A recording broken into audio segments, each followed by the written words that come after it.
sound of the rain. No matter how I feed the flame, you know I feel the darkness and the pain. All of the ways we tried to break free from the night, you know we made it out, we found the light. I fly so high, light up the skyline. Let's do it this time, like it's a whole new vibrant world.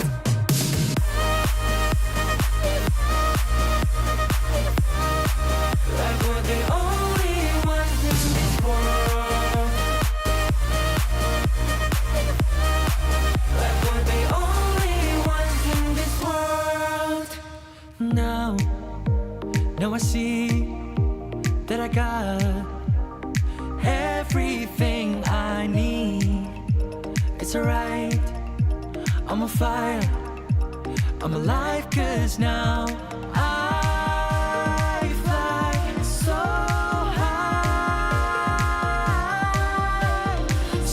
high, light up the skyline. Let's do it this time, like it's a whole new colorful world.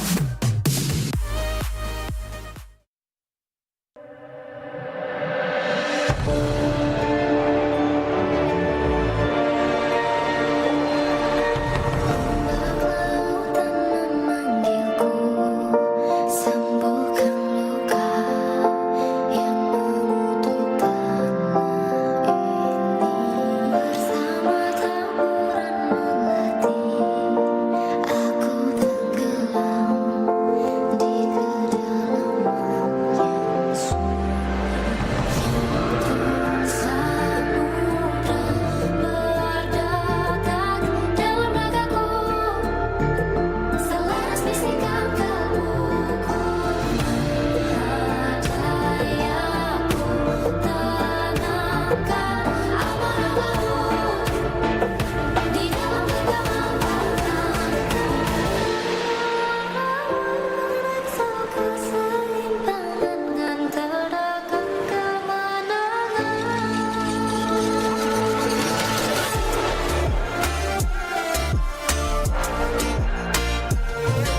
Super Flow Spriteling is here. At the start of each match, players choose one of 3 Spritelings to fight alongside them. Summon your Spriteling to gain a corresponding new skill. Let's take a look at what they can do. Super Flow Spriteling Skill 1.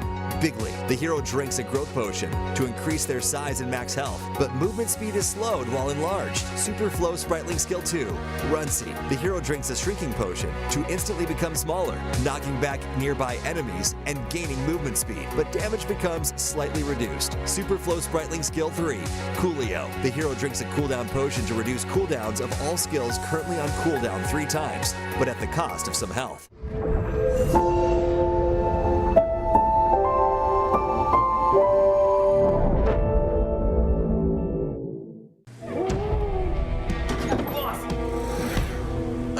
The wrong guy.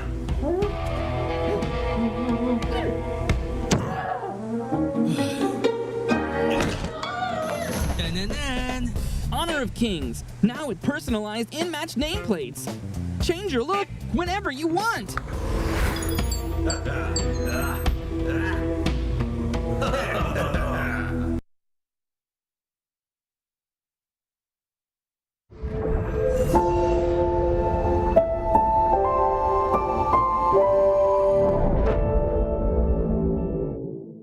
The Flow. The origin of all energy in honor of kings. It shapes all life within the gorge and gives rise to countless skills and abilities.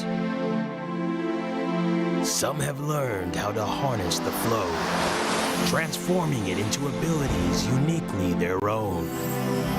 Yet, the flow has no fixed form. It moves freely like the wind and shifts fluidly like water. Time, space, life, and emotion all alter the course of the flow. Thus, different heroes awaken different powers through it. Some temper their bodies into peerless martial masters. Others delve into arcane arts, wielding overwhelming power that can rewrite the course of a battle. But the potential of the flow goes far beyond that. Step onto the battlefield, and amid the clash of combat, you'll learn to command the ever-changing nature of the flow, forging a combat style that is truly your own. Remember, the flow has never had predetermined rules. Rather, you are the one who creates them.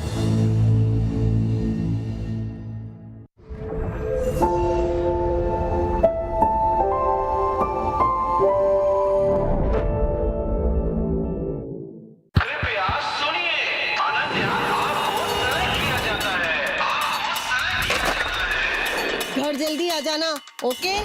Okay, it's okay.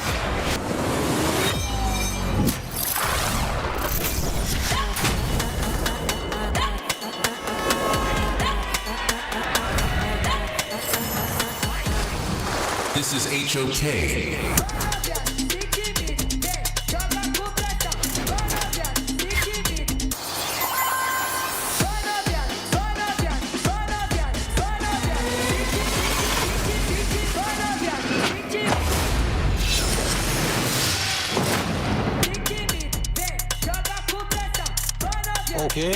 It's okay. तो मैं काफी time से mobile games खेल रहा हूँ और इस genre में सबसे टॉप पे आता है वो है ऑनर ऑफ किंग्स और ये ऑफिशियल इंडिया आ रहा है.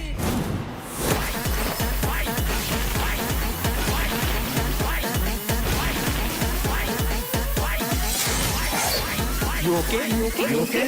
It's okay. It's okay. It's okay. It's okay.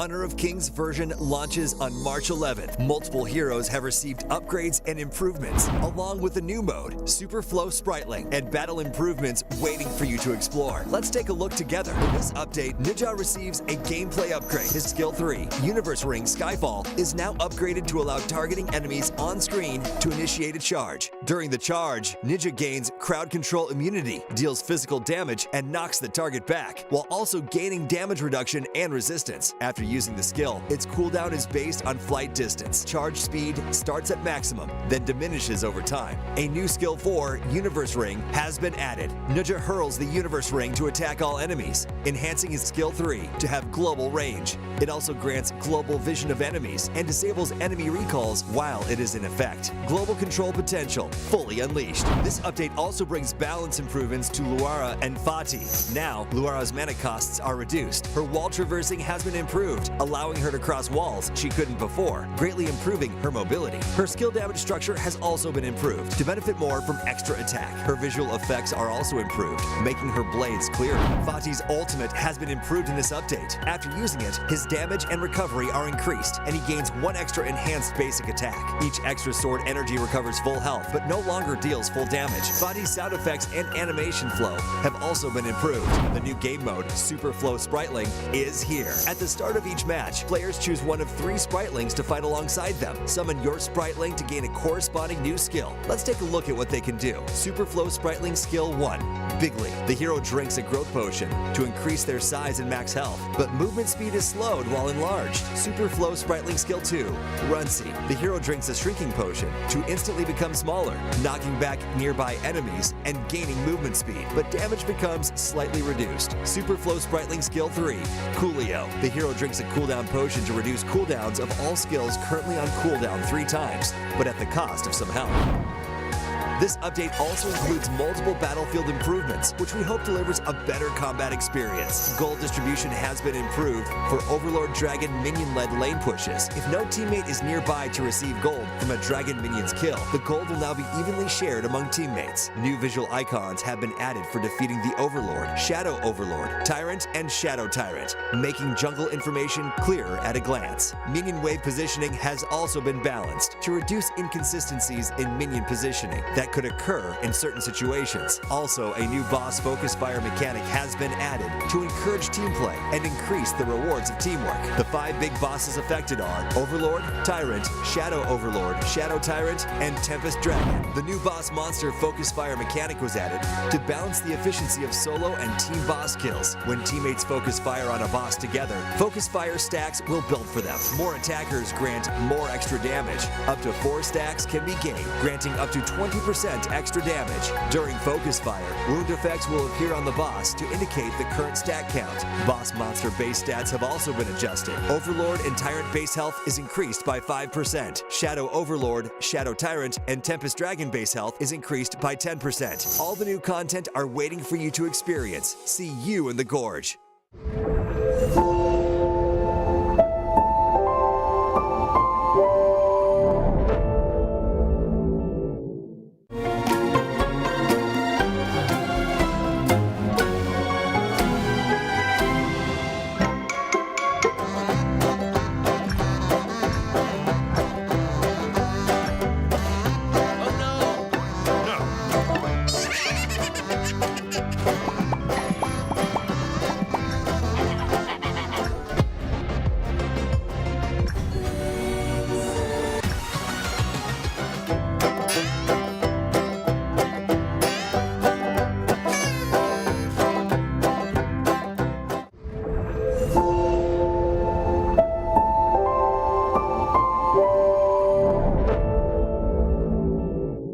Season 14 is officially here. The new version brings a bunch of exciting improvements, so let's take a look.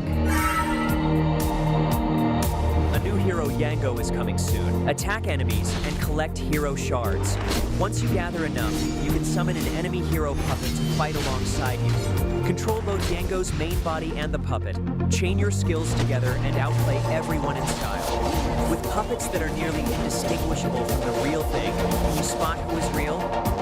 Nezha has been upgraded, gaining a new skill that provides global vision.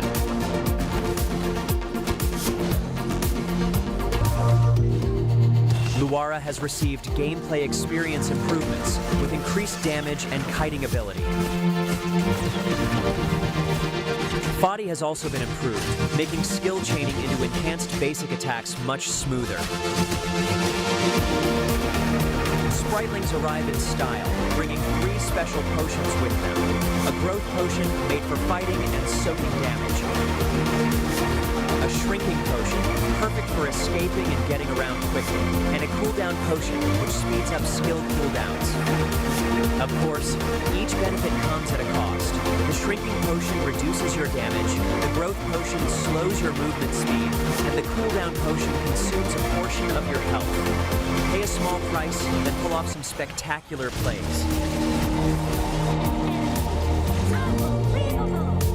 The new mode Superflow Brawl arrives with a bang. Faster farming, faster pacing, and more exciting combat. Players can choose one of 3 talents to enhance themselves, gain more talents as they level up, and stack powerful effects. Complete missions to unlock even more random talents. Freely combine them to create powerful talent paths and discover your own unique strategy. From March 6th to 16th, participate in the event and collect keys and chests to redeem up to 5,000 limited time tokens. Get a minimum of 888 limited time tokens guaranteed. Starting March 11th, experience the new version and get a Ramadan-themed Spritling costume. From March 14th to April 12th, participate in the partner event to get a permanent minion, legend skin, and 1,500 limited time tokens. From March 14th to 15th, log into the game to get 10 free draws in Point Draw and a brand new Flowborn outfit. From March 20th to 22nd, participate in the event and snatch green packets. A large number of tokens, limited time tokens, and other rewards await you. You can get up to 10,000 tokens. From March 14th to 15th, all heroes and skins are free to try for a limited time. Grab your friends and play together. The player info card on the loading screen has been fully upgraded. Come customize your exclusive appearance. You can now customize the lobby background music on the main interface. Switch tracks and set the mood however you like. Quality of life improvements are here too. Resources are now automatically streamlined based on device model, so unnecessary files won't download unless you choose to, making the game much smoother.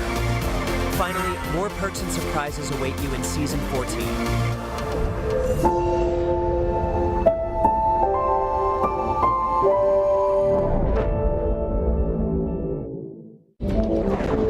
Hunting is all about patience, lying in wait to strike at the right time.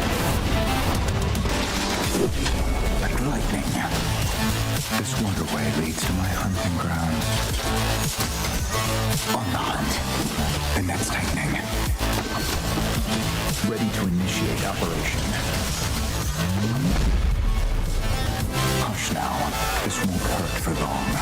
The weak get devoured, and the strong collect their bounties.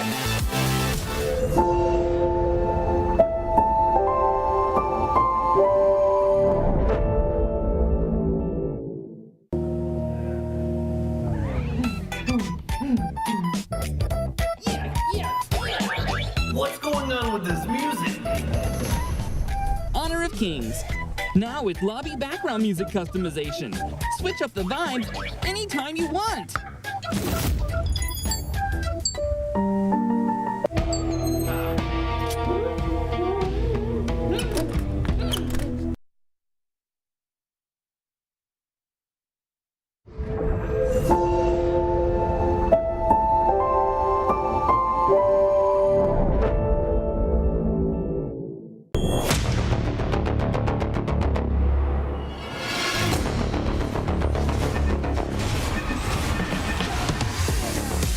HOK's new mode, Superflow Brawl, arrives with a bang. Break fixed builds and experience true combat evolution. Whenever a hero reaches level 1, 5, 10, 15, choose one of 3 random talents to enhance yourself. The higher your hero level, the stronger the talents you can obtain. 10 major talent paths, freely combined to create endless strategies. Preview talent effects in advance to fully prepare for battle. Or adapt on the fly during combat to unleash unexpected power. This isn't just luck. It's a true test of strategic mastery. There are no fixed answers, only infinite possibilities. The most powerful and mysterious builds await your discovery. The new mode is coming soon. March 14th, write your Super Flow Brawl legend.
The true me. Even I can't tell for sure.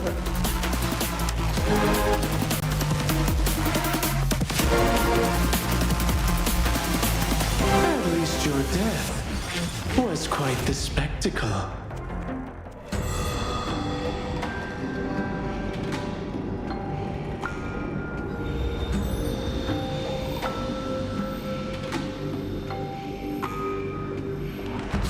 Yango creates a puppet that can replicate enemy abilities and fight using the 9 occult arts. This is his core mechanic. Attacks from either Yango or the puppet grant hero shards and recovers health. When 50 shards are accumulated, Yango can summon a puppet of the corresponding enemy hero to fight alongside him.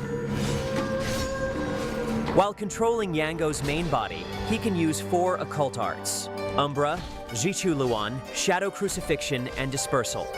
Umbra throws the puppet, dealing damage and launching enemies in its path before allowing Yango to control it in combat. Jichu Luan is Yango's main damage output method, where he tosses hidden weapons to deal damage to enemies in his path.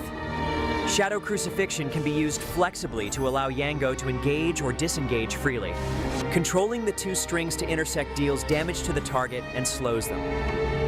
Dispersal is mainly used to avoid damage or crowd control. During the skill, Yango cannot be hit and all control effects are removed. When controlling the puppet, Yango uses 4 occult arts: Return, Substitution, Binding, and Breakout. Occult Arts Return immediately retrieves the puppet and launches enemies in its path. Occult Arts Substitution swaps Yango's location with the puppet, dealing damage to enemies in their path.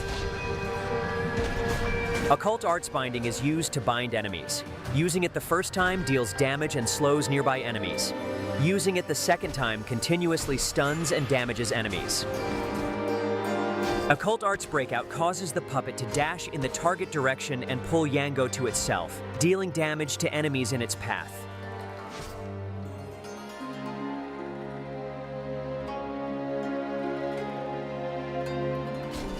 By mastering all 9 occult arts, Yango develops a unique combat style. After ensuring his own safety, he first summons the puppet with Skill 1, and uses hero shards to transform into a key enemy hero to assist teammates. Tapping the hero shards again reverts the puppet. And then he can follow up by chaining skill 3 twice to crowd control enemies. While enemies are bound, he uses skill 2 to summon his main body, then follows up with skill 2 and skill 3 to deal maximum damage.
The sound of the rain.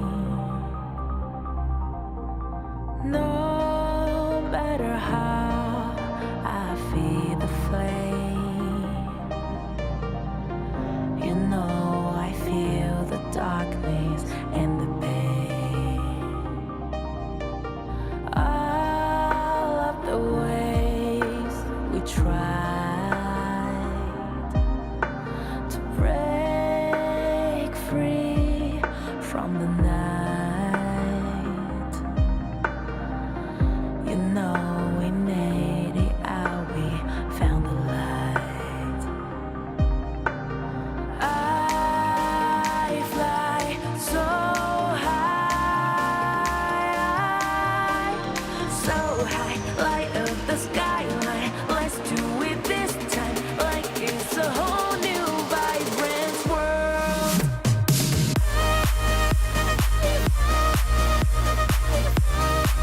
Like we're the only ones in this world.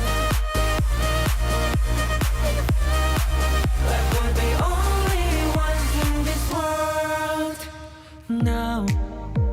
Now I see that I got everything I need. It's alright, I'm on fire, I'm alive, 'cause now I fly so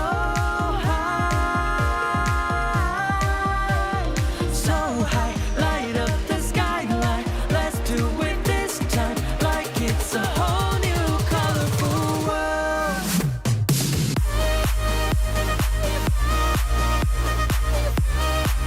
Like we're the only ones in this world. Like we're the only ones in this world. Never thought we'd get this far, burning like the stars. How we get this far, like we're the only ones in this world.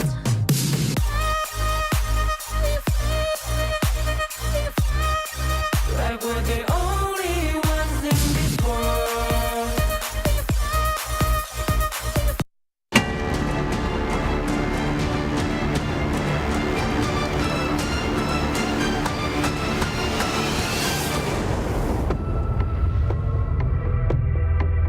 They're gonna take him and they get the team.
Welcome back. It's another day of Honor of Kings.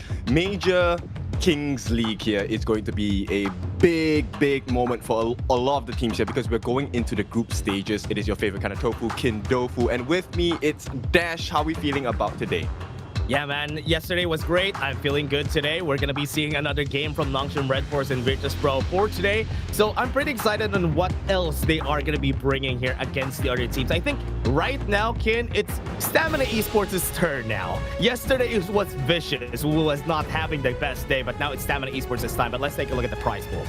All right, so total 26,000 USD, and we will have our champions getting 5,000 USD of this prize pool. Second place will be 4,005, followed by 4,000 for the third.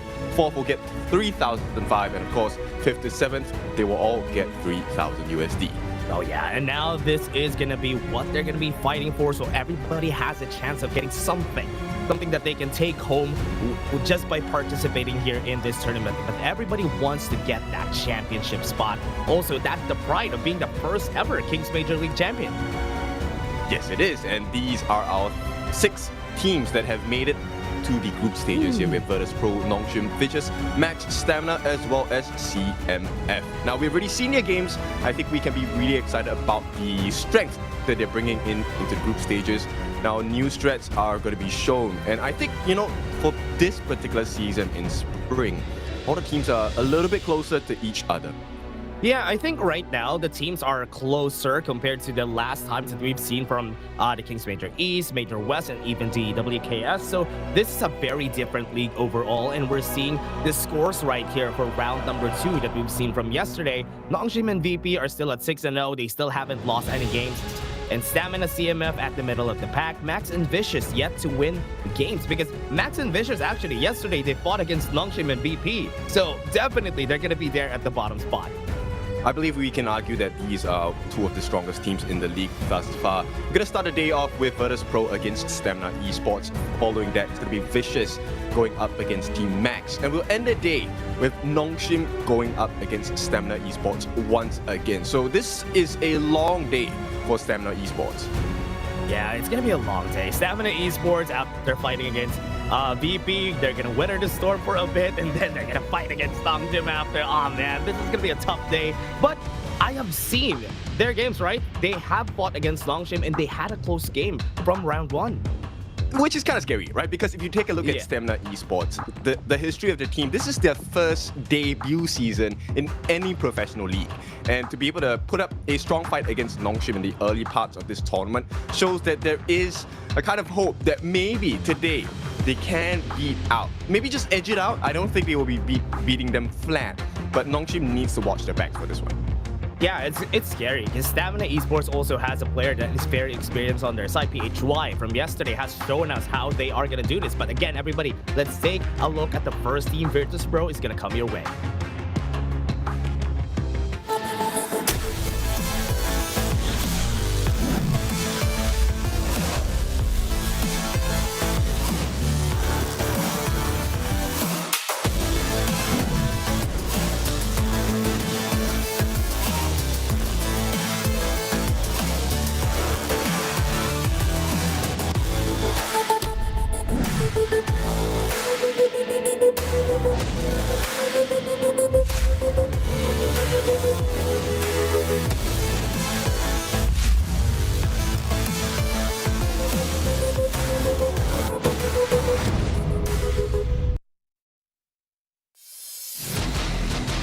Right now, Virtus Pro, this team is like a very good fusion of 2 teams that we've seen from before on the majors. 90, T-Gold, Hailang, Rock, and Clue. These guys played yesterday and they dominated the competition. I would definitely call them like the heavy hitters of the league, right? Because they have definitely gotten the best out of every team they've acquired together to form the new Virtus Pro. I think they've been really impressive with their play styles, their communication as well. And I think the synergy has definitely been hitting it. And this is really curious to me because we're like you said, we're taking a look at a team that is comprised of many different members coming from different organizations. But of course, the challenge is going to be Stamina Esports. Let's take a look at them as well.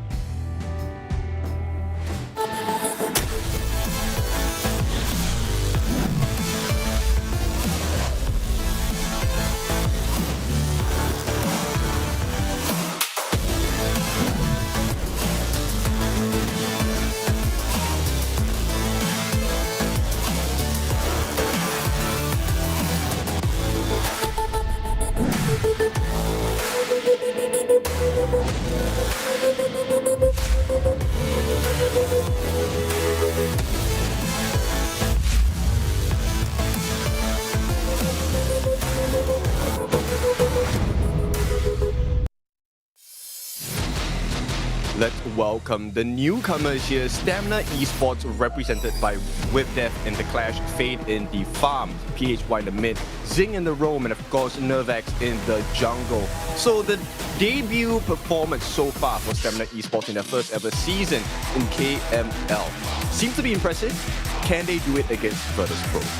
Yeah, that is the question that we're gonna have here. Because from one of their games during round 1 against Nongshim Redforce, they really left the mark. But the last time that they met against Virtus Pro, it was a 3-0. So it's still gonna be a very tough call here of what Stamina is gonna do, because Virtus Pro currently is just swimming smoothly currently in the KML. Yep, there's like a list of questions that we're looking at, right? When we take a look at Stamina Esports, the biggest question was, once they entered this league, what was their performance going to be like? Are they going to be a prey? Are they going to be a predator? And for now, it seems they are still finding out that synergy. And we'll take a look at the stats here, the head-to-head in this mid lane, PHY and Hailang, both of which have had extensive history in HOK and decent performances as well. But based on the stats itself, Hailang seems to have a better performance in the KDA. Kills may not matter as much, but they still do. Yeah, 72% and 76%, but it's all because of Virtus Pro winning all their games. That's the reason why you can see the inflation on the KDA on the side of Virtus Pro, but that is because they were definitely excellent here for the side of Virtus Pro. But Stamina Esports, they're no slackers, everybody. They are a strong team, so they might be able to get a game or two, or maybe even actually turn things around against Virtus Pro. Yes, and you know, every strong building starts with a strong foundation, right? So that first brick needs to be in the correct position. So Stamina Esports are going to start this with the blue side, so they get Prio pick. Now, is this going to be something that they can build success off of in game number 1? We have to see, because now that you get Prio pick, what lane do you want to prioritize? Ooh, that's a good question though. So far, I think both of our junglers on both of our teams have been very good, but the priority is almost always going to be, recently, people have been prioritizing Haya Evernight Aspiration, always going to be banned, because she's pretty strong into most compositions. Yes, very good synergy. She also has insane wave clear. The first wave, in fact, is almost guaranteed unless you have like a tri-lane or a dual lane in the mid to try and contest this wave clear speed of the Haya. Now, with that being said, Stamina Esports are going to start with the few first bans. The Luna and the Arlie, we know why they're banned. But yeah, VP, they actually take out the Guan Yu. Oh, they're going to be focusing on the Zolia here. Would VP go for the deny on the Trilite that has been used by a lot of the players? Because remember, Long and Yuhuan are also available. So if they pick up one of those, Stamina could pick up the others on their side. But I forgot to point out here, Kin, there's some bone to pick against PHY and Hailang. Because remember, during KWC, Twisted Minds eliminated APG in where PHY was there. So this is like a revenge match, especially for PHY from that KWC match last year. And no better way to serve it than cold, right? Revenge is a dish best served cold, and for now, VP have taken a couple of bones away, taking away the combination of the Yangjin and Dolia combination for Stamina Esports. So this is going to be a game of sustenance here. Stamina going to start off with the Byron as well as the Lung. So there's good survivability, but they need to be really careful about the stuns that might come in from VP. Yeah, one thing that I was really questioning from yesterday's match is the way that people draft is that they put everything on the game 1 basket. Some of the teams that lost yesterday picked up the Long, the Yuhuan, whilst the Dolia has been denied on their side. So that really puts out a lot of the good picks that could be denied on game number 2, but I like what Stamina is doing here. Yeah, I really like it as well. I mean, end of the day, I think the reason why teams want to go all in game number 1 is because most teams use game number 1 as a confidence setter, right? Game number 1, it goes smoothly, all right, we have the momentum. And I feel like this is what can drive Stamina Esports to do well against Virtus Pro. But VP, they're not new in this game. Their players are definitely not new as well. Very experienced in the execution. So they'll take out the Flowborn tank as well as the Dune. So not a lot of front line left for Stamina in this first part of game number 1. Yeah, there's a lot of... They're taking out a lot of tanks here on their side. I'm pretty surprised that they're going in this direction. Are they going to be using... There's still an option for Rock to just use something different, give the Trilite to 90, and maybe surprise them with an Assassin Jungler, maybe a Jing even. That's why they're banning the Flowborn tank on their side. Or I think if if that's the case, then they definitely need another tanky member in the mid, or someone who is able to take a lot of punishment, right? Because end of the day, you already have a big pick, the Nua, coming in for the side of Virtus Pro. The Celestial is a big issue if you are playing the Loom, because it's a free ultimate, essentially. That's a classic counter that we have seen time and time again here for their side, but they're gonna go for the Menki. So they're really denying the picks and really zeroed in on that Menki pick for the side of Stamina. I like this pick, right? Because it helps with the sustain. It fits the criteria to be able to sustain the punishment that VP is able to dish out. And to play the long-range poke game, this is something that I really like from Stamina Esports' draft as well. The Garuda, the Majestic Guardian, this is something that might be able to change their tides, especially if PHY is able to consistently get those Wings of Judgments hits in. Yeah, and considering that they have the Celestial Melody, it can do it twice, which is actually good for them. So that is something that they used also yesterday together with the Flowborn Marksman. So there's a lot of range that they're working with here. But on the other side, though, they picked up the Lubu just to counter out that Byron, and also a good center. Or at least they can engage pretty easily here for the team. I like this answer by Virtus Pro, right? The Lupu definitely is someone that is a cause to look at. You don't want to ignore him because he deals true damage after he lands a successful hit with his first skill. And 90 late game is going to be a huge problem for Stamina Esports to deal with. Even though Nervex as well as with Death should be quite tanky, they need to keep their eyes out for 90.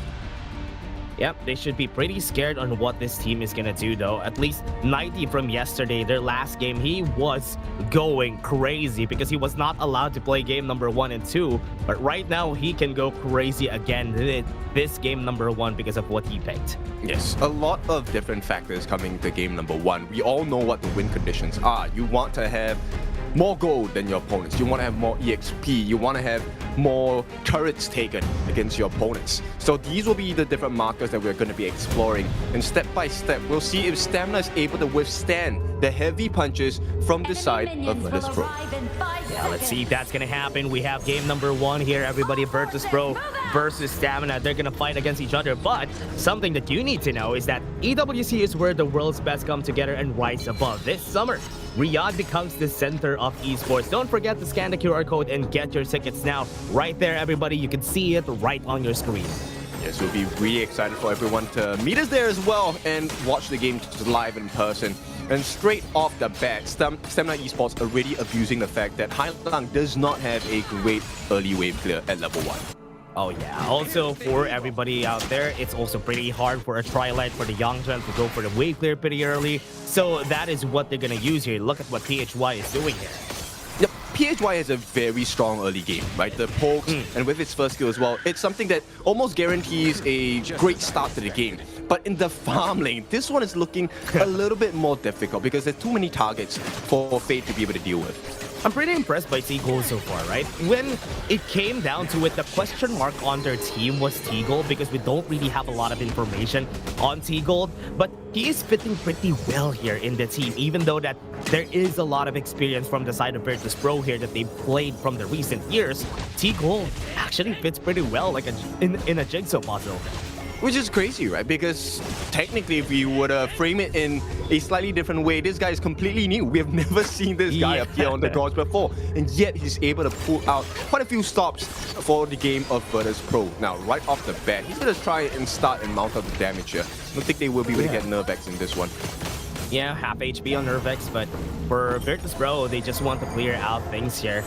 And considering that Rock is just waiting for his next wave, they are just going to be clearing the minions in the mid lane. What's scary about this, though, is that we can see with that on the top side of the map is just trying to move around more because 90 doesn't have much wave clear as him this early. Oh, I like this movement. And 90 actually pushes him away. Yeah, try to go for the stun. And Nervex is already 1/4 HP after that debacle. Yeah, so this is a very different, small plays that come out from Virtus Pro that I think might make the difference. 90 faking that TP down to the mid lane actually allowed him to stay in a position where he is able to get that first cut with his first skill onto With Death. And now you can start to see this guy is struggling a little bit to keep pace, especially when Hailang is joining the fray here. Yeah, it's gonna be way harder as this goes on. And right now, they're just giving the farm right out onto Rock just to get that level advantage later on for the team fights. So this is gonna be good. 1 more minute and we will have our next objective.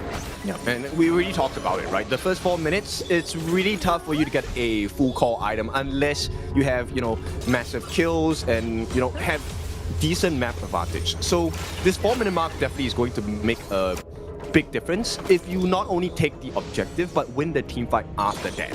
And the first thing that will kind of affect this outcome is the Venom stuff. The mid laners need to get the anti-heal down. Yeah, and that's why sometimes we can see some of the laners here, or at least some of the teams, they're delaying the Tyrant fight a bit, get it to 4 minutes, 30 seconds, or to 5. Wait, the fight is gonna happen. They're gonna go for the Dream Realm. Knockup's not gonna hit. Good flash from Hailong to safety. And now some of the ults here are already down. They get another knockup, but with that, he's left alone here. No teammates gonna help him out, but the Dream Realm not hitting again. And BP still quite healthy right now, but he goes in with a Heaven and Earth form. The sun comes in, but he is just regenerating a lot of HP here. One more and that hole gains the first blood for T-Gold. That's a great start for the side of Virtus Pro, and to give it into T-Gold, that's a huge mark of success. Virtus Pro should have this first Tyrant of the game uncontested. Yeah, positioning right here and Canny from the side of Virtus Pro. They didn't leave each other out of the way, but you can see Stamina also were just disassembling while all that chaos is happening. And this is the main difference, right? To be able to have great sustain. This is why the Yang Jet is one of the meta picks in this current patch, in this current season as well. Virtus Pro showing you exactly what to do with it. They can keep going in and out, and they can pick their fights. Here we go, 2v1. Yeah, damage is here. Leader stands his pop. With that, very low, half HP already. Gonna regenerate some of that HP. No more shields. It's gonna be dead. Another kill for T-Gold. Yep, and this snowball effect is only gonna get even tougher because Virtus Pro, now that they have another kill going into the hands of T-Gold, this guy could be a monster right at the 7-minute mark. Right now, this is gonna be scary though, because they have been giving a lot to T-Gold. And remember, you don't want T-Gold gaining those items, half HP. A rock. Gonna be using the emergence just to push everyone away, gain that space. And Virtus Pro, look at top side. That's gonna be a push. And the biggest thing is nobody has an answer for the side of T-Gold. This guy is free farming all the way. Yeah. So Stamina Esports, they need to figure something out, but they can't really do it because they don't have the gold and equipment to really fight. Yeah, what's also really scary though, once he gets his second item on T-Gold, the fights are gonna be scarier. Look at VP, they are just in their namesake, gonna go in again. The stun comes in, the Bears are just mauling Stamina out of the way. Yeah, and Fade's having a very difficult time. They could try go in again here. Yeah, emergence, not gonna hit anyone. Lighty just positioning at the back so that nobody could move forward for the side of Stamina. And now they're gonna use the Wings of Judgment, gonna try to get that. The push happened and almost getting killed by the Annihilation. Not enough damage though, but at least a nice try for Hailong. Well, it's starting to hurt, right? It's a 2,000 gold advantage going into the favor of Virtus Pro. And at this point, Fate does not have the ultimate. That's one of the reasons why Rock was so aggressive, right? It's not to get the kill, it's to force them to use their resources. And with the map being so dark for the side of Stamina Esports, VP can definitely go for more here. Yeah, the lights being turned off. Right now, they're not even pumping the brakes, stepping on the gas here for the side of VP. They're still pressuring. Not a lot of levels here. One level advantage on their side, though. They didn't get it. But at least PHY was able to get it himself right there onto the backline. Treble Mortals. Is he going to hit anybody, though? The damage is there. And there you go. The kill comes in for 90. Emergence in front. They tried to go for the kill, but T-Gold snipes one from the backline. And that's 2 kills again for VP.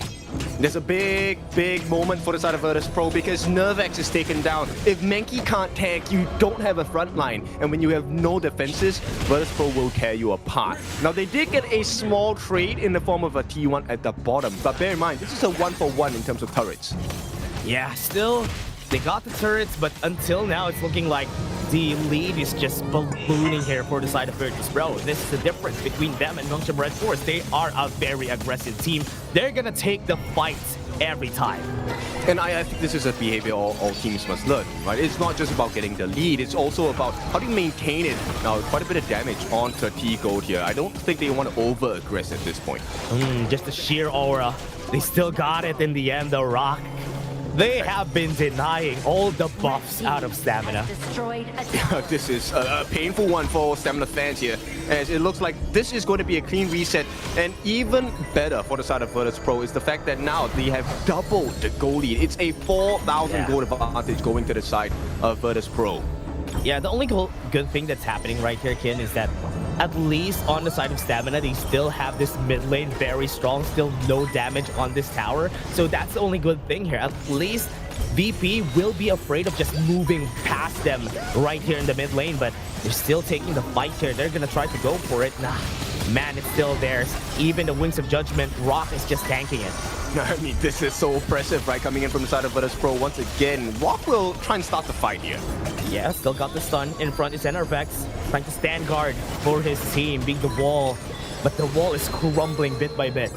Yeah, there's nothing much they can do, right? You can't ignore Rock, and while there's a 4v5 situation in terms of pokes, T-Gold is free farming once again. This guy is already at 6,500 gold. Oh man, it's 2k gold up from Fade. This is not good. You don't want a Chano this strong, already has the Daybreaker right now, so he already has the damage that he needs. And they're pushing the bot lane. Yes, they might be able to go for a trade on the top side, but this is a second tier tower that they need to defend. They need to. They can't just give this away for free. Tigo waiting and wait for the side of Nervex, gets a couple of pokes in. And for now, I think once again, the pressure is huge. Yeah, waiting in the forest. At least now they got it. Enervex was able to get the Crimson buff. Right in front is Rock. Tremble Mortals is going to be there. Zing is nowhere to be found. He has been deleted. And that is another kill to this side. That's a good start for the side of Virtus Pro. Zing as the roam being taken down means the Celestial Melody doesn't come into play. With that, PHY already has used his ultimate, so the defense is not going to be too strong from the side of Stamina. And to make matters worse, we are less than 20 seconds away before the shadow variants of the objectives are going to start spawning. And they're going to be up. Rock again, denying this for Enervex. Going to try to take it, but it's not going to be that easy to do. 90. Tanking up a lot of damage from PHY. They are not giving up this mid lane tower. I mean, you can't really deal with 90, right? He does have the Pure Sky. It's on cooldown right now, but that 30% damage reduction is making a big difference in the fight. Yeah, pretty big damage reduction. And right now, they're already starting with this objective. There's no answer from Stamina. Most of them are not even in the area. Just gonna give it. And the Overlord is free for the taking too, so Rock is just gonna take it. They're gonna try and start the fight here right on the mid lane. They got the stun on Enervex. He still has the Dream Realm, so he's still pretty safe. But never mind, Tremble Mortals onto the backline to go in, and they start to deny him with the Dream Realm on Enervex, but he's still gonna die on his name for his troubles. They got the kill, but 90 is shut down. And that is too aggressive, but you know what? That's worth it. Yeah, I definitely think that was a great trade. Now, Tigo gonna start working on their own Azure. And look at what Rock is doing. He is just taking everything from the side of Stamina. This is why you need a early game. This is why you need to have the ability to fight. Oh man, it's so hard. Just for everyone to know also, a Trilite also deals some true damage on his kit. So it's also hard to deal with it, considering they also have 90 with his own true damage. He got the stun. Hailang aggressively goes in. Infinite Bosses is forced, and that's a 40-second timer right out of Fade. Yeah, and the constant pokes coming out from Hailang, right? We want to see more response. Rock is low though. Yeah, gets the stun though. Rock is gonna be dead. A bit too aggressive. Nobody's there, but T-Gold right on the answer. There's only 3 people here. 90 is not in the area. They got the knockup right on T-Gold. Lunches him up in the air, but what a save right there from Hailang. Great use of the creation just to deny with that the space. Pushes him back away. They can't even go for this. They can turn around. Everybody's very healthy on the side of VP. I mean, okay, the silver lining that they got Rock down, right? That's a great start. How do you build upon this lead? That's the biggest thing. To be able to take down Rock once, it shows that you can constantly do it again and again. But that formula needs to be consistent. Yep. We've seen Rock out of position there. Tremble Mortis was available, 90, holding on to it. Just want to keep it in his pocket, waiting for Stamina to overstep. But for now, they are just going to back up. There's still another Wings of Judgment ready with that. Got the hold right there from the Bitter Farewell. But VP just going to back up and take the Overlord themselves. Right, so this is a decent position to be in for the side of Virtus Pro. They have gotten I mean, they've maintained this 4,000 goal lead, which is great for them, right? But PHY is starting to hurt a little bit more. Emergent Scouts 2 out, so Stamina Esports, they might want to reposition themselves. Siege Breaker over to build play 90. Whoever gets landed on by the Trumbull Mortals is gonna get stomped to death flat on the ground. And like you said, that's a huge issue because it means NRVX is not going to have a good time. With Dev, these are the main two tanks. They can't afford to fall. What was that? That damage to PHY from T-Gold. That's 1/4 of his HP, just one soaring signal. I mean, he's 2 levels ahead. I think this is a huge amount of damage. PHY though, very low. Oh! Emergence close. PHY almost got killed there. Good thing he had the flash right on his pocket. And now they're going to be able to push the mid lane. Space created by 90. Trumbull Mortals is available though. He's still not using it, holding onto it for now. And he can sacrifice himself for this push that is going to happen in the bot lane. Yep, the walls of Virtus Pro are closing down. The T3 is under pressure. They should be able to get some damage here. The worlds are going to slowly crumble. 90 on the back line, gonna go in. They got the Cypher of the Rage, and Zing explodes! And 90, yes, he's gonna die, but it's okay. They already got the tower that they need. They can still back off here, but they want to go in. They have the HP to do so. What a good heal coming in from Clue.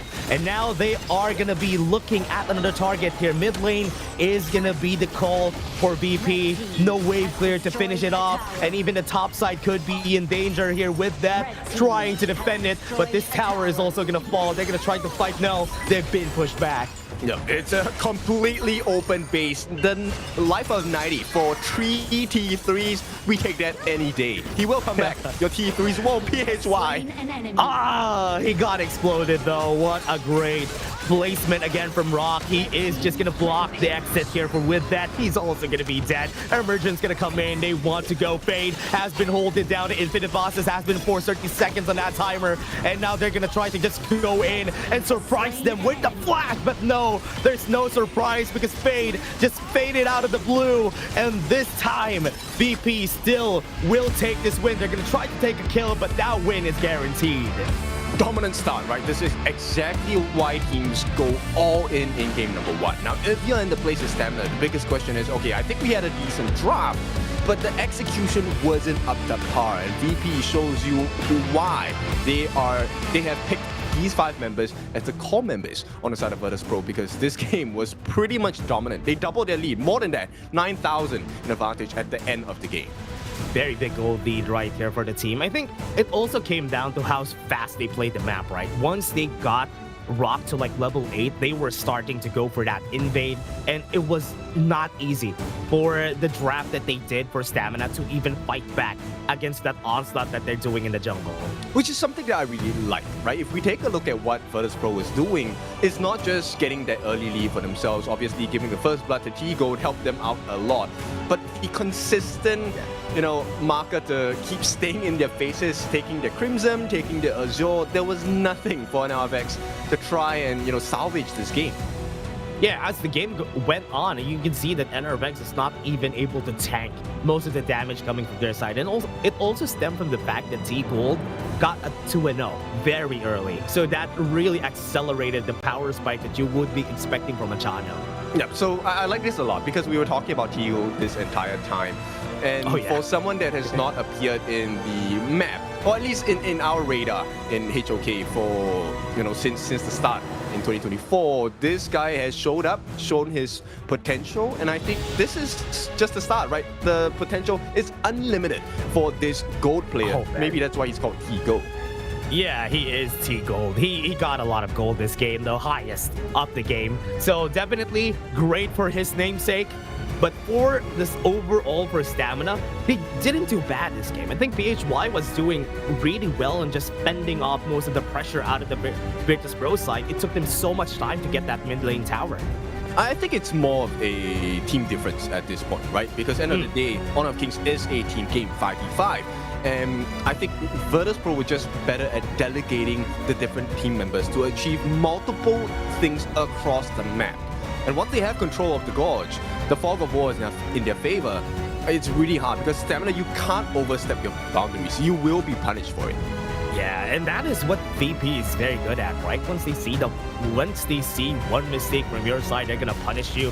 And they're even forced. What I love about them is that they force the fights. Like, if they find the members of Stamina uncomfy, they're gonna force the fight there just to push a reaction out of the members here of Stamina.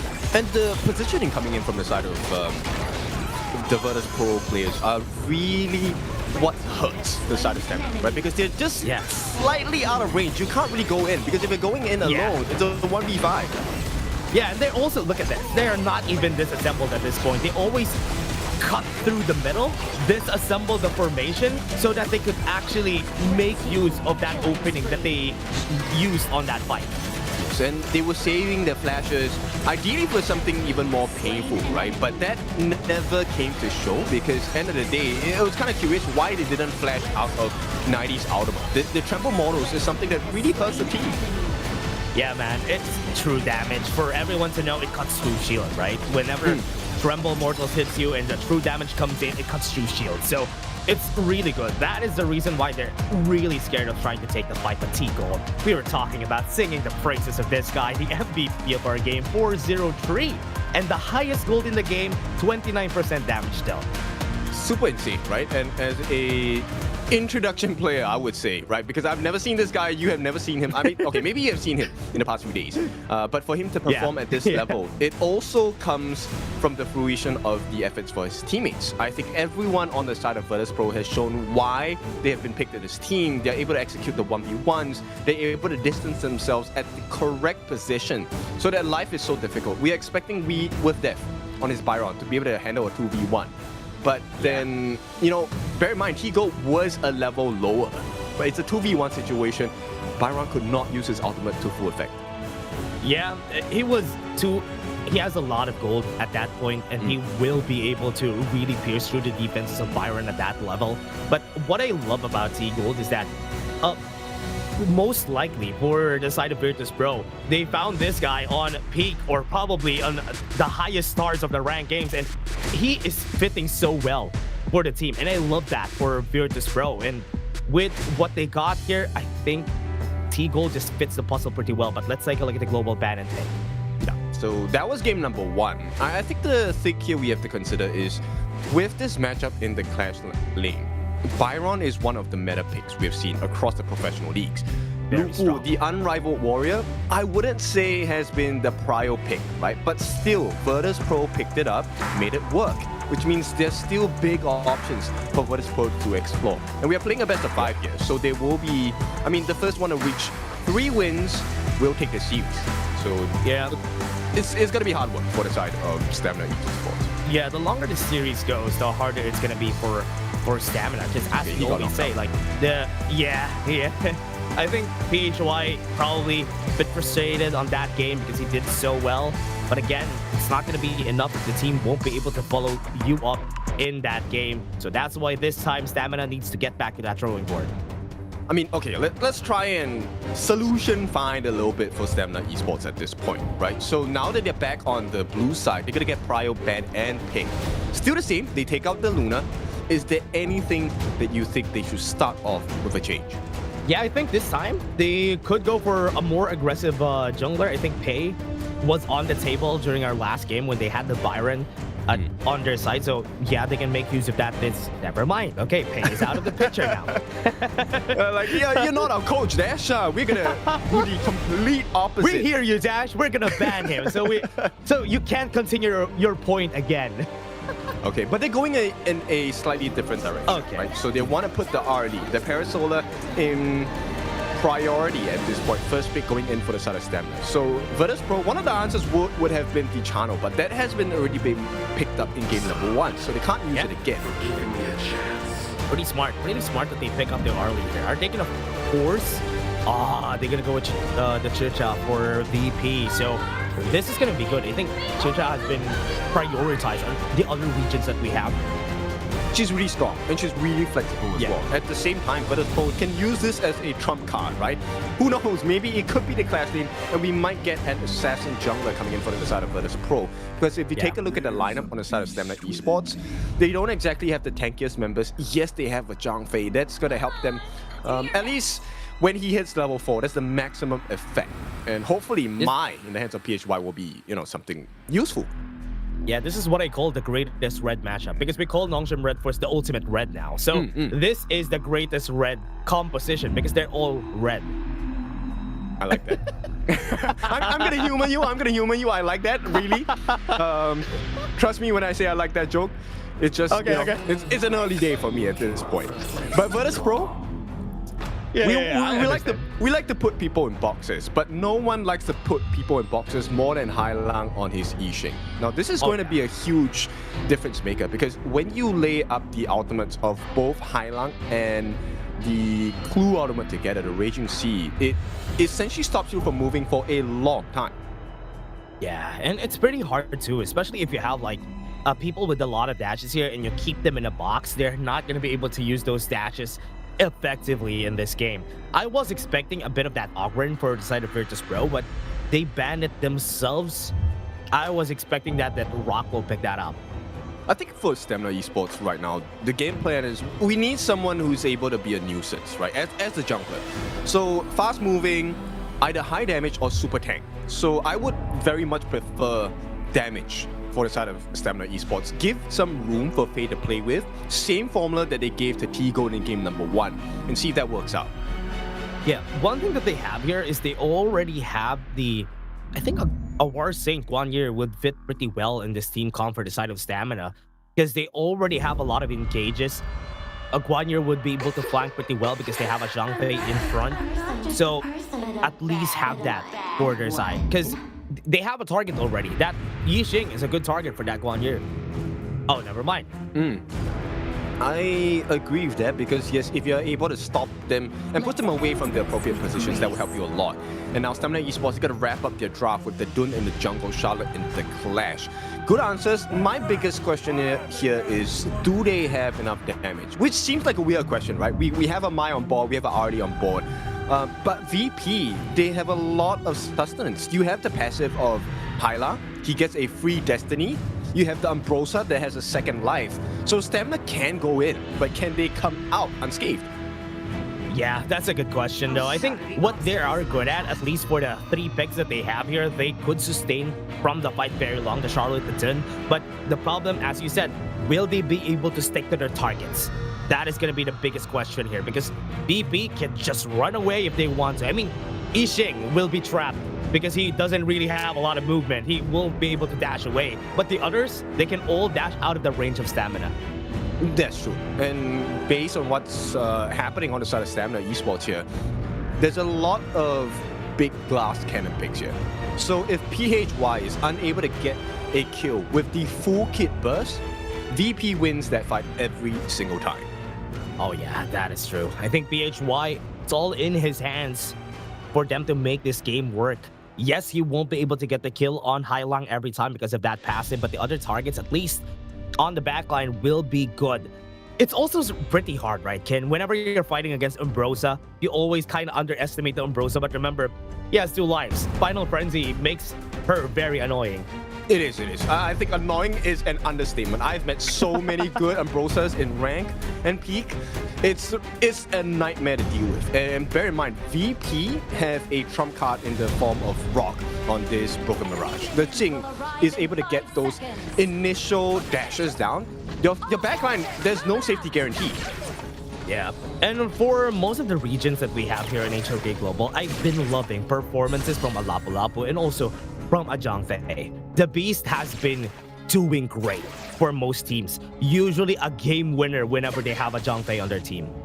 Usually. I like that you put the word usually because they have the straight up counter here. Clue taking the Lapu Lapu is something that it's hard to deal with because it is an equal trade of ultimates. And right off the bat, you can see 90 already asserting dominance. He needs to show that he is willing to be aggressive.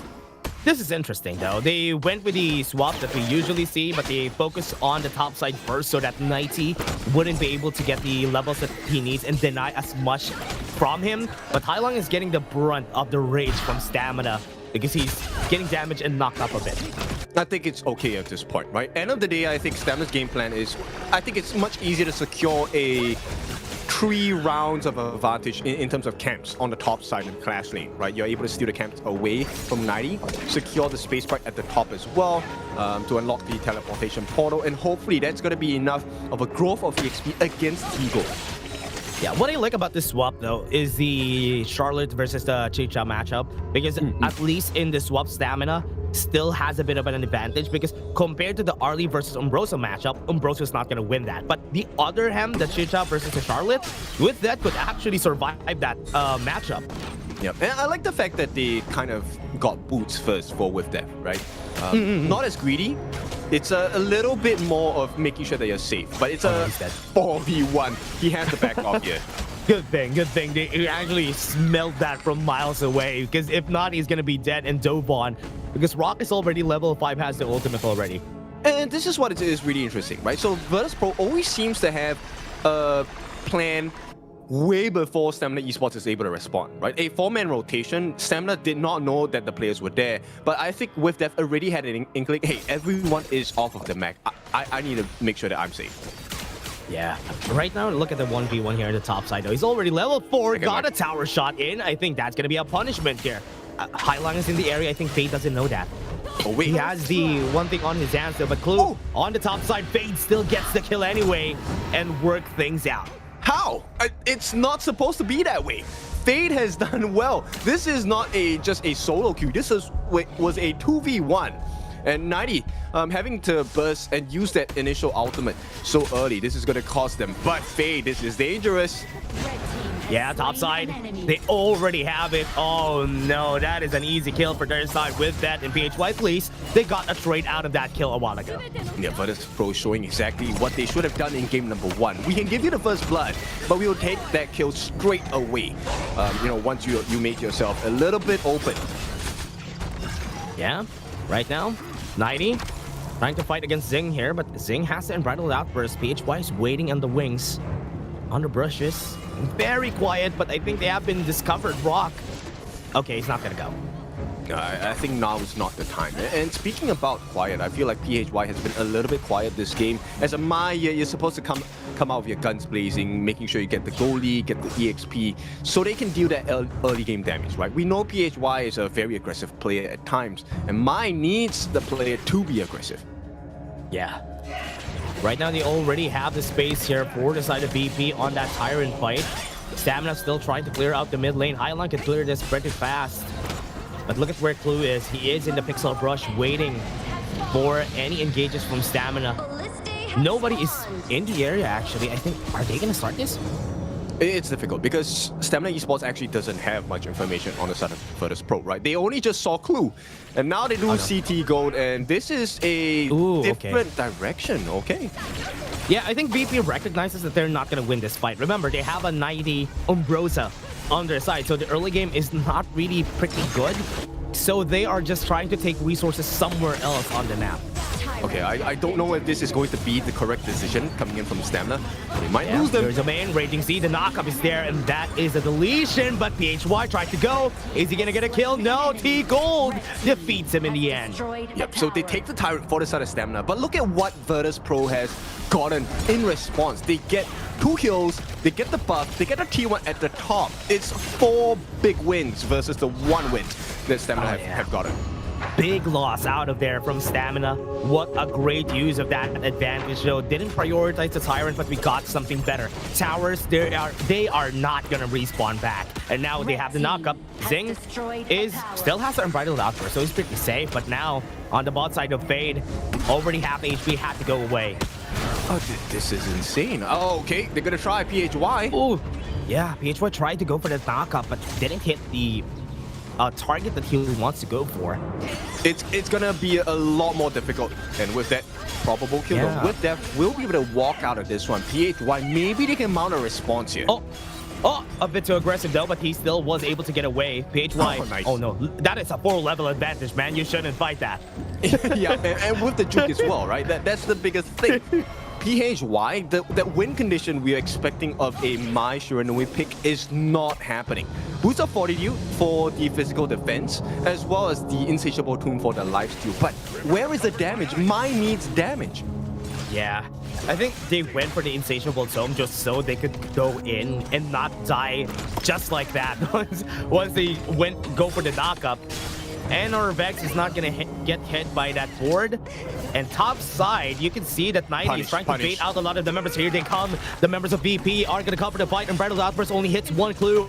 Was just pushed away just a bit. Final Frenzy has been popped. One is gonna be dead. With that, has been dead to the right in that fight top side. Yeah, this is one of the few instances. Greedy is not good. They can go for more. Clue's just gonna slowly stop him at this point because they want to try to find other angles. But it's not looking good. Stamina, what can they do here? Yeah, the punishment is there. Passive has been popped. Hailang is dead. What a good punish there from the side of Stamina because they had nobody right here in the mid lane. Mirror Domain is there, but they are just gonna back off. It's still uncomfortable. It is now a 3,000 goal lead coming in for the side of Virtus Pro. PHY, I don't think he wants to be here. There's a 2-level gap between him and P Gold. Here comes Clue as well. Stamina on the area, just trying to get baited out by Clue here. But look at the top side. 90 is doing work of his own while this chaos is happening here on the river.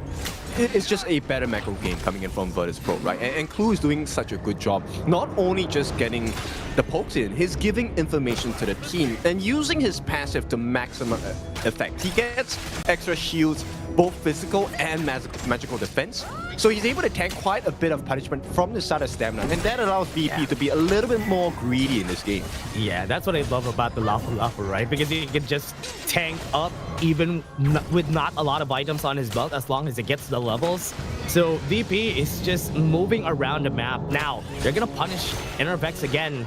Because right now they're gonna go to the jungle. That is PHY gonna be the target. Raging Sea not gonna hit, but it's okay. The Unbridled Outburst was able to save him for a bit, but is it gonna be enough though? Clue is taking up a lot of damage, and that's good. He's gonna die, and Stamina Esports are looking for more, but right now they disengage, they pump the brakes, they try to chill a bit for VP. Okay, I like this. They have the stamina, right? Right now it's about making sure that you're using it efficiently. Fade has a decent amount of damage, and in fact, I would like to say that Fade has disappeared into the shadows, gotten that free farm. He's one level ahead of T-Gold at this moment, but he hasn't found that opening in terms of the angles to enter into the fight just yet. Yeah, Tyrant, they don't even go for this for the side of VP. They know that they don't need to take it. They just have to make use of the pressure on the map. They are all gonna go to the bot side though, but that is 90 with a Final Frenzy. He's going to be tanking up a lot of this damage, and Rock will just TP, and they want to go for this 4v5 that is going to happen here. They already deleted one. PHY is down. They obliterated him out of the fight. Zing doesn't even have the ultimate. There is the stun that came out of Vex, but no, they are all stunned because they can't move because they're all dead. Oh, play to the T here with Death alone in the middle of 3 as well. 4, in fact. He might have to give his life here. Oh no, he's gonna be dead. Half HP or rather 1/4 HP. Tower in the mid lane is gonna fall, and that is another on the belt of VP.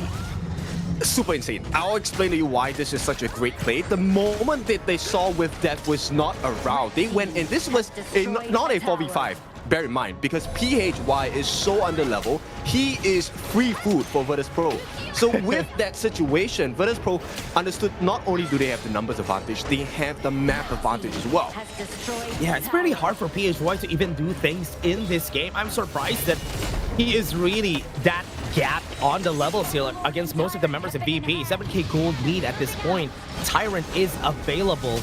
Look at where they're placed. VP, Blue is just taking up the vision here just so they can take the Tyrant pretty easily. Trying to bait them out, but Stamina is too slow in the uptake. They're just so smart on the side of VP, right? This is where experience comes in. And I feel like this is a great growth for the side of T-Gold. As someone who has entered the league fresh off the bat, and you're playing against 4 of arguably the more experienced players in KML, this is a great position to be in. Right now, there is a close to 7,000 goal lead, I would say. And Virtus Pro, they know how to abuse this fact. Yeah. Right now, they are going to be looking at it. Stamina, trying to defend their base. Bit like a deja vu from last game because they're still defending again. And Virtus Pro is just moving around the forest just to jump on at the right time. Now, they have a lot of free pokes coming in from VP, right? They have Hailang, they have T-Gold, able to get the snipes in. That's a lot of free damage even before the actual fight starts. 90 here, just the fight pulling attention. Yeah, pull the attention, got some skills out of the way, and now they're going to be pushing this, and they might be able to go with the mirror domain if ever they want to. Yes, it is already laid down, and Battle Outburst only hits one. Onto the backline, they go for the knock-up on Hailang, but he is still pretty much alive. In front is they go, and this is Enerbeck's going to fall face, going to be chased down. Last point with that is going to be dead, and that is the last one. This is going to be the push, and VP takes a clean game 2. With an ace as well. Icing on the cake for this one. Virtus Pro, they are now at series point. One more win, they will be able to take this series away. Stamina Esports, once again, this is an introduction into the Honor of Kings Majors League. This is why the big boys are here, right? And Stamina, I think they're pretty impressive of what they have done, but lessons have to be learned. Yeah, I think this is something that they should learn. As we said, they are a very new team that we're seeing right here in the KML, and learning from the best is the best way to learn. They can take some notes after this and maybe get back to the drawing board so that the other teams that they're gonna fight, they know what to do. Yeah, and Virtus Pro, I think once again, we can, I would say, safely expect that T-Gold probably is going to get his second MVP in this game. I felt like he played really well on the Chicha, really safe positioning as well. And I think this is the benefit of having experienced players in your team, because the new guy will be guided and you naturally will be put in good positions because everyone knows what they're supposed to do. Yeah, he is allowed to go crazy if ever he wants to, because the team could actually put band-aids on any mistakes that he do. So it's good. It's a good training ground also for T-Gold that he's learning. He's allowed to go crazy. He's allowed to do his own thing. That's why you can see him just going crazy on most of these games. Yes, and I like the fact that we get a different flavor from the side of Virtus Pro, but the formula is exactly the same, right? It's about playing the map, making sure that you have the macro advantage. And you can definitely see the stat differences later on. But main thing, it's about the level difference, right? They shut down PHY completely in this game. 0-4-1. The guy couldn't do anything. Yeah, he wasn't able to do much. He was gapped when it comes to the level, and our Vex can't even get close in the team fights. And you said it a while ago, right, Kin? Because the problem is, will they be able to get close to the right targets? Yes, they were able to get that on the last part of the fight, but it was a bit too late. There was a 7k gold lead on top of that, which is why when they tried to go for the back line, they just got punished like everybody else. Yeah. Just the understanding about having the numbers advantage was a big difference maker for the side of Virtus Pro. And once you make that first mistake of giving a life once, you know that it's going to get more difficult, right? Because the next time you fight, they're going to be equipped with better items, they're going to have higher EXP, they have more gold in your pocket. And once again, playing and just using the numbers advantage to maximum effect for the side of Virtus Pro. Yeah, and we all know the quality of these players, right? You even have the strength of a support like Clue. Clue has been getting great raging C's in this game. There's one time that it missed, but it was still good in the end there. So right now, I think Stamina, they really need to just learn from this. They still have game number 3, but it's looking like everything that they tried to do in game number 1, game 2 just got punished by VP. Yeah, because they allow VP to really be in their own pacing, right? So if you take a look at the majority of the fights in the game, there were a couple of times that Zing did not have his ultimate available. And yet, they chose to take the fight, not by choice, but because there was no other way. Yeah. So this one, coming in a flash, is going to be MVP for Rock. Takes it away with the mirror image swap from T-Gold here. Yeah, the broken Mirage right here coming in from Rock. At 25% damage dealt, 1012 on the KDA, 11.3k gold for this guy. I think there was still a lot of adjustments for Rock, because remember, last season of the majors that we've had, he was playing the farm laner, but this time he adjusted to a true jungler, because before it was flex. He was flexing between jungle and farm lane. Now he's just focused on going to the jungle. Yeah, I remember us talking about it, like, is this guy actually a jungler? And I think this season, yes, we know he is a jungler, because that's the answer. It's a yes now. Yeah, it's a very clean gameplay, and he was pretty much silent in the entire game. I think this was the biggest fear factor for the side of Stamina, because although we didn't really show it, but if you take a look at the POV from the Stamina Esports players, you don't really get to see a lot of the VP members on the map. the only members that you consistently see are probably players like 90, who is willing to keep that diving. And Clue. That's it. Yeah, they're the only ones you see every time on the map, and you can see Rock just far away from the top side of the map, just doing his own thing and trying to push as much as they can. And that's one thing that players need to understand, right? In this level of play, they are not letting any minions out of their way. Every time that they see a minion wave pushing on their side, they're gonna push that first before they start taking fights. Yes, the initial wave and the faster map rotation is always something that aids you in getting a better fight for yourself, right? Because even if you lose the fight, or let's say we walk out even, we don't lose any members, the minions will be working on your towers. And that's exactly what VP did. Every single fight that they took in this game, there were minions pushing in. Yeah, and that's the reason why it was easier for them to just do what they want here for VP. That's why they were able to force a lot of these team fights. And again, they did that the same way as in game 1, because they already have things pushed. If we lose a member here, it's okay because the lanes are pushed anyway. So that has been the logic here, and VP has been doing it very cleanly, but more aggressively compared to Nongshim. It is. So it really sets up the fight where I'm so curious to see when VP finally goes up against Nongshim, what the scoreline is going to be. But we'll take it one step at a time here. We're going to go in potentially the last game in this best of 5 series. We are at series point for the side of Virtus Pro. Stamina Esports, what is supposed to happen here? They have tried double tank jungles in game 1, game 2. Is it finally time to pull out that assassin jungler? Yeah, they had the opportunity to do so, but they had to pick up the early, which is also okay. For their side, they pick up the early Mahjong Fate. Those are very good picks. Honestly, it's not even about the draft here for their side. They had really good 3 first picks. It was just hard to pull off for them because they're fighting against VP. It is. I mean, VP has already shown you in both games that they understand how they take that advantage. Even in game number 2, where they gave up first blood, right? And to give it up with Death. Oh no, it was Fade actually who got the first blood. With your farm laner getting the first blood, they still managed to wrestle it back from Stamina. Oh yeah, they were able to get a kill after that though. They were able to get a trade after, but still, VP still on top of their game in this game. Bandit Chicha so that Stamina can't pick them up for this game number 3.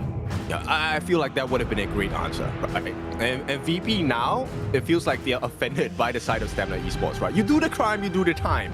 So now they're gonna put them in draft jail at this point. There is very little options left for the side of Stamina Esports. Oh yeah. See what they're gonna be doing here for their side. We have some we already had to pay ban here from the side of Stamina. I was kind of expecting Rock to pick that up for this next game, but they have to pick the Yuhu one. I think there's a possibility that they could pick the Zoya in this game because they haven't picked that up yet on VP. Yeah, they can also, pair it up with the Lung, and that's a very scary notion. We've seen these combinations come up from so many teams across the board. Now, Stamina, they're going to try once again. This is still a flex pick. The Arthur can go into the Clash lane, but most teams have put him in the jungle. Oh yeah, true. And I think the last time that we've seen Stamina actually used this in their last game, and yeah, I think they put this in their jungle yesterday. Yeah, they put this in their jungle yesterday. So I think it's going to be interesting at this point. So once again, the same issue stands, right? Stamina, yes, it looks like they can tank, but where is the damage? Now, there is a lot of sustain. Yeah. Sun Bin is a great pick, but VP now, this is a very explosive first half of the BP. They have the Arlie, they have the Fatih. These two will cut you down in an instant. Yeah, one thing that is a problem whenever teams, yesterday, some team, CMF, I think it was CMF who picked the Sunbin yesterday, they had problems when it comes to just sticking together. They stuck together the whole game. The other team weren't even taking fights. The other team were just running around the map because they don't want to take the fights against a Sunbin. Yeah, I like that idea a lot because it gives you a couple of options, right? It shows you that not every fight needs to be taken. If a team groups up, it means they don't have enough resources to cover the entire gorge. And that's when the split push works the best. So I'm curious to see how Stamina Esports wants to play this because they have to figure out what this pattern and this movement from VP will be. Is it going to be a 5-man gank onto one person? Can we get a split push if that happens? You need to find proper trades. Oh, there you go. They even went with the Xiao Chao on their side just to counter out the Arlie. But what I like about the Virtus Pro lineup is that they can do what we said a while ago. Like the Arlie, the Fati, they could just split push while everybody from Stamina is looking for team fights here. And they even put out a Guan Yi on their side and a Mai Nui. So they could also take fights themselves and even go to that backliner. The Xiao Chao could be in danger here. Yes, it is. I think this initial laning phase, the biggest decision that will affect the game here is how do they choose the lane. Now, we know that the RD can do a lane swap, and that's going to be huge. Stamina Esports, they're going to get more CC, which is great. They get the Dharma on board, but now you have so many members that can operate independently, right? Tigo doesn't need to join the team fight. They don't need to group up in a ball. Everyone comes in from different directions. Yeah, and also Fati is going to be their jungler here for the side of VP, so it's going to be Rock taking this. So he does have enough damage here against the Ata if ever he needs to for the fights. I like the Dharma pick on their side just for them to catch on the Arlie and Maisha Nui, but VP, just looking at their composition, this is much easier to pull off and to engage with. Okay, so let's flip it a little bit. If I were to look at this through the lenses of Stamina Esports, it does make sense, right? The Sunbin is a great pick. The Time Flux second ability allows you to get a rebate on the damage you have gotten from your opponents. But here's the downside of it. If you are out damaged during that position, you still die. So they need the goal advantage, right? Right now, Stamina Esports, your job is very simple. Don't get the first blood. Try and take camps. Yeah, and remember, they have a Pocket Hull also on that, so they're going to be pretty fast on the map, and that could be used to their advantage, and especially considering that Ata is very strong in the early game, they can make use of that advantage to find the fights that they know they're going to win. Yeah. First thing first, I mean, if I take a look at the side of PHY, the one thing you need to do is to check the brushes. Make sure 90 is not there, because if he gets that first skill catch on you, you're done. Yeah. That's going to be the scary part about this. Right now, Stamina and VP, for everyone just tuning in, this is game number 3. Probably the last game, if ever, Stamina won't be able to win this game number 3. Yeah, that's a good start from PHY, right? Get a bit of damage coming in. And this is a 3-man tri-lane push. So this is going to be good clear in level 1. Yeah, also giving a bit of that level onto Enervex, just helping him out, just helping him on the side with that could be dead here. He still has the flash, one more shot, but 90, understanding that he won't be able to get that kill, it's already good. And right there with that, just got the regen after.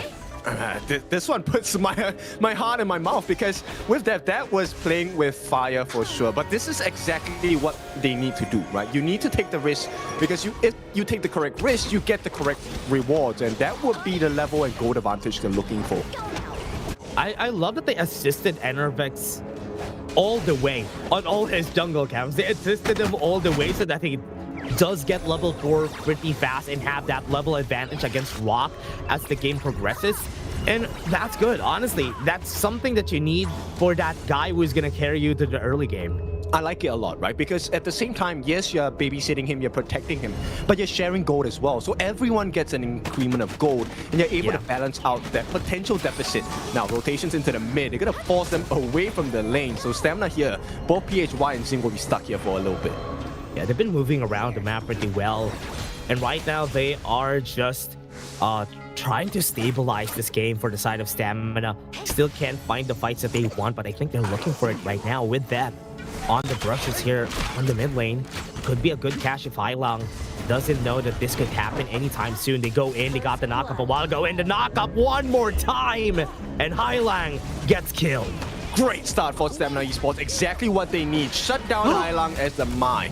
And with that, Stamina Esports get a decent lead. Right now, it's about making sure that they can clear the waves faster. And they still practice this babysit plus gold sharing with an Arvex. I like this a lot. Stamina have definitely improved in game number 3.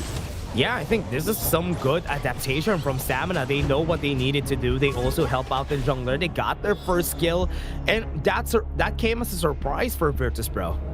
It definitely has, but a surprise only lasts for a short amount of time. That's why it's called a surprise, right? So Stamina Esports, they need to keep surprising Virtus Pro here, be it with the rotations or just getting extra camps for free. Right now, it is still damage limited by the side of Virtus Pro, but maybe at the top side, if they get a kill here on the 90, that'll be great. Yeah, will they be able to? That's the question. Right now, I think at this point in the game is where Xiao Chao Blizzard is the scariest. So that is the time that they could use in order for them to just be respected whenever the Meteor Storm gets popped. Yeah. I think if they can actually get a knockup at the highlight, that should be a guaranteed kill. They go on. There you go. Knockup comes in. They all have a knockup on their own on PHY, but the ghost ship is already there. 90 on the area was able to push one back, push them together, and PHY is down. And that's the scary part about fighting a Guanyu. But with that, at least answers that with a 1-for-1.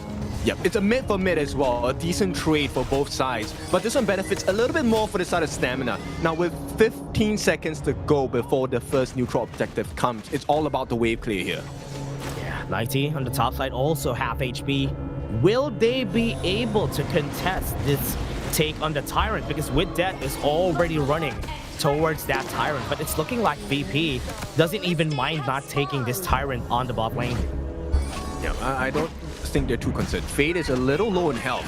And right now you can start to see this information sourcing from 90 is already being put to use here. Yeah, and I think with that, that's good. At least with the information that he got from there, he knows that they're not going to take it. He also saw Rock use that smite. So that is an easy take for Stamina.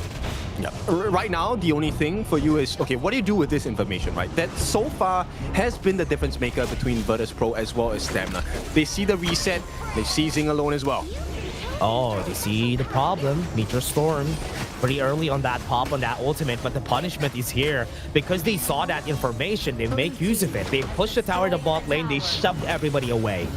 You know, they know they have the option, right? Clue does have his ultimate, so they don't mind if they get caught by Whiff Death. And at this point, once again, they're moving around the map. Zing. Yeah, gets information very fast after. Had to use the Purify because he could get jumped on by everybody. Yeah, very careful with this movement here. Zing is not as tanky as he would like to be. He's only level 6 at this point. They have funneled everything through NRFX. Yeah, Rock. Oh, he has... Does he have Blazing Cape? That is a Blazing Cape, right? That's why he's shining. Yeah. Okay. So he is not going to be dealing a lot of damage, but I like that he could stay in the fight. Yeah, there you go. There's the Blazing Cape I'm looking for. Yeah, I like this. I mean, he's building space, right? You want the damage to come in from T-Gold as well as Hylang. And 90 has already shown us that he is able to get the relevant angles, push Stamina into very difficult positions, which allows Hylang to get more damage in, along with T-Gold as well. Yeah, trying to take a look at it. They got the knockup on the Sweet Breeze has been used together with the fan and the Meteor Storm even. They used a lot of resources right down there, but they didn't get them the kill. Okay, but they did force out the out from Clue, right? That's a good start for the side of Stamina Esports, using a time flux to make sure that they aren't punished too hard as well.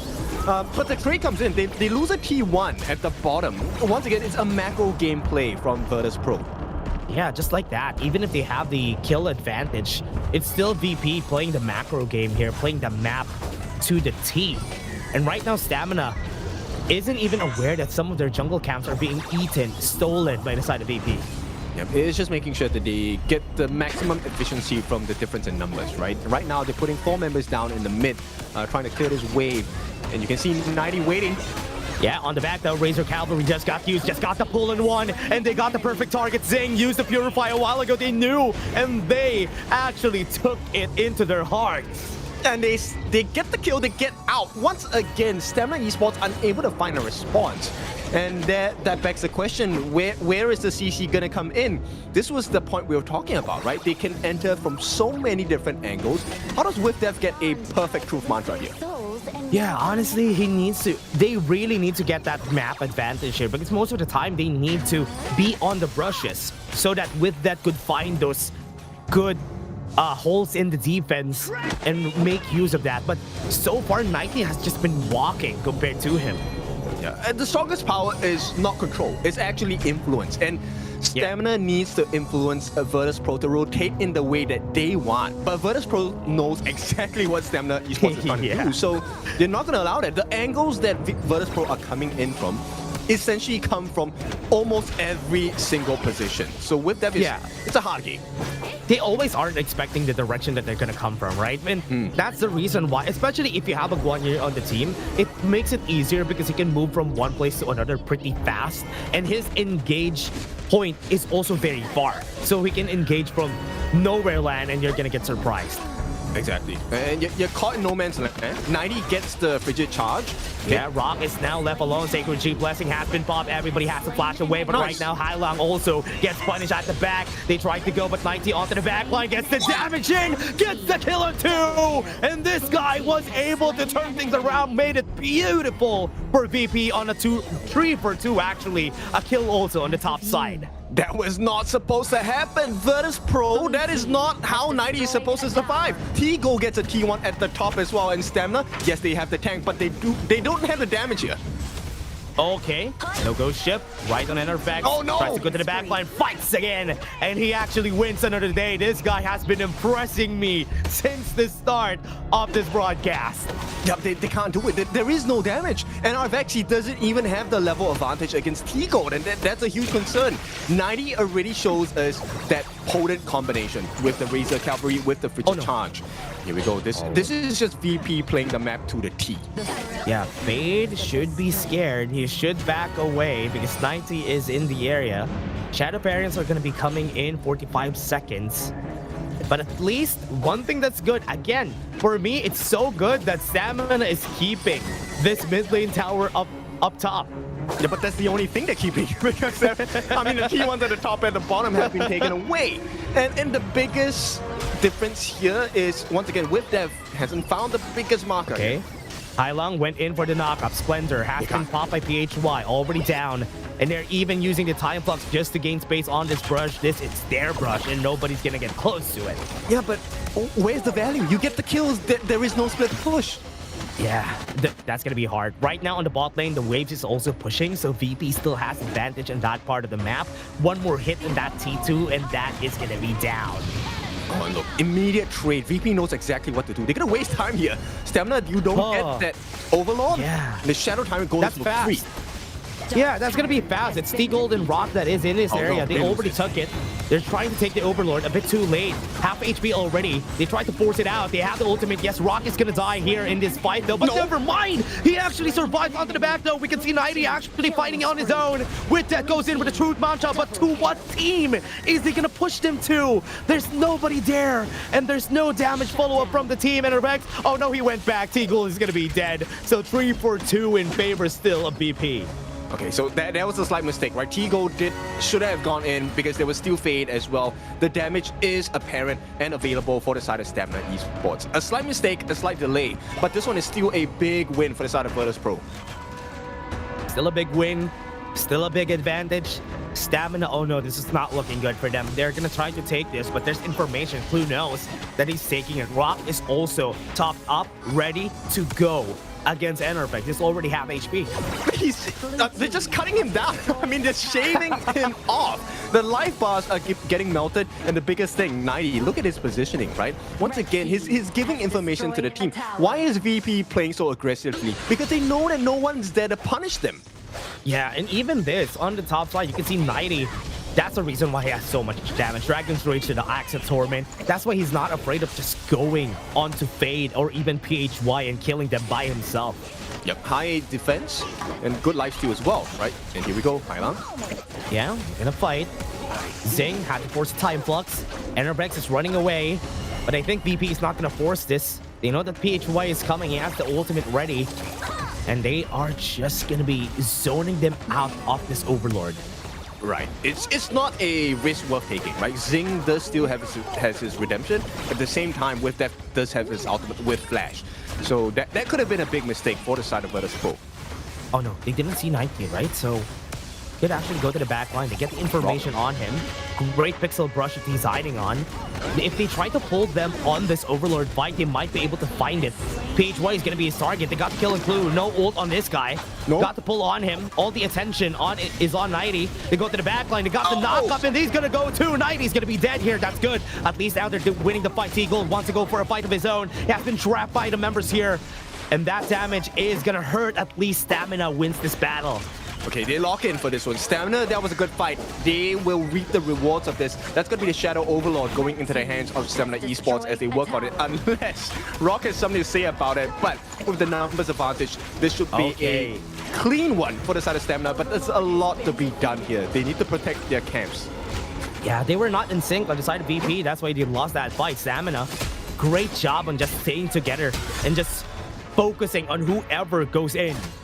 Yeah, and I want to point this out. It's just a very simple thing that Hai Lang did. He just waltzed past the Azure camp, right? So they knew that it was there.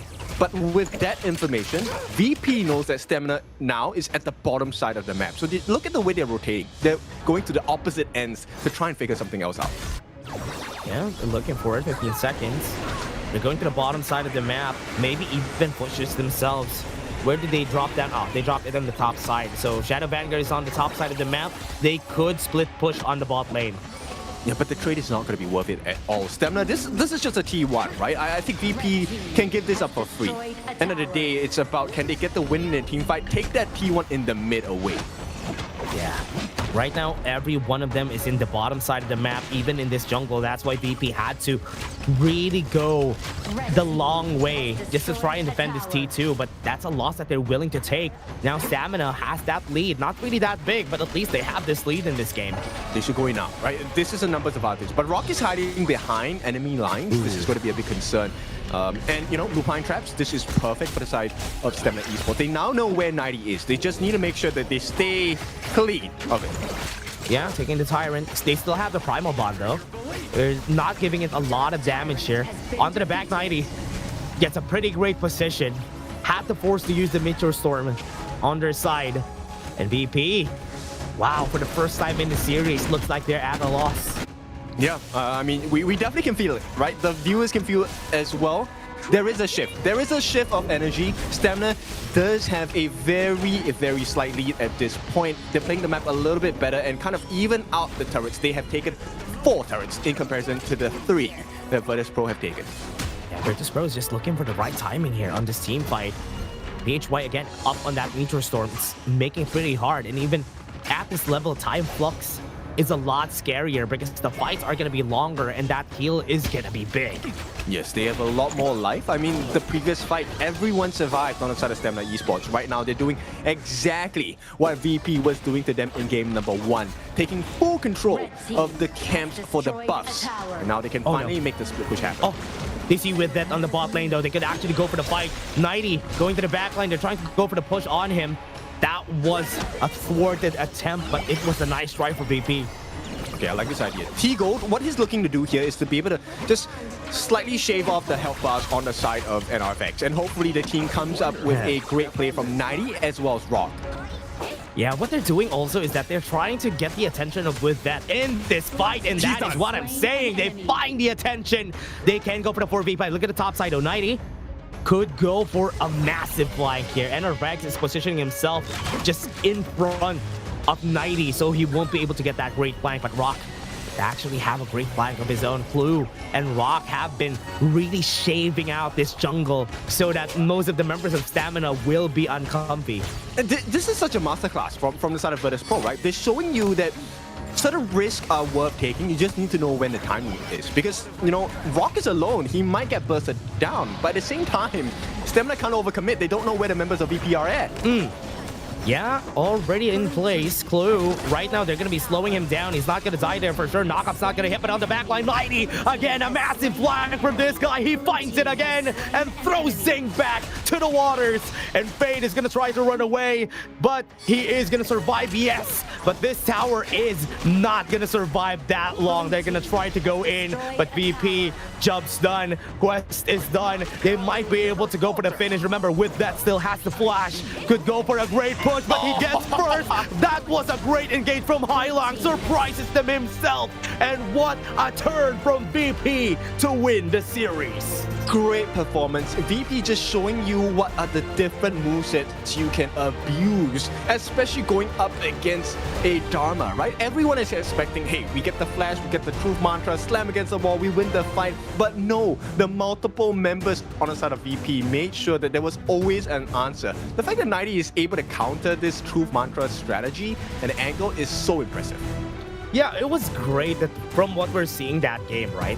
You could see that I think everything has turned down. The dominance starting to fall on the side of VP, but they were still looking for space on the map that they could make use of so that they could get the great flag. And in the end, they again forced Stamina in a position that they want to fight on. Yes, it's just having the leverage. I think that's the biggest difference maker here, right? Every single time VP, I can't not see it. Every time VP starts a fight, there is a minion wave crashing onto a T3 or T2, and you have to defend. And every single time Stamina Esports wants to send or delegate a different member, it becomes a 4v5. Yeah, and they have to send, every time they have to send with that to the lane just for them to clear that out. And with it's either with that is going to be punished or the other 4 is going to get punished by just sending them out for that wave. Yep. Whatever you choose, pain is in store. And the punishment has been real from the side of Virtus Pro. This is one of the strongest, if not the strongest team in KML at the moment. And my goodness, what a dominating performance so far in our first series of the day. Yeah, what a great performance coming in from this team. VP, as expected, they were doing so well. We have seen them dominate some teams yesterday, and they still know how to play ball in this game. T-Gold, if he gets the MVP here, or I think 90 should be the one who gets MVP in this game. Fully agree. I think this is a 90 MVP game based on what's happening. But here's the good thing, Stamina Esports fans, do not be disheartened. This was a game where Stamina managed to kind of pull back in certain moments, right? You can see they had some bits of goalie throughout the game. Unfortunately, it was the macro game that really destroyed the chances of Stamina Esports here. I'll be honest with you, everybody, this was a good game. I think Stamina Esports, even if Game 1 and Game 2 were not that great, Number 3 was insane. They made VP uncomfy in this game. They were dominating them Game 1 and 2. They stopped the momentum a bit, but that effort to stop the momentum a bit could actually mean well for their fight against Nongshim Redforce later in game or series number 3. Well, the same could be said for Nongshim as well, right? YK is a very strong coach, very smart coach as well. They are definitely watching this game. And I like this resilience coming in from Stamina Esports because they did show that, yes, you can take us down, but we're going to leave you with a couple of bruises and cuts as well. Yeah, they were able to do so, though. And I like this. I like this performance from Stamina. They might be able to do this. And again, it's just unfortunate that they're fighting the best team right now in the KML because they haven't lost a single series yet on the side of VP.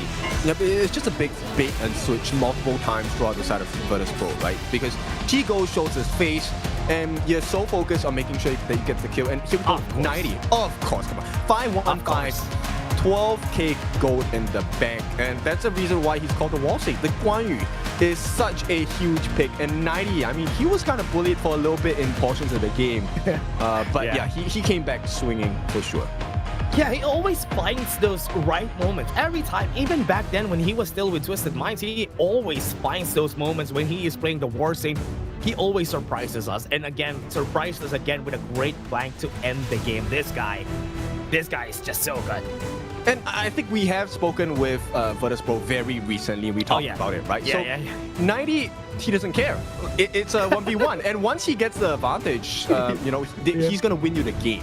So that's going to be huge for the side of Virtus Pro as they mount their next journey into the later parts of 2026 HOK. Let's then take a short break. When we're back, we bring you the second series of the day.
Super Flow Spriteling is here. At the start of each match, players choose one of 3 Spritelings to fight alongside them. Summon your Spriteling to gain a corresponding new skill. Let's take a look at what they can do. Super Flow Spriteling Skill 1. Bigly. The hero drinks a growth potion to increase their size and max health, but movement speed is slowed while enlarged. Super Flow Spriteling Skill 2. Runcy. The hero drinks a shrinking potion to instantly become smaller, knocking back nearby enemies and gaining movement speed, but damage becomes slightly reduced. Super Flow Spriteling Skill 3. Coolio. The hero drinks a cooldown potion to reduce cooldowns of all skills currently on cooldown 3 times, but at the cost of some health.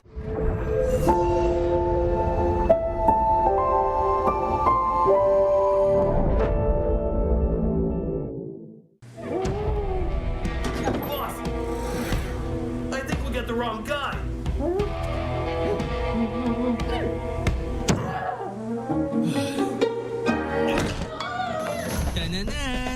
Honor of Kings, now with personalized in-match nameplates. Change your look whenever you want.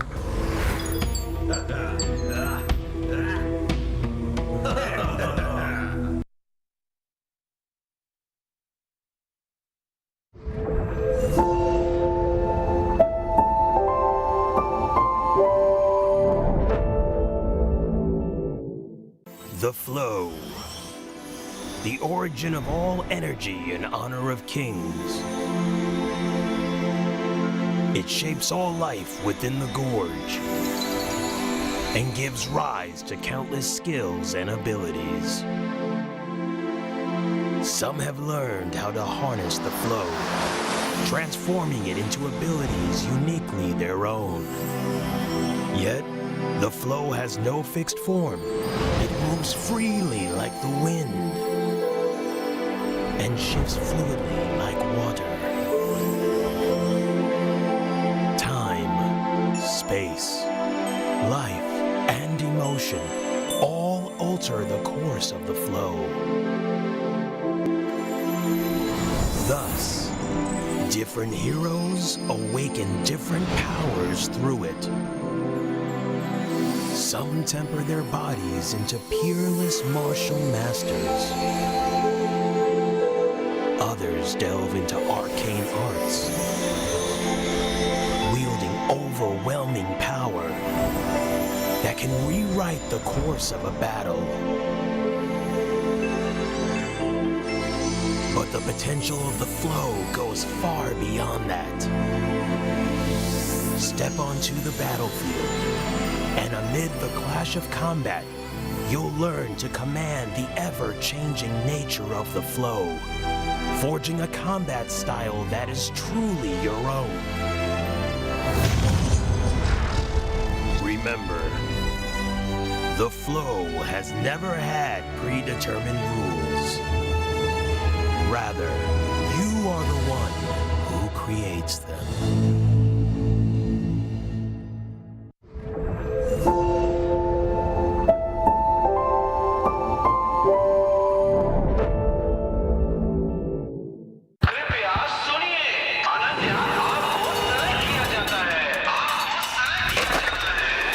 घर जल्दी आ जाना, okay?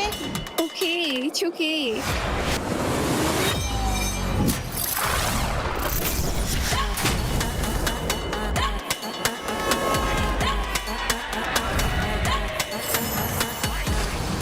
This is HOK.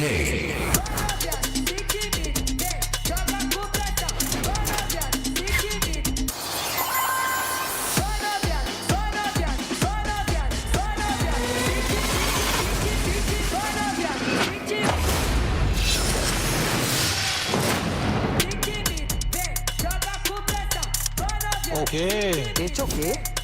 तो मैं काफी time से mobile games खेल रहा हूँ और इस जॉनरा में सबसे टॉप पे आता है वो है ऑनर ऑफ किंग्स और ये ऑफिशियल इंडिया आ रहा है.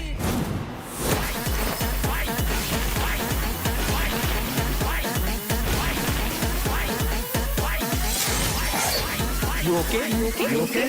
It's okay. It's okay. It's okay. It's okay.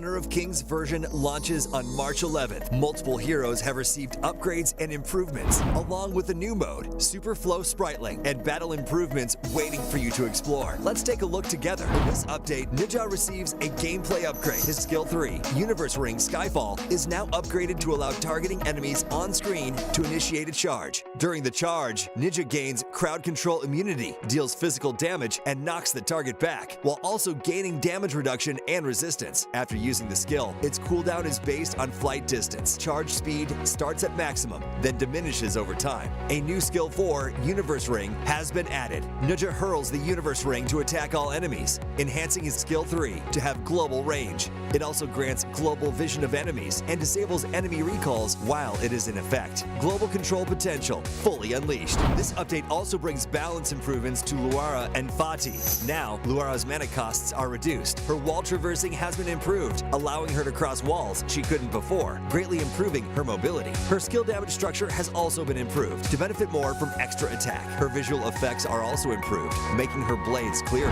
Fatih's ultimate has been improved in this update. After using it, his damage and recovery are increased, and he gains 1 extra enhanced basic attack. Each extra sword energy recovers full health, but no longer deals full damage. Fatih's sound effects and animation flow have also been improved. The new game mode, Super Flow Spriteling, is here. At the start of each match, players choose one of 3 Spritelings to fight alongside them. Summon your Spriteling to gain a corresponding new skill. Let's take a look at what they can do. Super Flow Spriteling Skill 1, Bigly. The hero drinks a growth potion to increase their size and max health, but movement speed is slowed while enlarged. Super Flow Spriteling Skill 2, Runcy. The hero drinks a shrinking potion to instantly become smaller, knocking back nearby enemies and gaining movement speed, but damage becomes slightly reduced. Super Flow Spriteling Skill 3, Coolio. The hero drinks a cooldown potion to reduce cooldowns of all skills currently on cooldown 3 times, but at the cost of some health.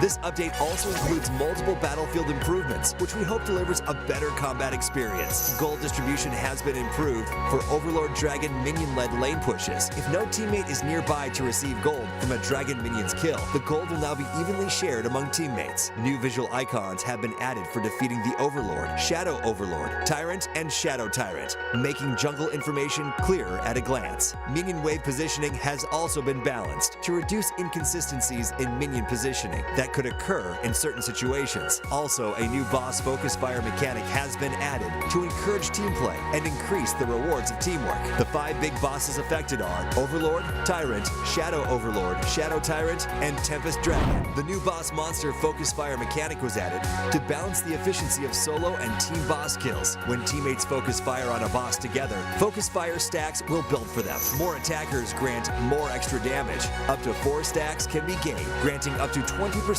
extra damage. During focus fire, wound effects will appear on the boss to indicate the current stat count. Boss monster base stats have also been adjusted. Overlord and Tyrant base health is increased by 5%. Shadow Overlord, Shadow Tyrant, and Tempest Dragon base health is increased by 10%. All the new content are waiting for you to experience. See you in the Gorge.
Welcome back. It is time for our second series of the day. Once again, it's your favorite kind of tofu, Kin Dofu, and with me today is Dash.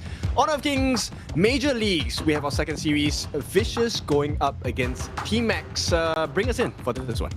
Yeah, very familiar faces, very familiar people. We've seen Vicious from yesterday's match. T-Max, one of their matches we haven't seen yesterday, but they already played their matches. They fought against Nongshim and VP, which is the same thing that happened for Vicious, so they at least have something in common before we start this. Yes, it is. And of course, the common goal here is to be able to acquire as many points as possible. Right now, I think we are looking at the top of the table once again, preoccupied by Virtus Pro as well as Nongshim. But let's take a look at Vicious as they take the stage.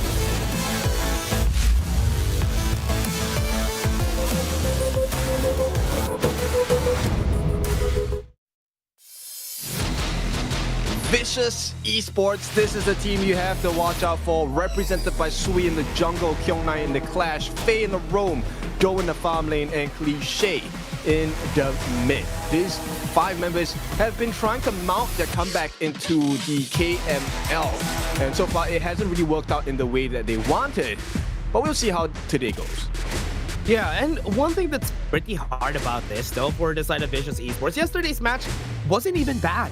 They did so well in their matches against VP, against Nongshim Redforce, but let's take a look at the other team first. Let's take a look at T-Max.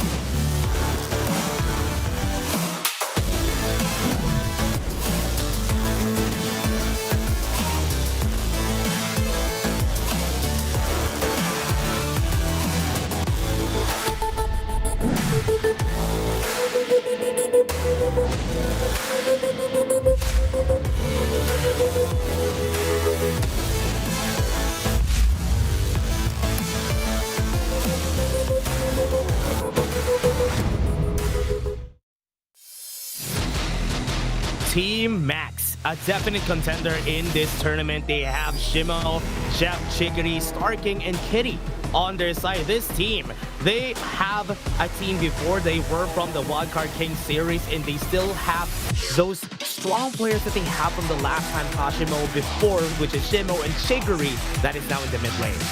Yes, it is, and I'll be honest, both teams, they have a place in my heart because both teams, we are familiar with them. In fact, you know what? Chigiri, Starking, and Shimo have all carried me in rank before. So I root So for that's both why you're teams. close to them. Yeah, okay. I mean, we've seen them play, right? And the thing is, now with the merging of the different leagues coming in, right? East, West, and WKS, now forming our KML Kings Major League, this is where you really get to see, is there a difference in the power rankings for the teams? And right now, they're tied, right? Like, I think Vicious as well as Max, they are contending for the same position. They want to get into the number 2 spot here. Yeah, this is one of the dreams that we've had back in the day, right? But head-to-head, let's take a look at Faye and Starking.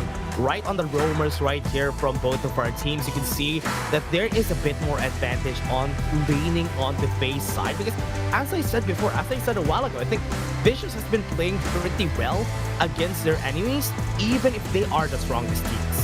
Yes, and yes, a loss is still a loss, but it is how did you lose that particular series? And it was nail-biting for the side of Vicious, right? They did show up a couple of times, putting a little bit of fear in their opponents. While they did lose that series, I think Vicious and Max, this is where the true battle begins because they're almost at the same power level, just granted that the stats are slightly different because of the initial matches they were given. Yeah, and I think these teams are at the middle of the pack at least. They're probably on the same power level, almost the same as Stamina Esports. These guys are fighting for the 3rd to 5th place spot because Max has won against Stamina. Vicious has won against Stamina has won against Vicious. So it's like a triangle for these guys when it comes to playing against each other. So at least now we are seeing this fight again. Last time that they played during round 1, it was a 3-1 where Vicious won. Yes, and we know how quickly things can change, especially when you have given teams the time to really reset, rework, and review the games. So let's take a look at our first pick here. Vicious, they're going to start off with the prio pick and ban. They will be on the blue side. Do we ban out the Tiger first? Can we get rid of the early game? Yeah, is that the question here for them, or are they still gonna prioritize? I think Cliché plays an actual good Haya Evernight aspiration, but the Dolia still gonna be prioritized for this game because we all know how hard it is to play against the Dolia. Okay, we'll get to see if this is going to be an early pace game. Vicious actually banned out the Futsu. This is a very selected ban. This is for sure a targeted ban onto the Max players. Yeah, I think they know what Max is gonna be doing here. I think they use the Futsu on Jeff even. That's why it's kind of scary because they probably don't know how to play against it, which is why they respect that Futsu button. Yeah, but then, you know, right off the bat, the Max actually gives the higher over to the side of Vicious. Sadly. Yeah. It's a dangerous thing, right?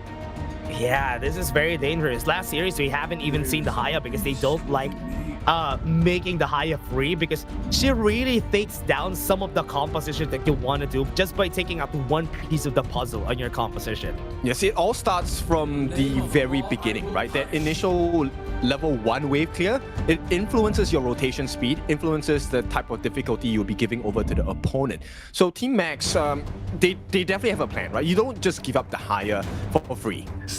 Yeah, I think going with their favorite DOS favorite Eren here is also a smart move because they won't be expending the early on this game in where there's not really a long to actually counter.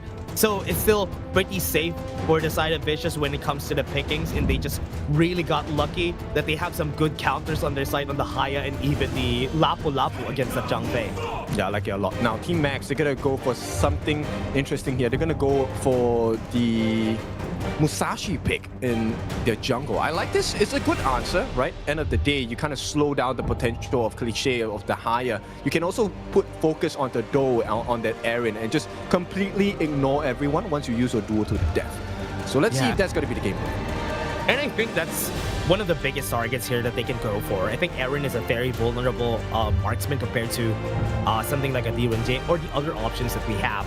So having that easy access to the backline together with the Ata is a good way to just bully the Eren out of that fight. This is a 3-tank composition coming out from Max. We all know Musashi doesn't look like he's going to be tanky, but somehow this guy is a monster to deal with. And this is only going to get more difficult, especially if Max gets that early game lead. Yeah, especially when they have the Illuminating Slash, very hard to deal with. And what I like about what Vicious is thinking here, so if you're going to be picking up the Ata, I have really good leeway to just farm out the lane and just duel you to the death, if you may, for the Charlotte that they picked up here on the side of Vicious. Okay, this mid lane pick is going to be really important for Max, right? This will determine the fight because we know for sure Cliché is going to lock someone up. And right now, this last pick actually for the side of Team Max is going to be the Nua. The Celestial coming in, big damage. But is it going to be good enough against the Eren? Because she is very mobile. Yeah, and also she has that option to be flexible on her item builds, which is why it is still going to be pretty scary here because remember, you already have a brunt of damage, physical damage onto the Charlotte, so you can actually build magic here so that you don't get focus fired by the 2 tanks that is going to go to the back line. The chase down, I think, is going to be the difference maker here for the side of Vicious and Max, right? So if Vicious position themselves where Max have to overdive, you potentially find yourselves in 1v5 situations, or essentially you have gotten VC Vicious into a uncomfortable position where they are caught in the middle of 5 different Max members. I'm curious how we're going to see this push and pull effect coming into play. Yeah, I want to see that. I want to see how these players are going to be playing at Team Max and Vicious. There is a bone to pick from Team Max's side because they won they lost 1-3 the last time that they met, so this might be the time. Do they have their number now? And did they write it in their notes? Yeah, because like the defenses coming in from side of Vicious, if you're away from Faye, you don't get the passive, and that might be a difference maker, right? And we'll take a look at this, right? At the end of the day, this is the biggest competition, the highest stakes. Riyadh is calling. EWC is where the champions rise above, and all these teams are here to make sure they get that. So make sure you get there as well. Scan the QR code and get your ticket now. Yeah, get your ticket, everybody. You just scan that QR code. Once it's there, now it's out. So again, let's go back to the game. We have seen Vicious here, as what you said a while ago, Kendoku. This is what they're gonna do. Clear the wave in the mid lane. Try to go to some lanes just for them to set the pace in the early, because we all know that Nuwa doesn't really have a lot of wave play in the early game. Yeah, and this is going to cost Shimo a little bit as well. I believe Shimo did secure that for himself, which is great, right? You don't want to give freebies like that. But at the same time, this exposes the position of Vicious. Yeah, they all know that they're there already. But you can see here for the side of Team Max, they're still just assisting Kitty on the take on that Crimson buff. So they're going to be taking that Crimson buff, just helping him out and help him just take the lane in the mid lane after this. Can they actually steal this? It would be huge if they get this, and Vicious do get that Firehawk at the bottom. So Vicious now have an option. They can actually secure more if they take the space right at the top hand side. Will they be able to do so, though? So from what we're seeing here from the side of the top side, yeah, there you go. They get the space, right? Shimo is not going to have a good day here. A problem is going to happen. Celestial Emergence right there onto the back line. Got the creation on him and got the first blood for Team Max. Yeah, Kitty with the claws as well. This is going to be first blood. And going to the jungle, that's a huge advantage to start with. So this is a dream start for the side of Max. Even though they lost the Firehawk as well as the Space Sprite, it's okay for them. Yeah, that was a good start there for them. And this team, they are going to be looking at what's next here. They were able to make it work, and they just have to change things around here. Just move things around for the side of Vicious. They lost a bit of that advantage, and that's also because of the fact that Sway needs a bit more time in order for him to make his magic. His wave clear in terms of the jungle camps is not going to be as quick as Kitty, especially now that Kitty got a little bit more gold in his pocket in comparison. So right now the big thing is, can they actually add to the advantage? Can they snowball the growth of Kitty? Oh yeah. Take a look at what they're gonna do here. Right now, I think from what we're seeing here, they are just trying to push them away. And I like that Shigiri is also just holding onto the wave so that it is given fully to Kitty here, gaining that advantage. And this is what I love about the Musashi, right? It is a love or hate relationship for me when it comes to Musashi. I like the early game that Musashi gives, but the later the game goes, the worse he becomes. That's true. And I mean, in order to circumvent that at this point, this is where teamwork is so important, right? So Kitty sharing the wave, do they get the steal? Yeah, actually got the steal. And that is a big win for them, but they're going to be losing their lives. They go to the back line. They got the damage, though, and they're going to be pushing him to the Moonscape Mirage. They're going to have a 1v1 right there and then. And no damage. I think the damage is there. That's going to be a kill on their side. And Max can't even help their teammate. Yeah, I mean, the restraint was definitely necessary at this point. I was kind of wondering, does Kitty use the duel to the depth and try to secure back the Crimson buff?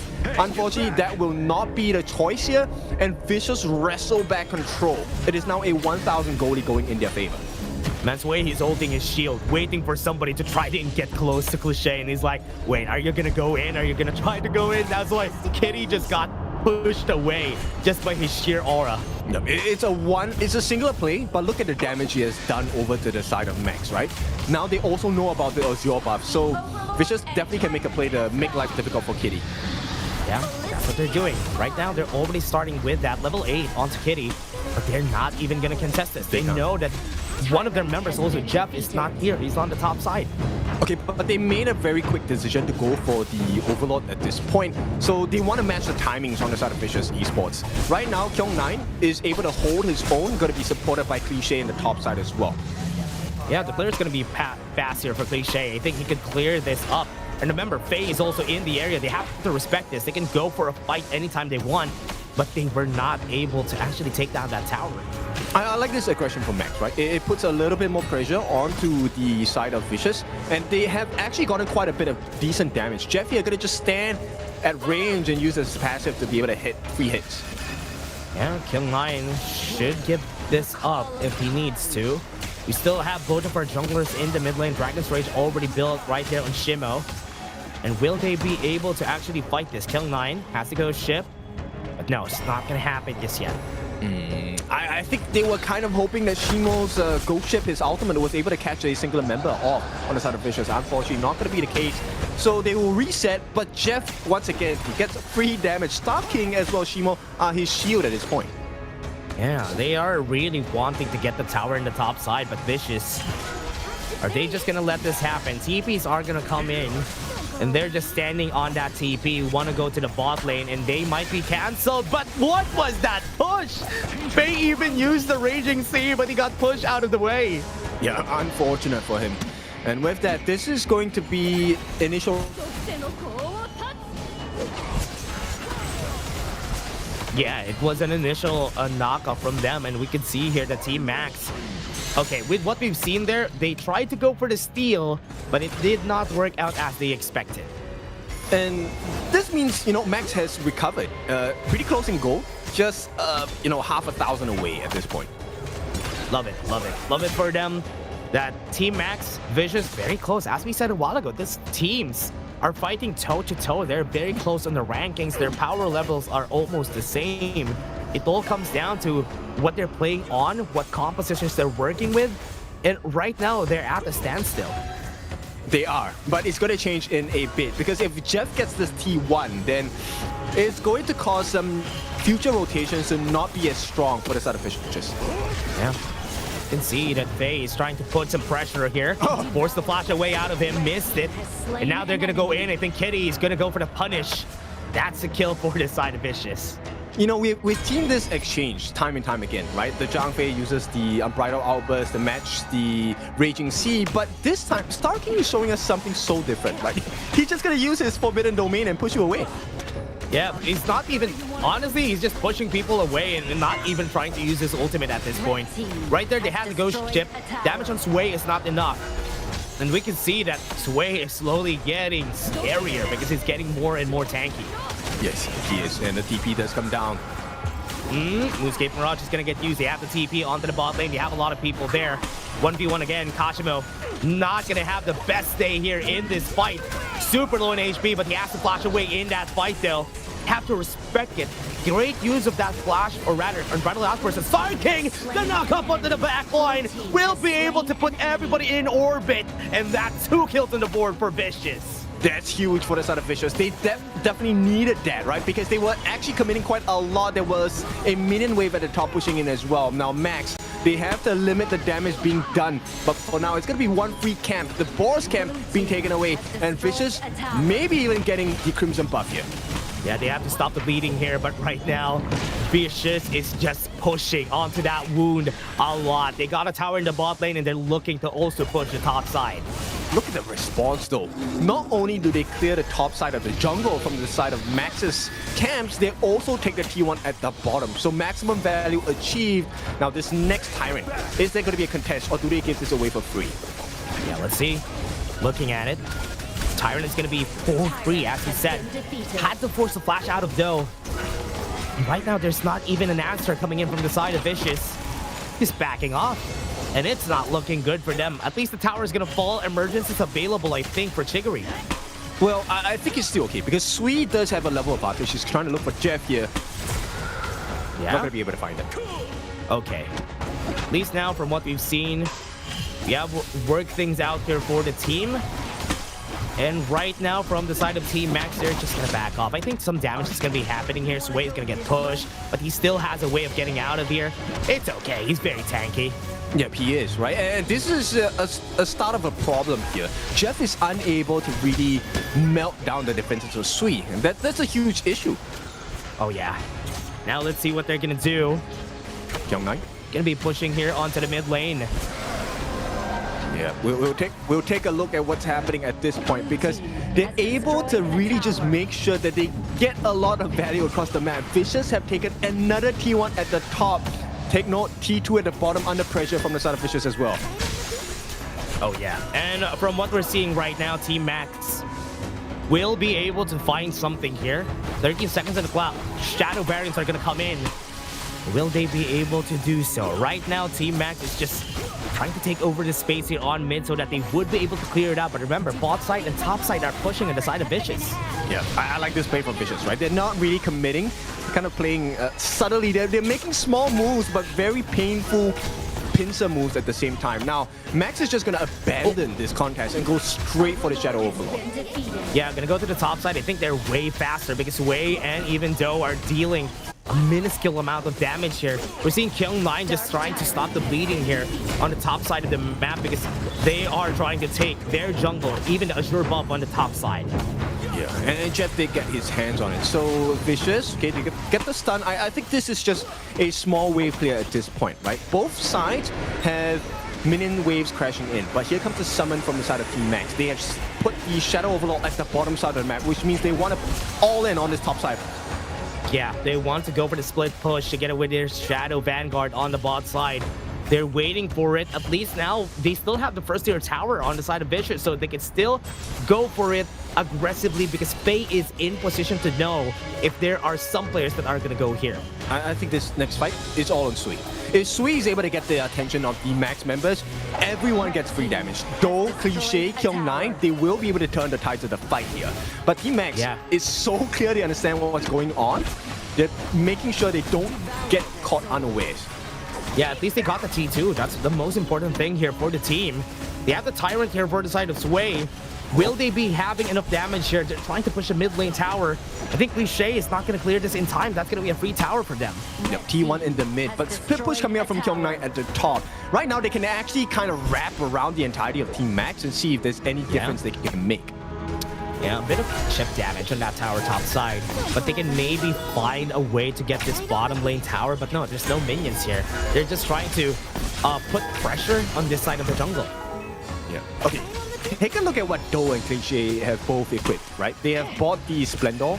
This is going to show you that Vicious, they're going to look to have a super dangerous, super heavy dive later in the team fights. Oh yeah, they even have they're just gonna go in if ever they want to. They have the ultimate right now to the backline. Raging Sea has to be forced and the flash from Jeff. But onto the backline, they have another 3v2 happening. Taking out the tank here, Star King is just gonna run away. This is two fights, two fronts that we're seeing here. But one is left alone too, so that's another kill onto the board here for Vicious. Took some time because of that Blood Rage, but still a double kill for Zoe. Yep, and that's two big tanks out of the way. Starking's the only form of defense left. Jeff does not have enough damage at this point, and this is a little bit of a concern for the side of Team Max. They need to stop the bleeding here because Kyung9 is already accompanying the top wave. They're being denied. Emergence was there at least in order for them to just defend this top tower. 2 more shots. But they were able to do so. At least that was good. Max was able to stop the bleeding. They were able to stop that onslaught from Vicious. Yeah, but you take a look at what's happening, right? Cliché and Sui, they were doing exactly what they need to do. They're pulling attention away. They won't get the kill here. It's really just to push the team of Max away. They get the T1 in the mid. This is a huge mark of success. Now the map is going to be a lot darker for Team Max. That is a pretty scary marker, right, though? On the middle of the first and second tower, and he was just ulting out of the way, even in front.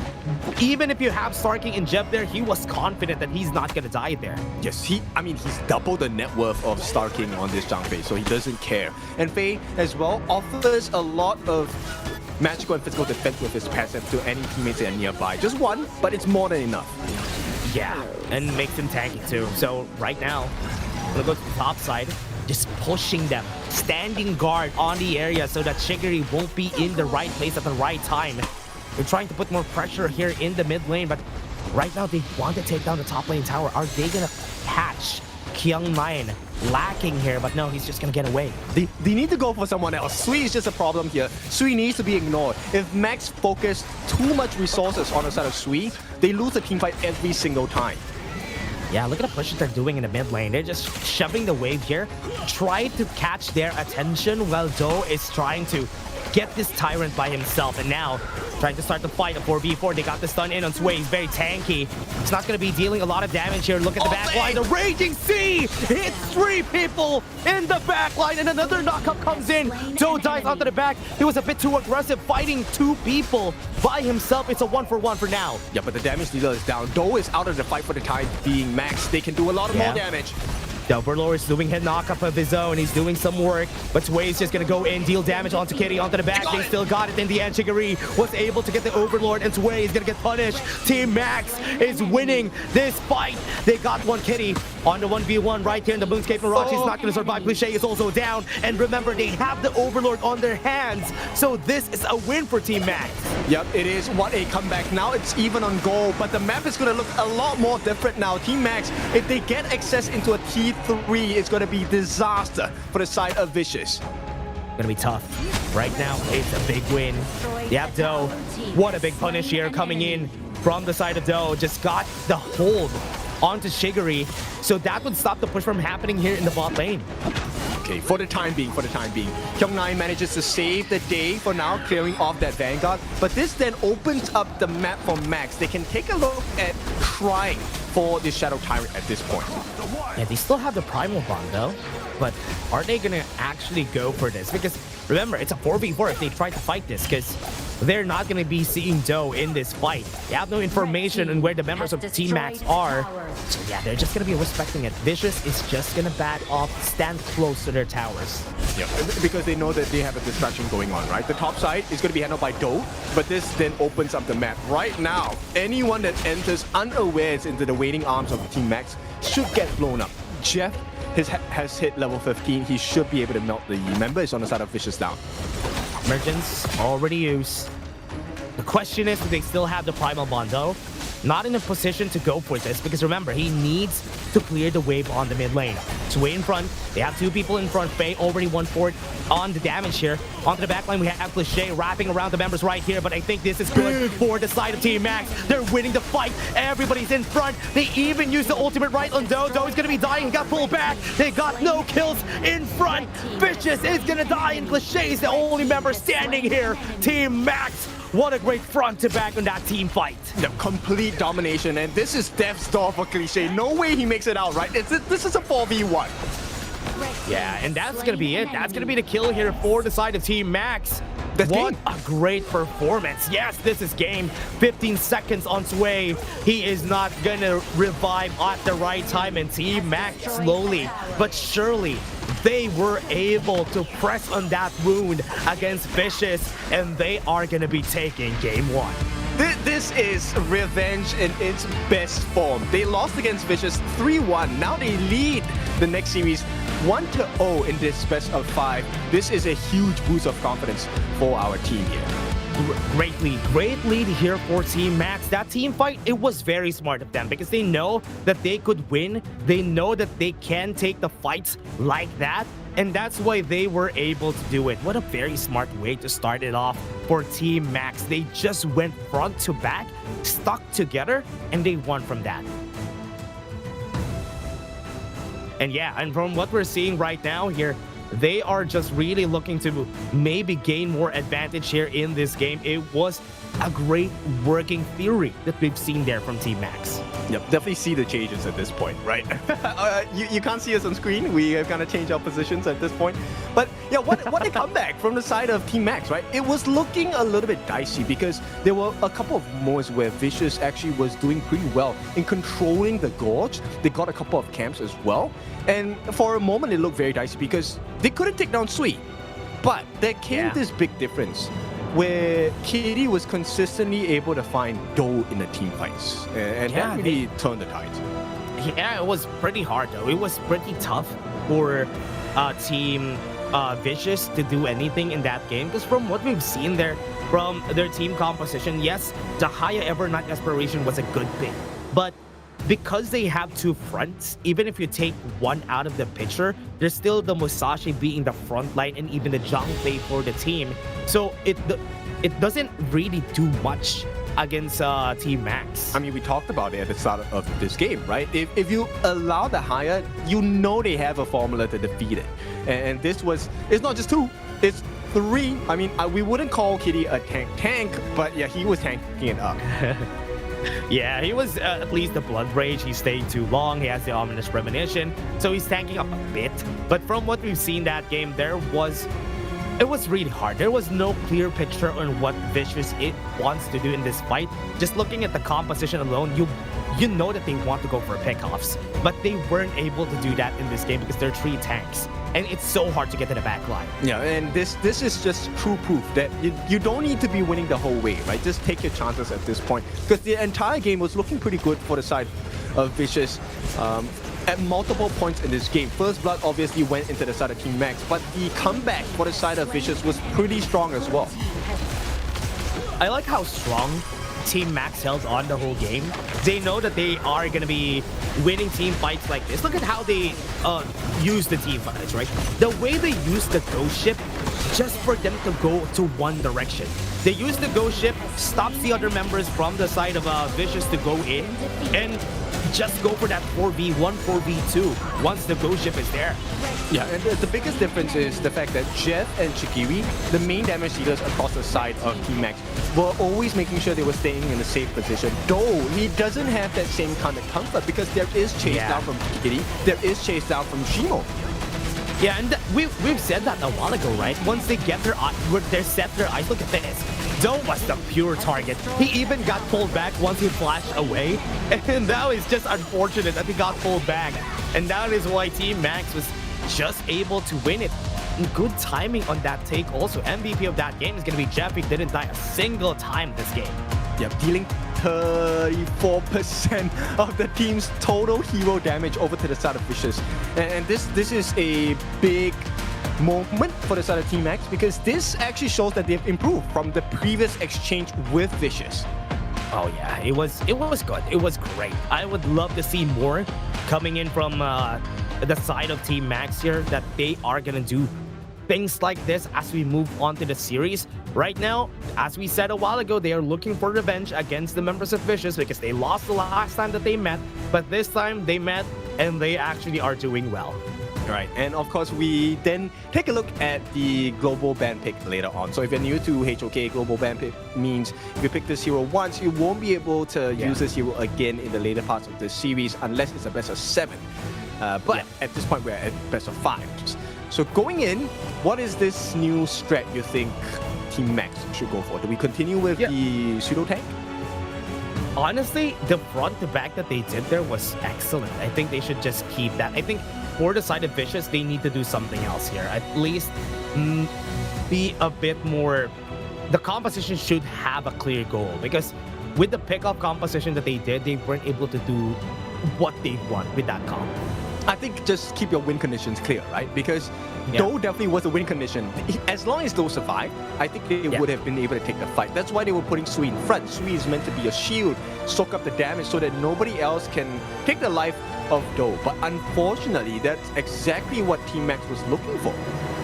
Yeah, and I think from what we've seen there from Sui, it's hard to really make use of the Flowborn tank. I think they really love using the Flowborn tank here on their side, especially for game number 1. And it hasn't been effective even against the match against Virtus Pro from yesterday. So they have to get back to the drawing board and think about it again.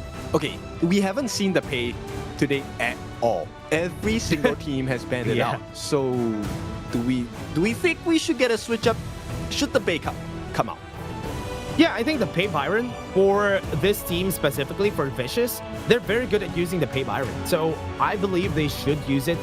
Game number 2 yesterday, if it weren't for the comeback from Nongshim Redforce, they had the Pay Byron that time. They dominated that game. Yeah, and Kyung9 definitely did shine in that particular series as well. So I think we should explore giving Kyung9 a comfort pick. He does well in Charlotte, but in this particular instance, it's so difficult because the main focus wasn't about Kyung9 at all. It was just, let's catch Doe, and we should be able to win the fights. Yeah, and there's not really a damage that he pulled through. There were some moments that I thought it was great that they are doing this fight. He was going to the backline, he gets knockups, but it was not enough to guarantee the win here for the team. All right, so we are planning for Vicious in that sense. We have the Pay Byron combination. They should give that a try. What do we think about Team Max though? Because I think they've been pretty impressive. They've shown us they can recover from a slight deficit. There are a couple of mistakes in terms of spacing wise. I think they were a little bit overzealous to try to get the kill to Sui, which cost them in the middle of the game. Yeah, they have been crazy. One thing that I really want for Team Max is they have been crazy with their drafts. I think there's one game that they played the Futsu on the farm lane. There's also one more game that they played Fade on the farm lane. So, yeah, they played Luna and Fade in the same comp. So, Okay. I'm actually looking forward to that. Okay, now you have renewed my interest in Team Max. I want to see more interesting drafts, right? I'm a big fan of that. Yeah, I want to see that. I want to see that again. Because I remember back in KME last year, we had Gen G with those crazy compositions, right? At least now we have Team Max that does the same thing. I think it's very important because then you get to surprise your opponents and presumably you spoil their draft, right? As a coach, you're kind of like, wait, this is not the usual formula, right? What do we do? And now there's many more options to explore. So that definitely puts one up over the heads of your opponent team. But at the same time, the same could be said that it's a huge risk and things could fall apart really quickly. Yeah, they usually have cards for everything that is going to be pulled on most games, but sometimes when you pull a rabbit out of the hat, that's something that they didn't expect. That is something that some coaches might get surprised on and won't know what to do. And that is the power of Team Max right now, especially they won game number 1. They have the option to do that for game number 2 to keep surprising the enemy team. So let's take a look at game number 1. This was the drafts that both teams have come up with. Max edging it out with a one-time clean fight, managing to end the first game of this series. So as we head into the next round here, Vicious, the game plan is to keep it clean, keep it simple, keep Do safe. Yeah, that's exactly what they needed to do here for the team. I hope they will successfully do so, but Vicious, you know what? They were very tough also in this game. Even if they were on a losing game, they still were able to stay for long in that game. Okay, so we will have a slight difference. I think it is Vicious going in for the blue side this time, right? Okay, we're going to the blue side this time. So with that, I think they're going to go first. And you can see here for both of our teams, they're already getting ready for that draft. What is next here for our teams? I want to see some adjustments from Vicious because, man, both of these teams are probably down because of their losses from yesterday. But you know what? Whoever wins this will start up again, at least for the next part of this round number 2 we have. Yep, and I want to bring up this conversation, right? When we first entered into KML, we were kind of questioning who is Sui, where is he from, right? And you know, having virtually zero experience in KML, is he able to survive? And I think in game number 1, it's looking okay. Sui does have the ability to fill the gaps, but I feel like the team hasn't really gelled well. And Max now on, once again, prio pick, they're taking away the big tanks.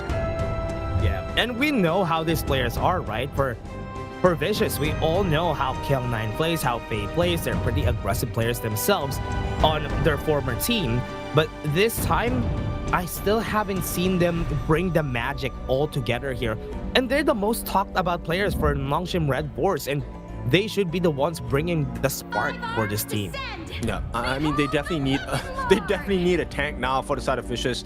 They're gonna prio pick the Chicha. This is one of the most cool things as a blue side pick, a prio pick, right? Because the Chicha is such a flexible pick. Essentially, you are going to be able to counter pick whatever Vicious shows you.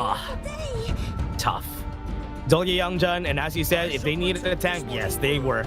They got one of the best right now in this batch. The Youngjun is already on their side together with the Dolya. Whoa. It's gonna be a headache, but Team Max, this is crazy that they picked up the Luna on this matchup. Okay, I like it though, right? The idea of the draft from the side of Vicious is we're going to be able to out-sustain, right? You get the double, triple raise coming in from the side of the Twilight. You get the sustain, you get the jump. But the same formula is offered to Team Max as well. The Luna can self-sustain in team fights as long as she gets the reset over and over again. Oh yeah, that's true.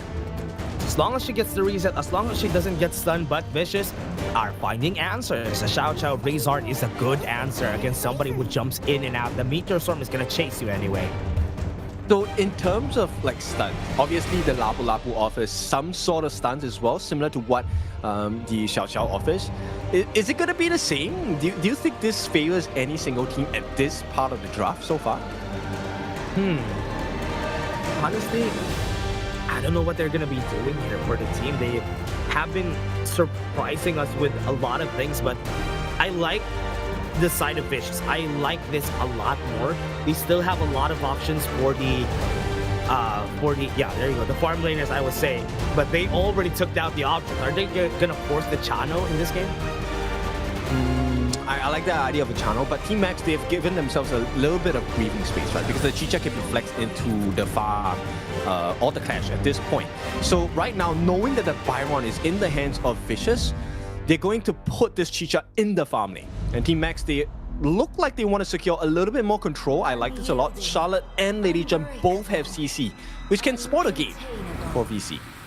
And probably the best counter to a Youngjun, because he only can go forward, right? Once you drop the Disruptive Deluge in front of him, he won't be able to move forward anymore because he would get stunned a lot of times.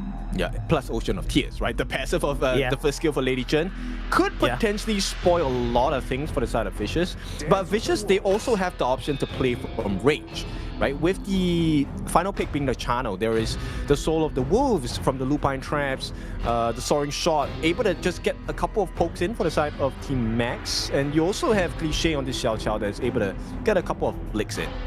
Yeah, and as I said, I think they really forced their hand on the side of Vicious because they really had no more choice except for the Chano here. Okay, but if we take a look at the combos available, I think Team Max has a pretty scary combo, right? You have the Destructive Deluge, you have the Raging Sea, and then you have all the slices coming in from Shimo and Kitty as well. Yeah, the question is, how are they going to be stopping this Luna? There's not really a great stoppage for the Luna except for the Xiao Xiao, yes, or the stun from Sui. So those are their only options here. Even the Storm Strike, yes, let's call that also. But usually, whenever a Luna gets picked, there's a very definite crowd control counter to the Luna. But let's see how they're going to do it for Vicious. I pretty much prefer the draft for the side of Team Max, but once again, the draft is only one part of the solution. The second part is, can you execute well? 5 seconds. Will they answer us in that question? Will they be able to actually do this time? Team Max versus Vicious, game number 2, everyone. Team Max has advantage now. Yeah, and definitely this is not going to be a game where you want to risk too much. Both junglers suffer from a deficit. It's very hard to come back when you're behind on gold and EXP. But Sui, he's going to take the chance here, and he's going to start approaching the Azure buff. Yeah, actually gonna go for it, and this is good. At least for the side of Vicious, this is a good plan. Oh, it's nobody's here. Nobody's gonna be able to defend. How are they gonna go to the other side? No answers for them, and that's a 3-1 for the side of Vicious. That's a great start for them, but this might be what they're gonna do. Unleash the Hound will be hitting onto the back here.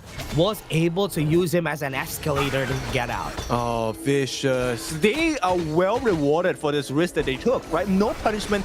Kitty understood that there is a risk coming in for Sui here, even though there is a level disadvantage. And now, because of that fear, Sui is going to get the maximum effect. He has both buffs in his camp that is going to be secure for him. He's going to have the level up. Yeah, and they really know how to deal with him. This is how you deal with a Luna. Deny the blue buff pretty early. They are going to need to actually go for those waves in the mid lane as fast as they could, just to stop that bleeding from happening, because the level advantage is going to be there. Yep, this is just a very initial lead coming in terms of the gold for Kitty. Over time, Sui is going to be on top in the gold department, and as well as the EXP, which is a huge difference, because if Sui gets onto Jeff at this part of the game, Jeff is done for. There's nothing for him. Yeah, pretty scary. Right now, I think Sui is just gonna do this again and again. Both of these junglers, for everyone watching, both of these junglers are not really good in the early game, so they need to wait until they get to level 7 or the first objective before they will find their value in the team fights. And now, Knockup, not gonna go for more. It's a mid to late game setup, and they have the timing. They have to go for this now. Yeah, they can go for it. Onto the back line, you have the Ocean of Tears. Sui gonna go with a Disruptive Deluge. They're still gonna take it for themselves. Sui still gets it in the end. And he gets away unscathed. Very, very healthy. Oh, this situation sucks for Kitty. I mean, there is no blue buff. You have a level disadvantage. Gold is definitely going in their favor of Sui, and your camps are being taken one by one with no response. You don't have the timing on your opponents. No timing, no levels, and now top side, they're gonna go for it, and they are gonna try to actually get some pressure in. They go for more, and they unleash the Hound, and the first blood comes in for Sui. Sweet, and that's a big moment, right? And now with the Yangjin having both a level and EX and gold advantage here, Vicious can definitely contest for the 4-minute mark Tyrant. I don't think Team Max can actually afford to take that risk. Yeah, this is why we're kind of scared of this pick, right? The Luna pick, once on the second pick, was really surprising for me because they already know the presence of the Dolya Yangjin should be respected. And now they are getting punished for it. Yeah, it is. And right now, at this point of the game, there is no proper answer unless Vicious makes a horrible mistake at this point, right? Jeff, he's equal levels with Do, and there is nothing much they can do. Yeah, and even Kashimo is not, or Shimo is not even having the best day here on the top side because they are also ganked a while ago, so there's still this level advantage on the side of Kyung9. Try to go in for the damage. They can't even get close just because of the fact that Meteor Storm could be popped anytime soon. They just back off. Overlord Tyrant itself, but the blue buff is more important here for the side of Vicious, and they're gonna try to go for it. Knockup's not gonna hit. They still have the ultimate ready here, so he's very, very healthy. He takes it again, and he's just gonna get away. Yeah, no punishment, and not by choice. They really can't do anything about it. Team Max here just at a loss in terms of choices and options. So Team Vicious, it's time to really, amp up the gear, make sure life gets even more difficult. This is one of the rare times where kills matter a lot. Yeah, in this early game, I think this composition can't do anything. Shimo needs items, even Jeff needs the items, so they can't even fight back. The damage from Chigiri is not going to be that high this early, so it's really hard. With the composition that they drafted, they can only fight in the mid game, not right now.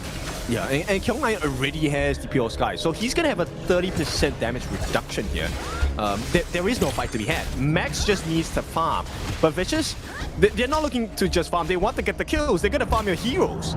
Yeah, they are just gonna take it. And that's what you want with the Dolya Yangjin. Even the happiness that Do gets whenever this happens. Celestial Melody is available. 2 people on the bot lane. Remember, they still have a Kyung9 at the ready. They can't even steal the buff. Meteor Storm has been used. Jeff has to run away. Flashes have been expended. And Team Max runs away with a loss. Yeah, they're just going to be put on the back foot at this point. Vicious going to start working down on this first time of the game. 5.5 minutes in. Cliche will take that final hit. Does not matter. It's a team effort anyway. And Sui is already at level 9. Kitty just hit level 9. Not ideal. Yeah, they're just going to be tucking their tails at their backs here. No mana for Kitty, so he can't even contest this. He's just going to be giving this for sure. So they can't even do anything about it. And Kitty has not gotten a blue buff since the start of this game. Yeah, it's scary. 6 minutes, yes, you can do that in rank. We have experienced that many a times. But in tournament format, not having a blue buff for 6 minutes in total, that's paid. Feels bad, especially as a Luna, you want to do it yourself. Kyung9 is going to be on the top side, going to try to fight back here, but they are still going to push. At least there's a trade that's happening around the map, and that's good for Team Max. Well, that's a silver lining. That's better for Vicious. Yeah, I mean, it would just make sense to be able to take a trade, but, at this point, Vicious definitely still very much in control in this game. Yeah, they are in control, and they can't even fight back for now.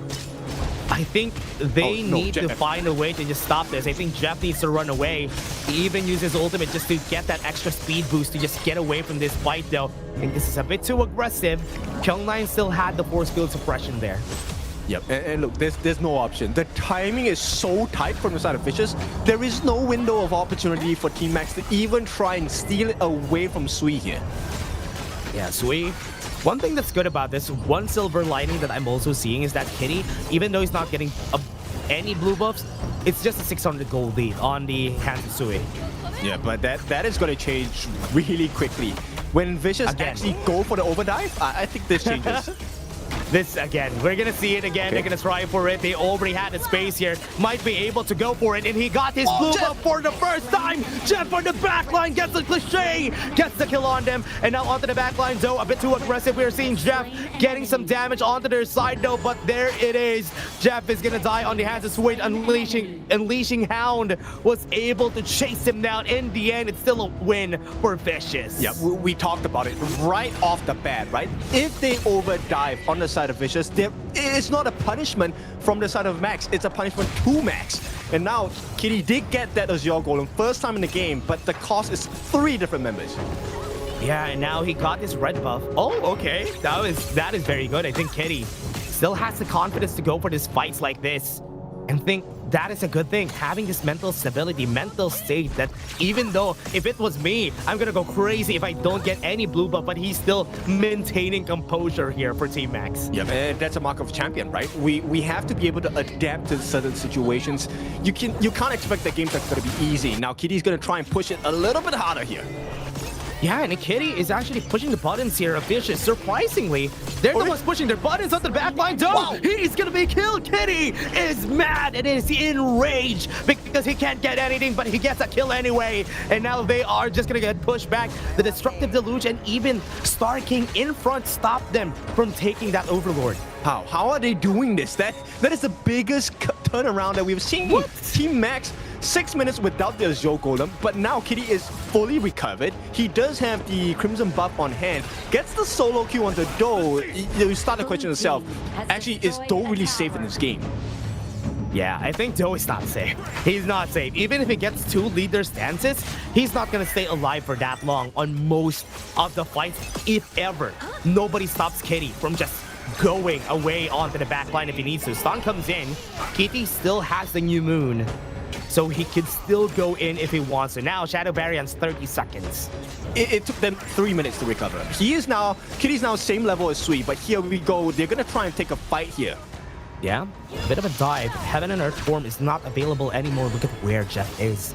Jeff, Doe is going to be his target. He has the ultimate right there. Return of the Arms Master is here. He's getting pushed back. They're going to try to chase him down. The Raging Sea hits him in the back line. And that's the perfect way to start it off. They go for the chase down. They want to go for Faye. They got the kill on him anyway. Jeff doesn't care. Sui is in front of him, but he's going to die. Never mind. Kyungna is going to come in. Going to go for the Storm Strike. Hits him in his face. Kitty's still alive though. Very healthy. Still has the blue buff. But Sui, a bit too of an overdrive, is still a 2v1 in this fight, and the strongest member of Team Max is still alive. Okay, he shows his claws, and boy, this cat does fight because he just scratched the life out of Vicious. Yes, they lost 4 members, but there is no trade-off for the side of Max, right? They can't push on the side of Vicious. Yeah, that's good. At least now they are dominating the game. Cliche. Oh no, he just got dove on by Kitty. This Luna is a menace, and this is why it's one of the main reasons why this is banned, right? We've seen 100% ban or pick rate today on the Luna, and this is the reason why. Yeah, this is because the Luna on the hands of a master, you can actually turn the games around even by yourself. And that's the reason why Sui did that on him. He's level 15, 2-level advantage, whilst not getting the early Azure Golems on his side. We need to study this recovery from Team Max. Very rare that we have seen this situation arise. Now T2 put under pressure. They have the Tyrant buff as well. I don't think Sui wants to jump into the middle of Kitty because Kitty can just jump into the backlines of Vicious. Yeah, that's the hardest part about this game. We talked about it on the start of this draft. There's no actual easy crowd control that they can use if ever the Luna goes crazy. And Kitty is now a full-blown tiger at this point. Yeah, Karma is okay, I'm not gonna complete that, but yeah, 6 minutes without the Azure Golem, and now the same situation is returned back to Sui. He doesn't even get a kill here on the Shimo. Yeah, Tyrant was already taken by them, but look at them, even with a Primal Bond, they're still taking this Overlord. There's no information. Topside, look at the push. They're gonna go for the T1 on the bot lane, but that's not a good trade. This is a deep tower. Gonna get taken down the top side. They're fighting for it, and that's why they're distracting the members. Look at the back line though. They already got it. Kitty got off the Shay, and now Doe is the only one that could actually chase him down. Gonna try to go for the soaring signal, but he's gonna chase him down. He has to flash right here in front of him. He gets the kill anyway. They get going, and they're gonna chase them down. The waves are pushing. They can go for the T3 towers here for the side of Team Max. Yep, and this is not the only one. Potentially, they can end the game here. Sui will be able to push them away for a little bit, but Jeff, he doesn't care. He wants to end the game right here, right now. And they are gonna go Sui onto the backline. He has a lot of damage. Jeff is gonna kill one, and that's one on the drawing board. One more to finish it all. Revenge is best served cold. Team Max gets game number 2 after getting punished for so long during this game. This is just a recovery on every single level. How did they do this? He was out of a blue buff, no Azure for 6 minutes in the game. He had a 2-level advantage, Sui against Kitty, and they ended the game with a huge turnaround. This is a completely different Team Max. Man, my mind is still blown. I don't know what to say here, because this game, Team Max, they were at the back foot for the first 8 minutes of the game. And once Kitty hit that stride, hit that level, once he gets going, he was able to turn single-handedly, because also during that time, Jeff was also getting fed a lot. Shimo was getting his items, and that's the right time. They knew that they're gonna lose the early game. And once they hit that mid to late game timing of that game, that's when they started to go crazy. Yep, and you know, in theory, Vicious was doing everything right. They made sure they got the timings of the buff. For every single camp on the side of Team Max, they were consistently there on time. They were getting the kills, but they kind of let that foot off the gas in the middle of the game, which by right should have been the exact power spike for Sui.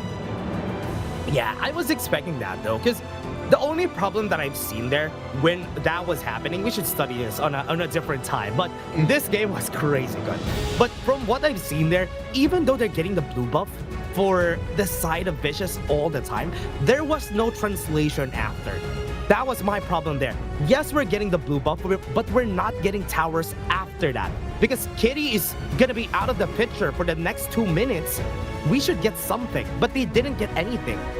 Yeah, absolutely nothing at all. And I feel like, okay, obviously our MVP in this game, it has to go to Kitty, right? What a recovery coming in from him.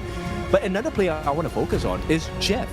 Jeff, he made this game way easier, because not only was he winning in the 1v1s against the Byron for Kyung9, you can't actually put the channel against the Chicha, especially when, you know, they had to go on Jeff. Yeah, it's crazy. It's crazy that this happened. You can see here, this was the start. This was when Kitty showed his fangs. When he got the kill on Doe, they were winning the fights. And also, as you said, Jeff has also been great, uncanny with his positioning during this game, which is why things also work out. If there is only one gear turning here for Team Max, this couldn't have worked as good as this went. But they had 2 gears turning the whole time. Yeah, because if you take a look at certain situations, Starking was actually doing a very good job of making sure that Jeff was safe. He was tanking the hits.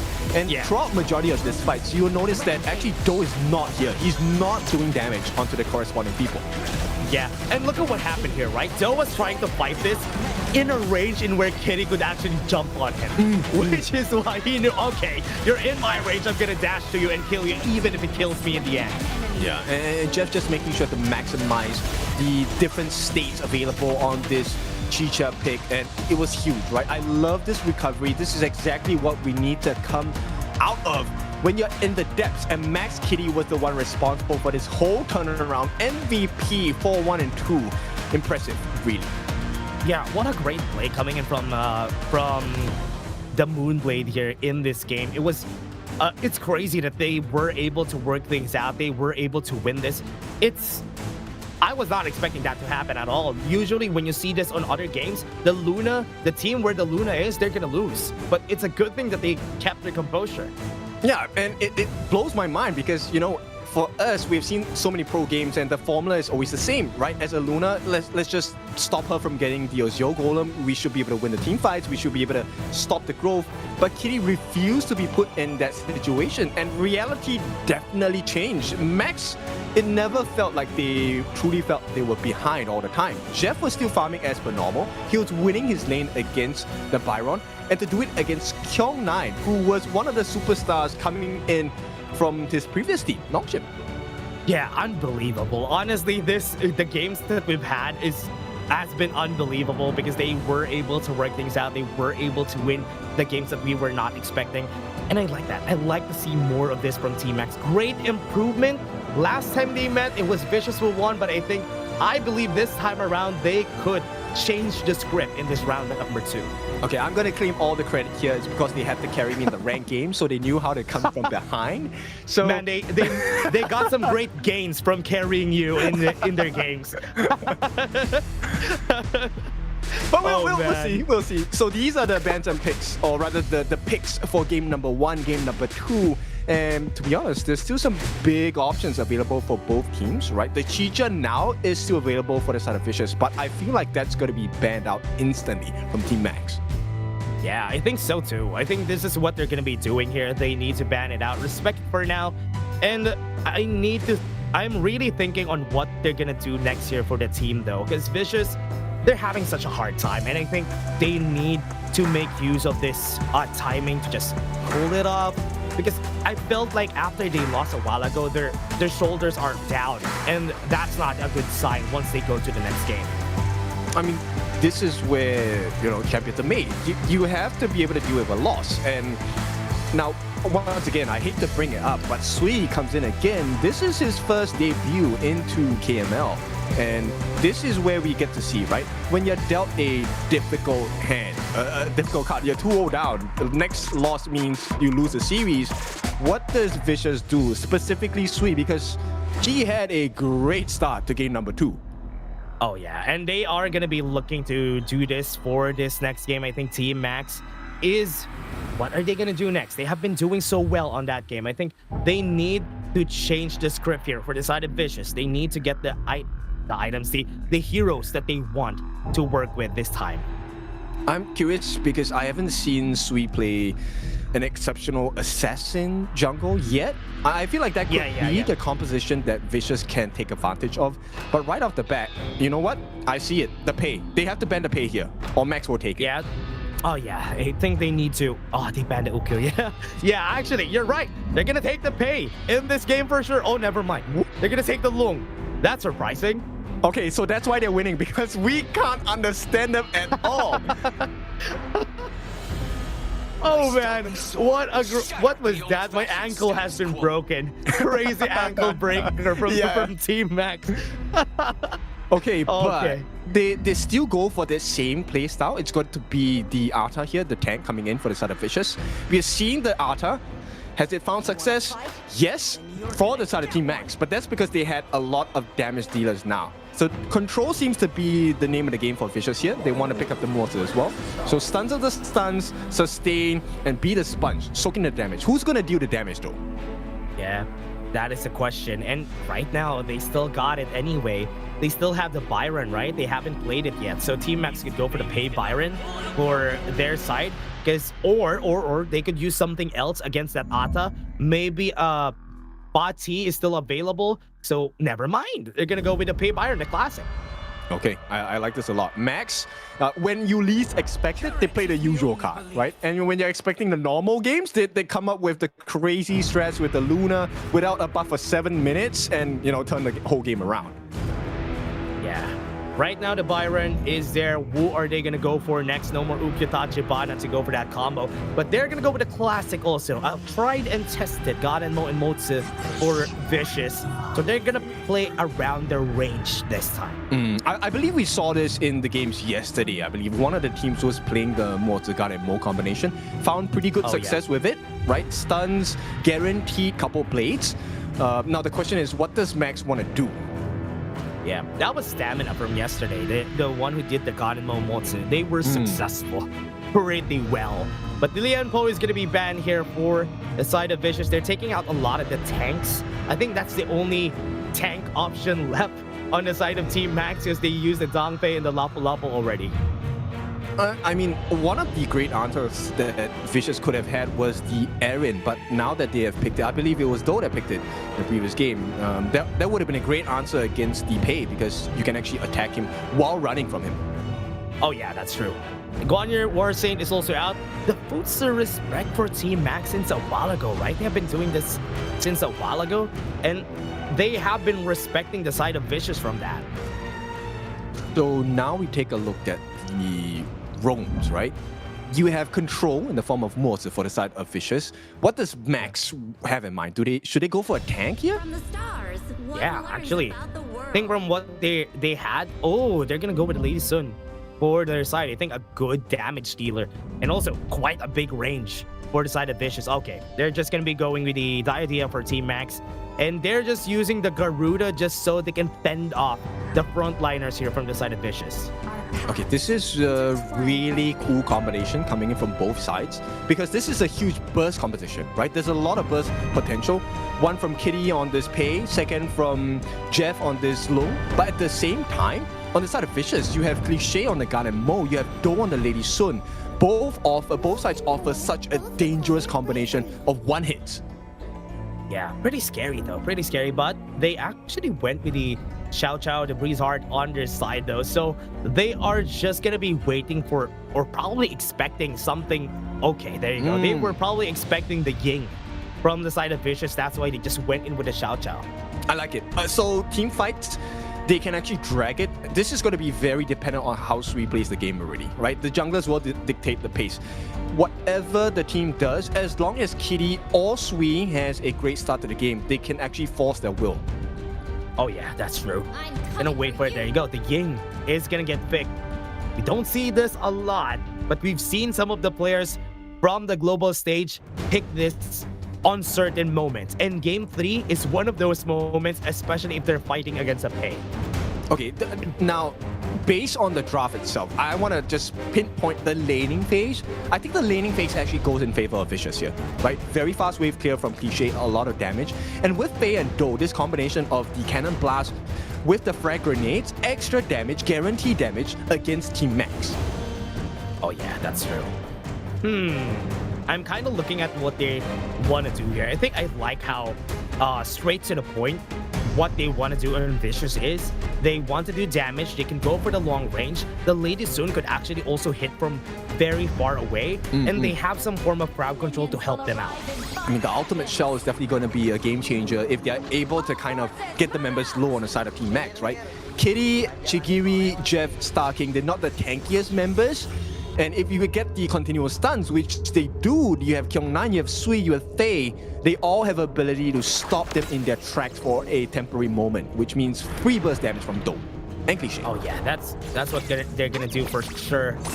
Kinda excited on what they're gonna do here for now. Will they be able to find a success here in this game? At least just turn this to a game for Game 5 so that they can turn things around. Oh, Chigiri is so confident walking down this river. He might get punished here. Oh yeah, I think so. And right now we can see it. Chigiri's gonna come in. What? Had to force the flash just to force the flash also from Do. Okay, that was interesting, right? They're buying time. Kyung9 actually able to survive this initial onslaught coming in from the side of Team Max. And I believe Shimo actually got the camp. Yeah, I think so. And now, with this, they're trying to put pressure on the top side of the map, which is why I think the reason why Chigiri had to flash in and force the flash out.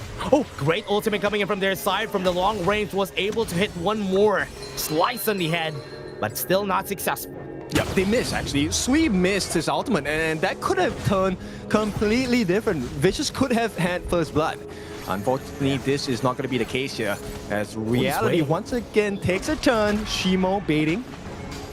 Yeah, could do the damage. Shui is also here. Doesn't have the Starburn, doesn't have the ultimate right here. And I think that's going to be a punish coming into their side. And Starking doesn't have the flash. 2 kills for the side of Vicious. Big start. This is going to be huge for the side of Vicious. They get their TP down as well. Cliché will be able to make it back in time for the EXP. He should hit level 4 now. Yeah, this is good. At least now, for them, they were able to get that advantage, and that's what they want to do. They want to get the advantage as early as they can, and this is something that they want to happen. And we can see Chigiri also putting a lot of presence onto the bot side. Jeff already have HP, doesn't have the ultimate right now. The knockup comes in, but here comes the Shay. One flash from him could actually get the kill on Jeff here, but no, not gonna happen just yet. That is pretty scary. Yeah, this is exactly what we were talking about, right? Every time Faye lands a stun, this is a huge opportunity to get a lot of damage in. You have Cliché and Do, both can insta-kill a target, especially when they have the goal lead. Right now, it's not the biggest goal lead, but Do does have an advantage over Jeff. Yeah, they have the lead. They're trying to do what they can here, but on the top side, they're waiting for the Space Sprite. Trying to put pressure on the bot lane also. Damage coming in from Cliché, hits the 2 targets, but from the back line, the frag shot was able to get it, and Cliché is going to be chased down. What a good take inside the buff from Faye, just to stop them from getting any kills on the side of Vicious. Yeah, no window, and Shimo gets taken down as well by Sui. Everything going right in the direction of Vicious for game number 3. That's what you want to happen, right? Vicious, they should start pretty explosively in this game, and they were able to start pretty well right now. Yeah, okay, we did see the comments. We did see that, you know, people commenting Team Max 3-0. Guys, chill first, take a seat, because Vicious are coming back. Yeah, I think this could be a turnaround coming into their side. And we wanted to see Team Max take the early game, because remember, they have the Pay Byron that we usually see should be winning. But let's break Kindofu, please break down this replay. Yep, so the lifesteal and the health regeneration from that ultimate from Sui is one of the biggest game changers here, right? So not only do you cut down the shields of the Shimo ultimate, you also get damage, you get lifesteal back. So in a long extended fight, Sui wins in this 1v1. Plus he has a 2-level advantage. That's true, and that's going to be a free Tyrant here for him because of that. And now the punishment is happening. I think they should hold on to this lead. Vicious has always been good at holding on to this early game. They just need to find a way to finish games if they need to. Yeah, right now, I think they already have the solution, right? So Faye, just land those cannon blasts, you get the free kills, Cliché and Do will finish the job for you. This T1 is a guarantee at this point if nothing changes. Team Max, they have to figure a different formula out. Oh yeah, they have to find a way to find an answer here. Right now, it's still quite a problem for the team here. Will they be able to get anything else? No traits whatsoever for Team Max. Yeah, because they can't. I don't see any openings for them, right? There isn't a buff that they can steal away from the side of Vicious without taking a huge risk. There is always the consistent and constant risk of Faye landing the cannon blast onto the different members, of which Cliché is 7, Do is 8. They have the potential to one-shot you already.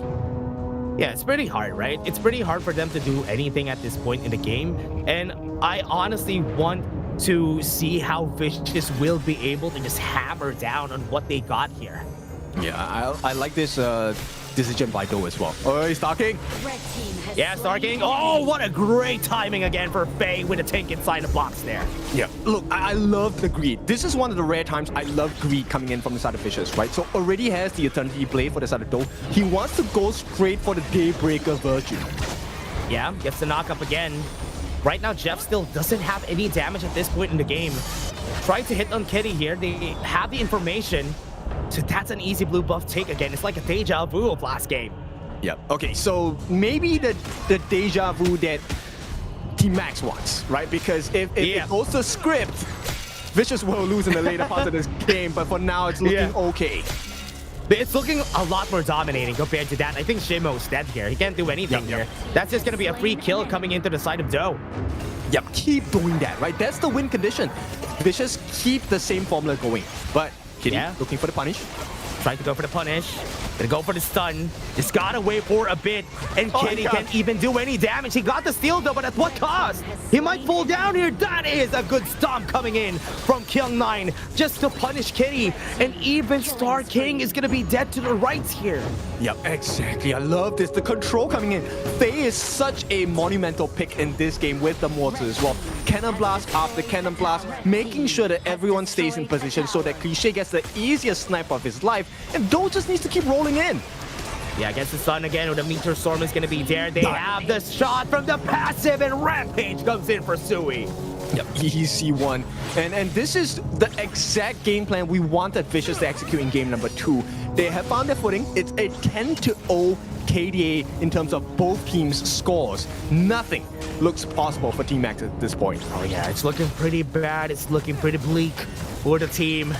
Man, it's pretty tough because they can't even do anything here for the side of Team Max. Can't even fight back. It's a 0-10 game with a 5k gold lead at 7 minutes. Yeah, there's a level advantage coming in from Sui. The biggest level difference is Sui is 3 levels ahead of Jeff. If he gets his hand on Long, it's game over. Oh yeah, that's true.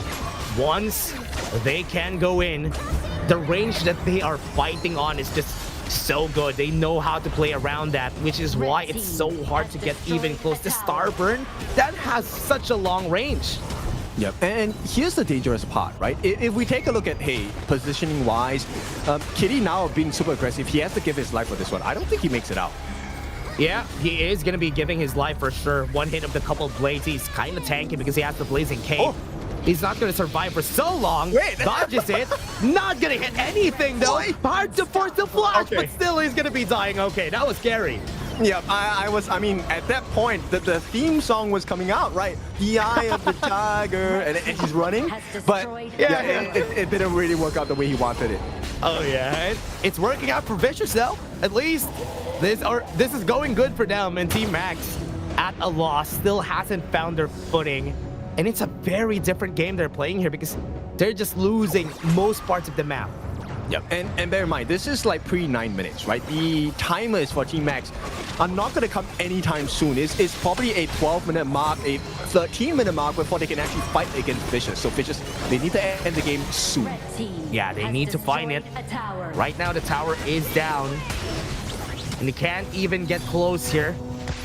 Even just to defend their base, it's very hard. It is. And the biggest thing is, if we take a look at potential win conditions for the side of Team Max, ideally you want Shimo flashes, get a big stun, but they don't have the damage. Oh yeah. Right now they do. Nothing. And they are just going to be taking the Tyrant here. At least, oh, never mind. No more time. Yep, they don't have. 9:30, the reset comes in. Cliché will actually help to take the last simple overlord for the side of Team Vicious, which means this is going to be lane prio for all 3 lanes coming for Vicious as we hit the 10-minute mark. Oh yeah. Right now, let's see what they're going to be doing here. Never mind. It's just going to be it. They just forced out. Yep. Look, one strike from Sui is 1/5 of Jeff's health. Like, how do you expect not to use your ultimate at this point if you're the Loom? That's true. He can't even do anything, man. It feels bad here for the side of Team Max. Look at this. It's an 8k gold lead now. It's just ballooning out of proportions for Vicious. Yep, and Sui is staring into their souls at this point. They're going to take everything for the jungle of Team Max. One fight potentially coming in for the side of Team Max could be the end of their journey in game number 3. Yeah, game number 3. This might be the ender here for the team. And as we can see it, Vicious already closing in to go for that finish. And this is going to be it. They got some damage in. Oh, and one more shot from the back line. Shimon falls down. And he even had to use his flash there. But at least they got the defense on the tower top side. We have the Overlord. Yep, and the cooldowns on the side of Cliché's ultimate, ridiculously low. He can do it again. All they need is for Faye to stun him. One more shot. Okay, there you go. Had to use the Meteor Storm onto the backline. Here he goes. He got Gardner Grid pushed out of the way while they get slipped into a box with a Tink inside the box. They can't even move, and Vicious will be taking this win. They're not going to let them take a 3-0. They are going to finish it, and this game number 3 is and should be theirs because this is the finish for Vicious. They want to take one home too, and that's 6 kills on the board there for them. Beautiful. One of the cleanest games we have seen thus far today. It's going to be 2-1. Now, Vicious claimed 1 point back. But the biggest question is this enough to mount the reverse sweep? Have we seen? No, we have not seen a reverse sweep in KML at all. Oh, yeah, that's true. Man, that was a great game. What a great a time to see that Vicious was actually able to fight back. They can actually turn things around. Yes, it's match point for Team Max, but they lost most of their picks during number 1 and game number 2. And game number 3 is a different story overall. I think that Ying, the Fire Spear pick, was quite a surprise for Team Max. Okay, so I'm just gonna go out on a limb here. Team Max can actually just copy and paste the exact composition and bring it into game number 4. But you know what? Yeah. We'll take it one step at a time first. MVP, your pick. Yeah, for me, I think that's gonna be, it's either Cliché or it's either gonna be Sui. That's the only choices I have. Okay, I am actually considering Sui or Faye, because without Faye, they wouldn't have been able to land that many shots down. That's true. That's true. Actually, those 3 are the best options that we have there for the MVP. But let's take a look at the scores first. 603, Cliché is 307. I'm not sure, man. Who's gonna take the MVP here? Yeah, I think it's really just the impact they had in the game. So if I want to talk about the impact, to me, it has to be between Sui as well as Faye, right? And at this point of time, Team Max, this is the return. And I love this a lot because we're asking what happens to Sui? How has he recovered? Kyung9 as well, and they have definitely recovered. This was a clean game. No kills at all, I believe. Yep, there's no deaths on Vicious. Yeah, clean recovery for Vicious. This might be what they needed in order for them to get this win for themselves, because this is a very big teller of what could happen during game number 4. If they have this much in them, they could continue this until game number 5. Yep, huge disconnect there, and they chose a perfect moment to do it as well. Look at this movement coming in, and just the stuns coming in. It came down to the control, and once you have the level advantage, it doesn't matter whether they get the stuns on you from the side of Team Max. You can out-survive, out-sustain, and out-damage them. And also the amount of crowd control that the Fire Spear is bringing in this game, you can see that, right? The knock-up, he could do that like every 3 to 4 seconds in this game. It's a great pick, and this to me is the play of the game. Faye, holy. Man, he did that multiple times this game, right? A double man, a triple man, take inside the box, and Faye just doing God's work for the side of Vicious. This is a game that we wanted to see just on the start of this series, and they were able to do it. This time, the MVP, who is it gonna be? It is Ying Sui in the end. Lovely, lovely. Well-deserved as well. 6-0 and 3. He was carrying the team, right? So he was part of the problem because they were causing issues at the bottom side of the map with the 3-man rotations on the side of Do, Faye, as well as Cliché. But this Ying by Sui, in collaboration with Kyung9, was able to cause a lot more destruction, not just in terms of damage, but also in terms of structural damage across the map. Yeah, it was pretty hard, right? It was pretty hard for them to even fight back. What you want to do with a Fire and Pay is to win the early game. If you don't win it, the game is just gonna fall over. And because they weren't able to do that, we have a game number 4, everybody. But before we go into game number 4, we're just gonna be taking a short break.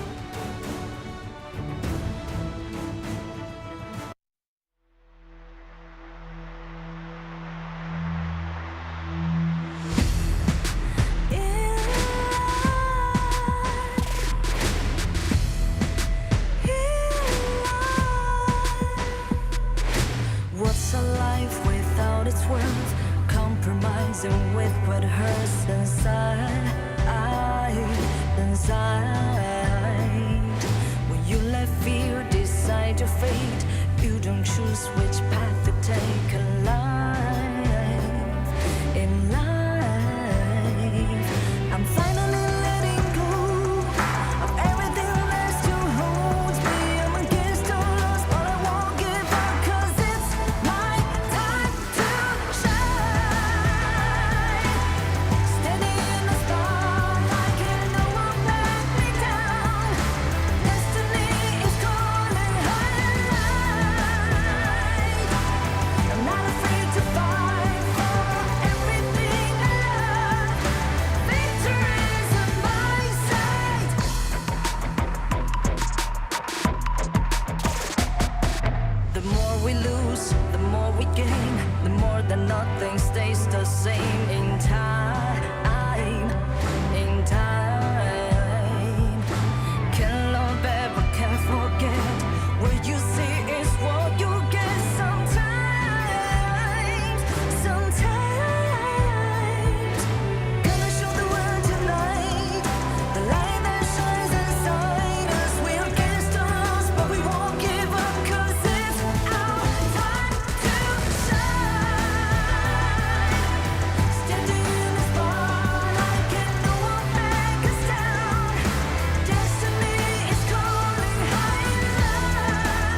Welcome back. It is time for our fourth game in this best of 5 between Vicious Esports along with Team Max. We are at a moment where there could be history being made, right? This is the first potential reverse sweep, and this is also the first potential game number 5. Full best of 5 because I believe I'm on the broadcast, so the curse has been activated.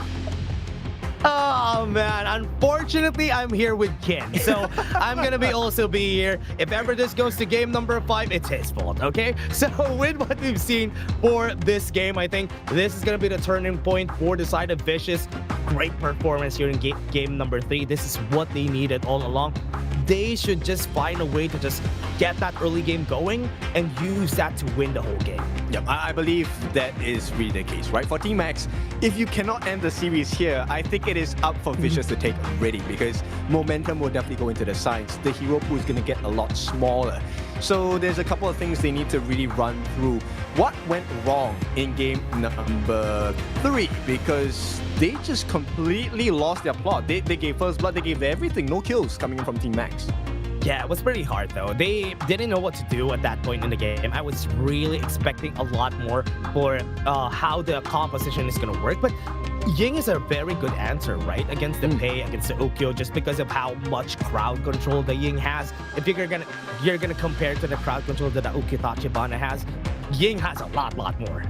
And it shows you what you can do against the Pei, right? So Pei, a lot of the team's answers has been, okay, you know what, let's go for the tank and be able to sustain against the damage. But there are a couple of heroes that can tank and deal damage. Ying, Ogren, these are great answers against the Pei pick.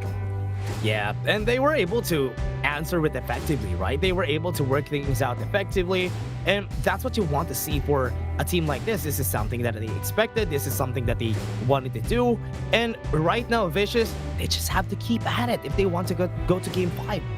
I think the biggest shift that we saw was that there was consistent stuns coming out from Faye, especially. So maybe you try for that again in game number 4? That's true. Maybe that is going to be what they want to do. Give him an aggressive roamer again and let him do his magic. He has been, even back then, even when he was with Nongshim Redforce, he has been great whenever you give him those aggressive roamers. I fully agree. I think the stats definitely do back that up. Now, Vicious, they're gonna go for the prio pick here on the blue side. And let's see, what do they want to offer? They have access into the Chicha, I believe. Yeah, they do. Are they gonna be going for... Okay, they're binding the Haya Evernight Aspiration to the Mai, so we're still not gonna see it this game. So they are really just not giving Max any of that. You know what? What you said a while ago, we can go with that. Just use the composition that Vicious did last game, and they might be able to win it with that. And you know what? Vicious can go for the Pei. Yeah. Okay, but it looks like that's gonna not gonna be the case for now, right? It's going to be the Dharma in the clash lane for the side of Team Vicious Esports, and Team Max looks like the game plan here is to go for a little bit more sustain. And now, I love this. Flex pick once again. The Fatih can go into the jungle, can go into the clash. So this leaves the doors open for Vicious. They might want to be careful about the next 2 picks here. Oh yeah, they should be. They should be very careful on what they do here. From what we've seen for now, I think, okay, they even went with the Yu1 and the Fatih. The Arlie, the Zhengfei is also here. So that's a lot of red on the side of Vicious. So this is going to be pretty scary. Okay, they have good lockdown. I believe Vicious doesn't have access into the Yixing already, or was that game? Was that series number 1? But in any case, number 1, yeah. Yeah, so Yixing is available then for the side of Vicious. Does Max ban that out? That's a classic combo that we see whenever Dharma gets picked. But one thing that I love about this already is that sometimes the problem when you pick up the Dharma and you have no other frontline, Dharma needs to do the job of frontlining. And at least here, it's pretty safe. Okay, Max, they solidify the first half of the draft with the channel. This is a winning matchup in the lane, or at least a 50-50, right? Because with the Soul of the Wolves coming from the Lupine Traps, that's going to make life a little bit difficult for Do. And for Team Max, this means the Fatih is still a flex pick as well as the Yuan. nice ban on the pay because they're kind of expecting that to go over this game. And also for Vicious, still looking at the Leon Poe getting banned here for Team Max, but that is probably a bait here for Team Max. They can just pick up the Yuhuan themselves, but you don't want Starking to not have any of those tank roamers because that is what he was good at during the game number 1 and game number 2. That's true. Yeah, I mean, you don't want to make life easy for your opponents at all. So we'll look at what this final ban is from the side of Team Vicious. Vicious Esports, this is the time to shine, right? If you really can take this game away from Team Max, soft guarantee you win the series. Takes out the Flowborn tank. That says a lot to me. It's either a Luna or Jing pick if they take out the Flowborn tank out of the picture. Wow, okay. I like the Princess Frost pick, right? It potentially can create some very nasty situations for the side of Vicious Esports. If you time your Parasol switches wrongly, you know, Chigiri can definitely get the Frigid Prison onto you. It's also a counter against Kyung9. What are we gonna see here? It's also gonna be pretty hard, confusing for Kyung9 to even get close. But this gives him the opportunity to... Wait, what? They go for the Fate Turner and the Jing. Yeah, that is what I was expecting. That's why they banned the Flowborn tank. Okay, so Do is definitely going for the tank, right? And you're talking about the frontliner. So not Do, sorry. Cliché will play that pseudo role of the frontliner along with the backline defense coming in from the side of Fei on the Zhang Fei. Now, Team Max, what's this jungler we're looking at? Menki, is that the best choice here? I'm kind of doubtful here for them. Okay, I think that's better. At least when you have the Fade, you might be having a hard time in the early parts of the game, but what I like about it is they're not going to take the objectives that easily when you have the Fade. And you can also kind of take down Cliché pretty quickly. Even with the Fade Rewind, if you do it before the Fade Rewind, it's the kill. He's going to get stopped. Yeah, he's going to get stopped from going back. So pretty good counter here for the side of Team Max. You have some area control also. And I think one of the goals here for Vicious is to make the game longer because of that Hano pick. Well, same formula, right? Early game is so important here. If Do gets the lead, Starking and Chigiri, no game to play. You will get instantly bursted. You might have to prematurely use your ultimate as Starking. And that then creates a situation where Vicious just has instant access to their backline. They're pretty tanky as well. Max is so squishy. They have heals, but it's not looking good. I'm pretty scared. I'm pretty scared for the team here, what they are going to be doing. I want to see something from the side of Vicious again. If they have the ball on their court, they could actually win this game with the picks that they have compared to what the reactionary picks that we've seen here from Team Max. Yep. I mean, it's pretty clear to us. If Vicious gets the same kind of lead that they got in game number 3, this should be, it's over. You don't come back from a over-leveled, over-farmed Hano in the mid. He's just too tanky. You can't finish him off. It's going to be fast, right? If ever they get that same lead, it's going to be faster compared to game number 3. So what they want to do here for the side of Team Max is just stop that. Stop that from happening, stop the Dominus from falling, and make sure that Jeff and Kitty gets their items. Yeah, they are, but this is already not a good start, right? Look, they're eating the scepters coming in from Cliché. He's going to keep poking at them, and right off the bat, they're already low on health. Yeah. Poking or prodding this early Starking. Does he have to force the flash here? Oh, not even needed, because he knows that after the 2 dashes, he won't be chased down by Kyung9 after that. And Cliché doesn't have flash. He has taken Purify, so good understanding of the situation. A little bit too close for comfort as a viewer, let's be honest. Yeah. But yeah, Max is doing okay.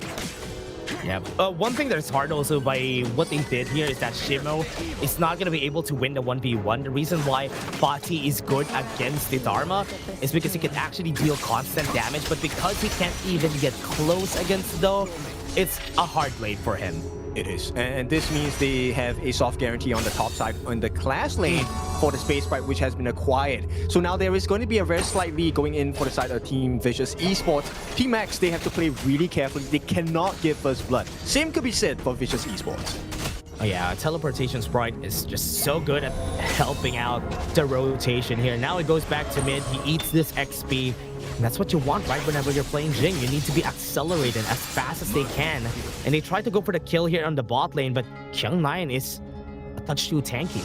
Okay, smart move. Uses the second skill, sorry, to get the lifesteal, just to make sure that he is safe from the execution coming from being jaded. Oh, that was scary though. Chigiri went too close to the sun there. He could have been killed here by Sui. Yeah. I mean, he does have his ultimate, so that should provide him a sufficient amount of shield. Chigiri gonna start making sure that the Azure Golem is kickstarted for his jungler, so they don't have the ability to steal it as comfortably. Yeah, they're gonna just be taking it, but looking at the gold lead, we still have not really that big of a lead at this game. Right now, both of our teams are still making sure that both of their sides are in equal terms. But at least for the side of Vicious, they're making it unequal by taking some jungle camps on the side of Team Max. I mean, the stakes are really high for this one because you know Max understands that if they win this on the side of Vicious, game number 5 is a guaranteed hang on first blood, potentially. Crazy from Doe. Okay, never mind. He's not going to be able to get the kill, but that was a good push. A very smart play from Doe. I thought that's a kill, but I think this will guarantee it. Sui in the area could go for the fight here, but he's just going to be pushing him back so that they can get some damage, chip damage on this tower. Okay, so this is going to be a bit rewind.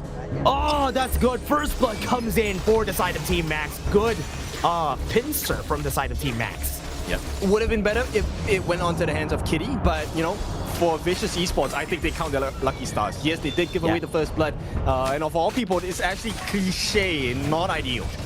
Yeah, I'll take anything at this point. Kyung9, almost getting the Frigid Prison, but Kyung9 doesn't have the ultimate anymore. Teleport's gonna come in, taking a lot of damage onto the back though. Star King, Faye gonna use the ultimate just to push them back to the loving arms of Sui, and he is now not able to move because the Frigid Prison was perfectly placed by Chigiri. Dude, this guy's insane, Chigiri, with the freeze of his lifetime. It was supposed to be Vicious Esports' turn, but it's not going to be. Max now has eyes onto the first timer of the game. They should be getting this guaranteed. What a crazy Frigid Prison. Man, nobody would hit that. You would hit that 1 in 10 times, but he was able to do that in a high-pressure situation. Okay, lucky that you put the high pressure situation because I hit that. Really? Really? I want to see that. I want to see that you hit that. Yo, no! But no. Okay, went in for the flash though. He knows that he's gonna win that 1v1. Chigiri, like a madman, he is going one step at a time at slowing them down, making them uncomfy with his Princess Prospect. But this is not supposed to happen, right? In the eyes of Vicious Esports, like, you made the lane switch, you're supposed to have a winning lane against Shimo, which is the case. But where is this advantage going to? Nothing, right? Team Max is just dominating the map right now. Yeah, at this point in the game, Shimo is going to be scary because though, even if he dashes in and out of the fight, Shimo has 3 dashes of his own, so he should be scared. Right now, going to the bot lane, trying to get some stun. Fruit Mantra is going to hit Star King out of the way. And that ultimate, Winter is here onto the backline of Faye. Might be able to get one here. Chigiri now punished. That's a good position from Vicious. Great understanding, right? The moment Chigiri doesn't have his Frigid Prison, it lowers down his potency as a Princess Frost. And with that, they will be able to get some nice situations. Yeah, Kitty at the back, gonna go in. Might be able to get the hardened Jade mark, but he is gonna get punished himself. Kitty trying to run away. The damage is gonna be there. The scepters are hitting his back, and Kitty's not gonna survive. Star King doesn't have the ult anymore, but he will be able to run away. No, but the damage is done. Doe is down. Doe has been caught so many times from game number 1 to now game number 4. Only game number 3 has been looking good for Vicious Esports. Like, Doe needs to play so much safer now. Yeah, right now they're gonna try. The Frigid Prisons have been pretty scary. They have to run away here. They still have the Fate Rewind on Cliché, so they know they are safe. Oh, they actually give it to Star King. I like this sharing of the Azure buff going into Star King. This is going to maximize the healing efficiency on the side of Team Max as well. Was that meant to be, though? That's my question. I'm gonna trust them at this point. It's my choice to give the trust. It's their choice to make a break. Yes, that's true. That's true. Let's see how they make this work. On top side, they're going to be seeing it. Kyung9 had to force the flash. Doesn't have the truth matchup anymore, so they can go for the chase. The slowdown is there. No more dashes from Kyung9. Good thing he was able to dodge that Frigid Prison. It's just to make them come into this particular sector here. If they get a nice freeze, that could spell the end of the T1 at the top. But for now, it's looking like Team Max. They're going to hold off for a little bit. Yeah, let's see what they're going to do next here. Faye still has Unbridled Outburst on the mid lane, getting ready for that positioning, waiting for somebody to go to his loving arms. Shimo at this point actually has a level advantage over Do. I'm pretty concerned, but Sui's here to try and back him up. This should be a kill, right?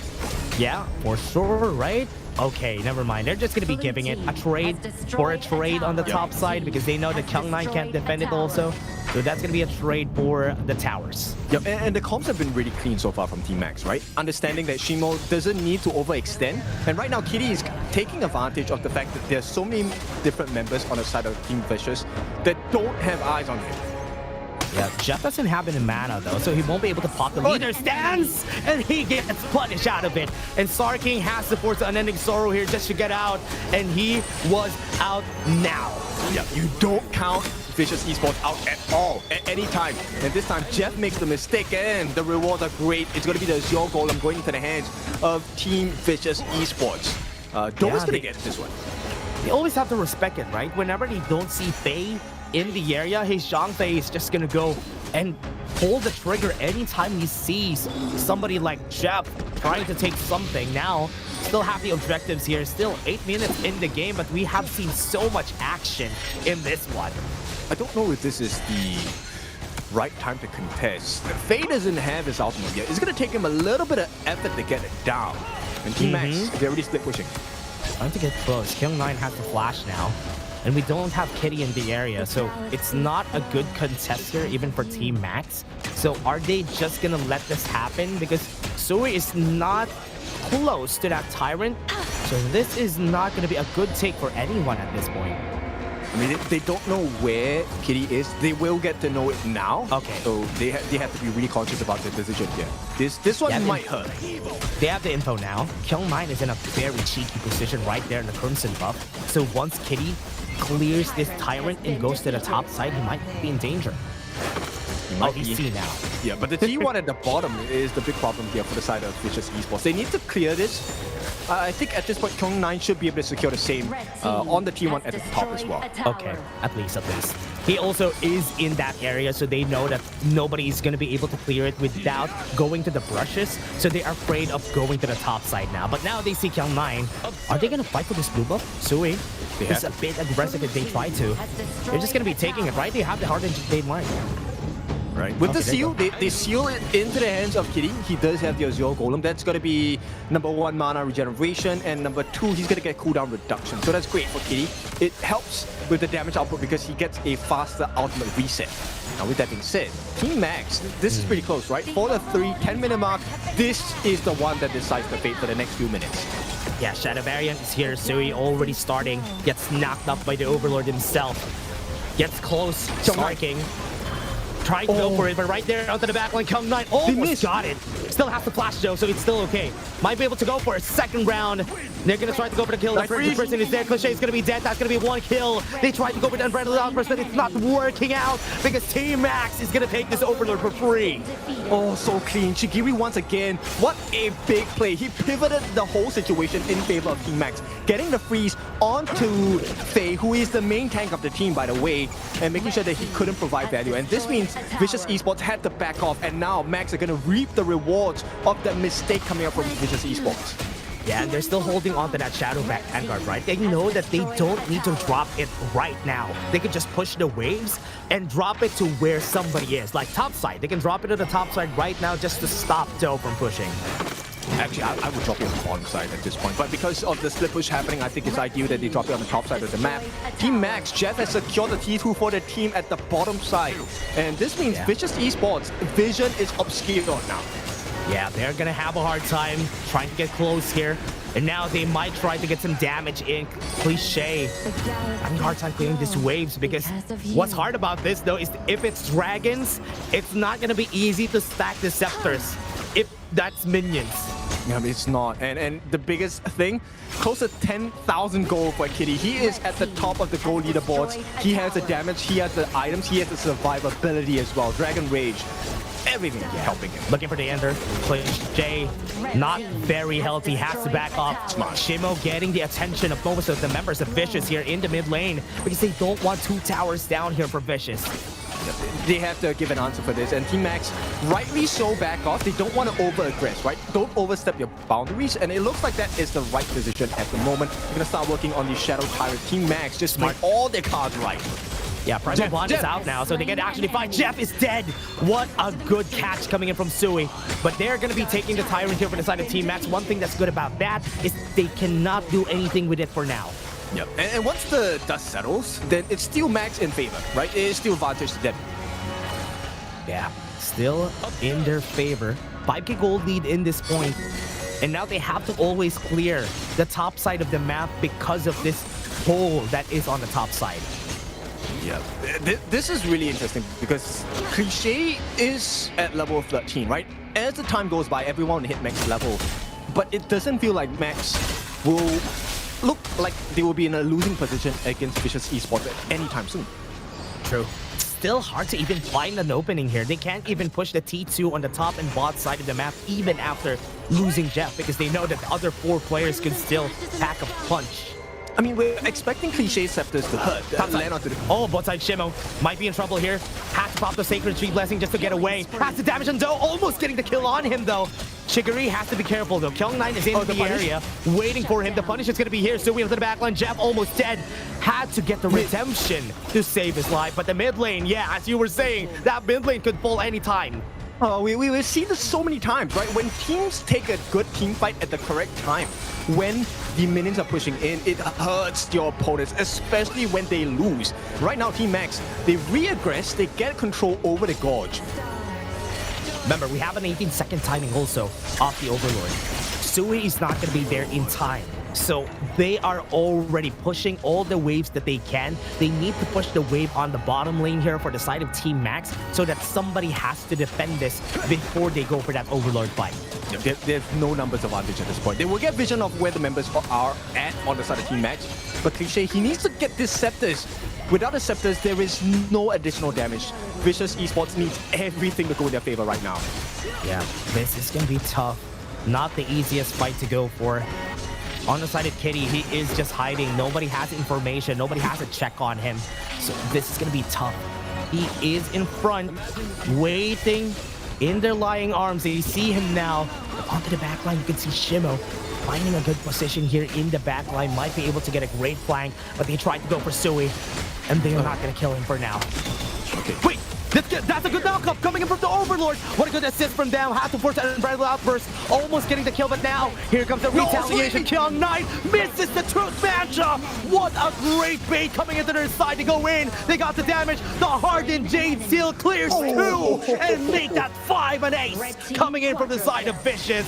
And that was a masterclass coming in from Team Max. The team fight was so good. They maximized the fight, and this game is maxed out because Team Max gets the win.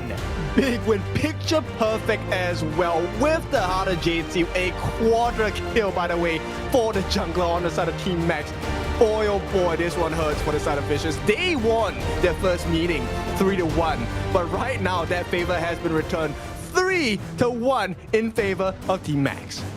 Revenge is best served cold, and it is this way. Give them a bit of a win. Give them that one game and just defeat them in the next one. What a good way to end this.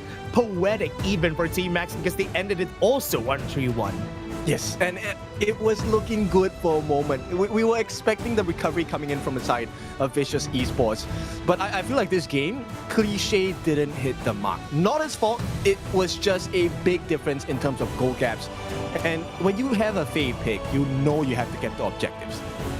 Yeah, and they were able to get to that. And what's hard about this, though, is that Sui had to be forced to build the Blazing Cave. So in the early parts of the game, I was expecting once he goes in, boom, explosion, but it's not happening because he had to build tanky because he could explode also anytime just because of that fade pick.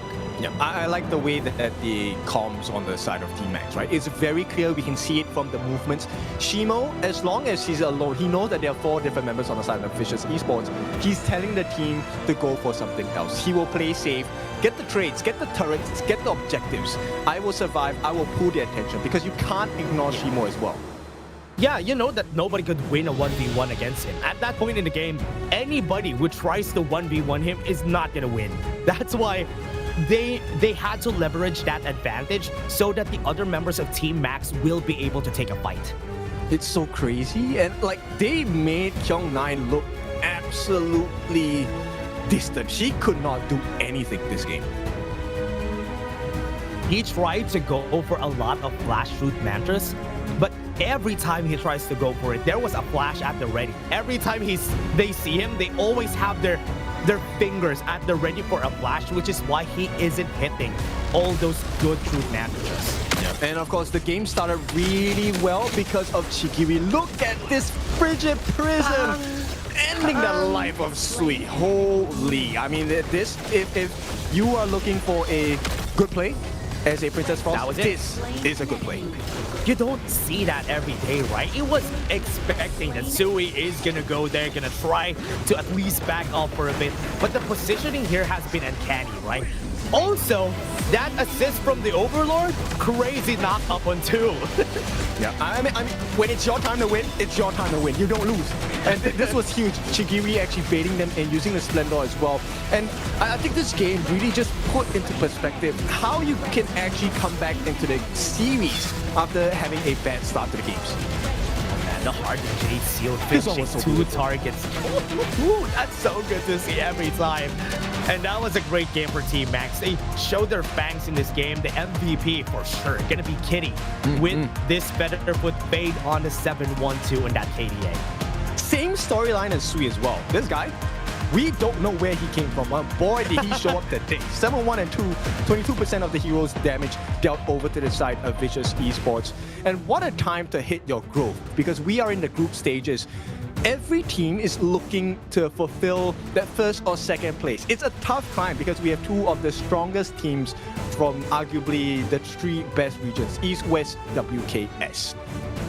And again, everybody, that was just our series number 2. We still have one more series that is incoming. We're just going to be taking a short break, and after we come back, we're going to go to series number 3.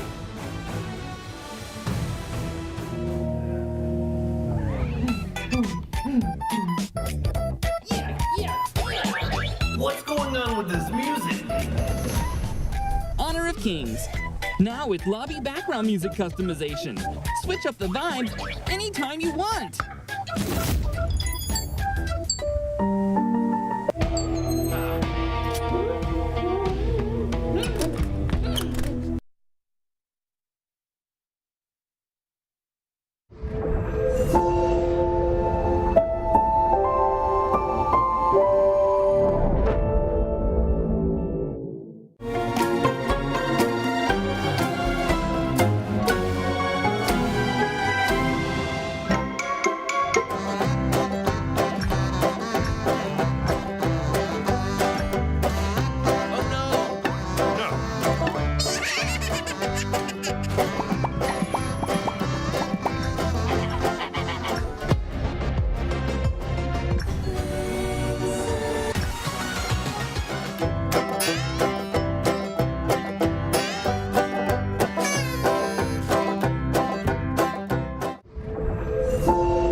Season 14 is officially here. The new version brings a bunch of exciting improvements, so let's take a look. A new hero, Yango, is coming soon. Attack enemies and collect hero shards. Once you gather enough, you can summon an enemy hero puppet to fight alongside you. Control both Yango's main body and the puppet. Chain your skills together and outplay everyone in style. With puppets that are nearly indistinguishable from the real thing, can you spot who is real? Nezha has been upgraded, gaining a new skill that provides global vision.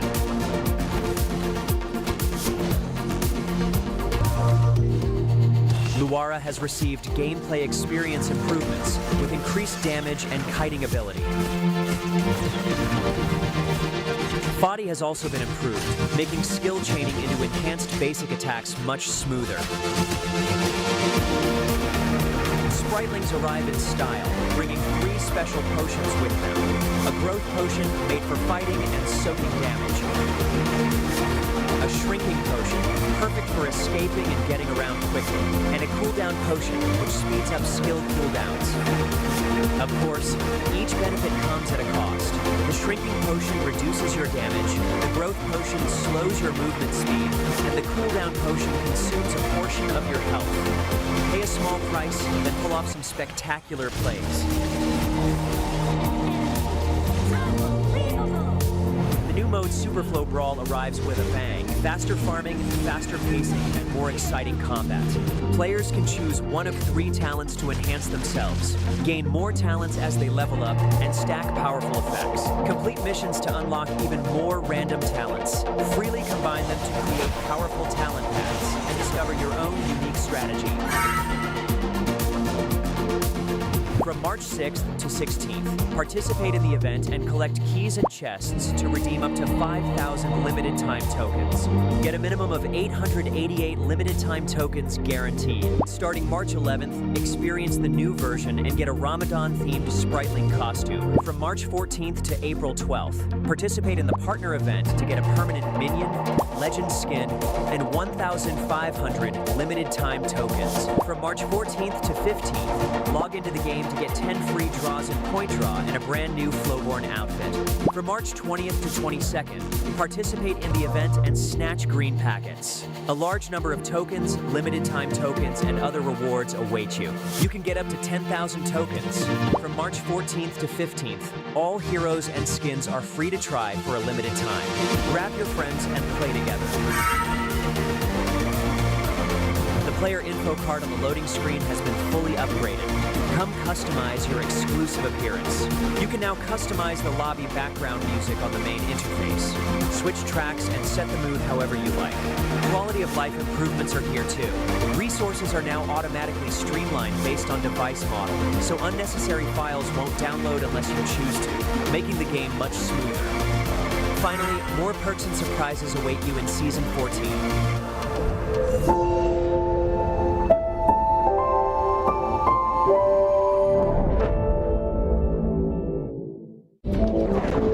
Hunting is all about patience, lying in wait to strike at the right time. Like lightning, this waterway leads to my hunting grounds. On the hunt, the net's tightening. Ready to initiate operation. Hush now, this won't hurt for long. The weak get devoured, and the strong collect their bounties.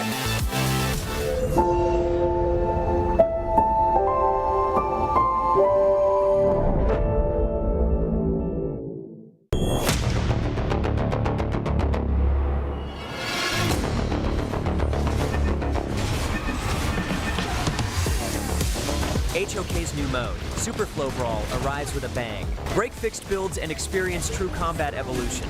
Whenever a hero reaches level 1, 5, 10, 15, choose one of 3 random talents to enhance yourself. The higher your hero level, the stronger the talents you can obtain. 10 major talent paths, freely combined to create endless strategies. Preview talent effects in advance to fully prepare for battle. Or adapt on the fly during combat to unleash unexpected power. This isn't just luck. It's a true test of strategic mastery. There are no fixed answers, only infinite possibilities. The most powerful and mysterious builds await your discovery. The new mode is coming soon. March 14th, write your Superflow Brawl legend.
the true me? Even I can't tell for sure.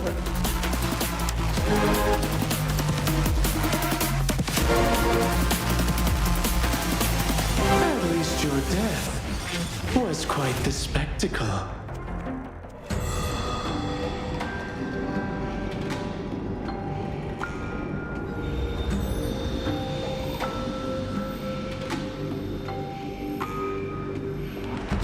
Yango creates a puppet that can replicate enemy abilities and fight using the 9 occult arts.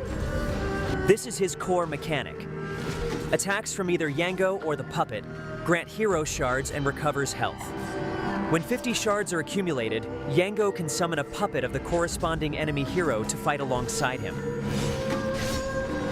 While controlling Yango's main body, he can use 4 occult arts: Umbra, Jichu Luan, Shadow Crucifixion, and Dispersal. Umbra throws the puppet, dealing damage and launching enemies in its path before allowing Yango to control it in combat. Jichu Luan is Yango's main damage output method, where he tosses hidden weapons to deal damage to enemies in his path. Shadow Crucifixion can be used flexibly to allow Yango to engage or disengage freely. Controlling the 2 strings to intersect deals damage to the target and slows them. Dispersal is mainly used to avoid damage or crowd control. During the skill, Yango cannot be hit and all control effects are removed. When controlling the puppet, Yango uses 4 occult arts: Return, Substitution, Binding, and Breakout. Occult Arts Return immediately retrieves the puppet and launches enemies in its path. Occult Arts Substitution swaps Yango's location with the puppet, dealing damage to enemies in their path. Occult Arts Binding is used to bind enemies. Using it the first time deals damage and slows nearby enemies. Using it the second time continuously stuns and damages enemies. Occult Arts Breakout causes the puppet to dash in the target direction and pull Yango to itself, dealing damage to enemies in its path.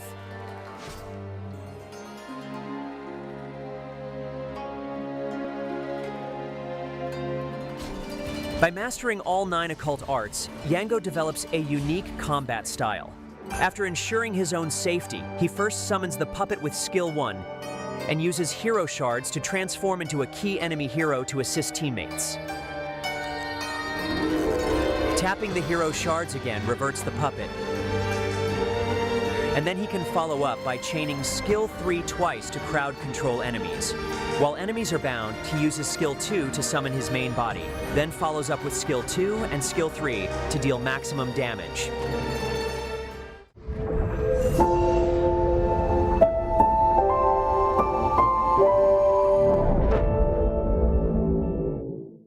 I feel it deep flowing through my blood. Rising up to become someone, and taking it all on my own. What a sweet victory. And taking all of my control, awaken something deep in me. Like flames, feel it burning inside. Take a hold in pursuit of the prize. I've been told ain't no way to survive, keeping all of this fire that's locked up inside. When this is the time, enter the ring. All those mental chemicals doing they thing. I got flashes of battles inside of my dreams. I was made for this moment. At least now it seems like it's time to come face to face with your fear. Been battling reasons for all of the years, and I learned how to fight them with style and grace no one's ever encountered. You say it's amazing, I'ma come out swinging when they open the gate. Go ahead, call passion, I'm calling it rage. I'm taking what's mine like I already own it. Watch but don't blink, going here to the moment. The sky rained down. Here's to the madness that's all around. Go on, tell them who you are, you are, you are. Go on, tell them who you are, you are, you are, you are. Here's to the moment, the sky rained down. Here's to the madness that's all around. Go on, tell them who you are, you are, you are. Go on, tell them who you are, you are, you are, you are. My name is Honor, my name is King, my name is Champion, my name is Strength. Tell them who you are. My name is Pentakill, you think it's strange? My name keep ringing inside of your brain.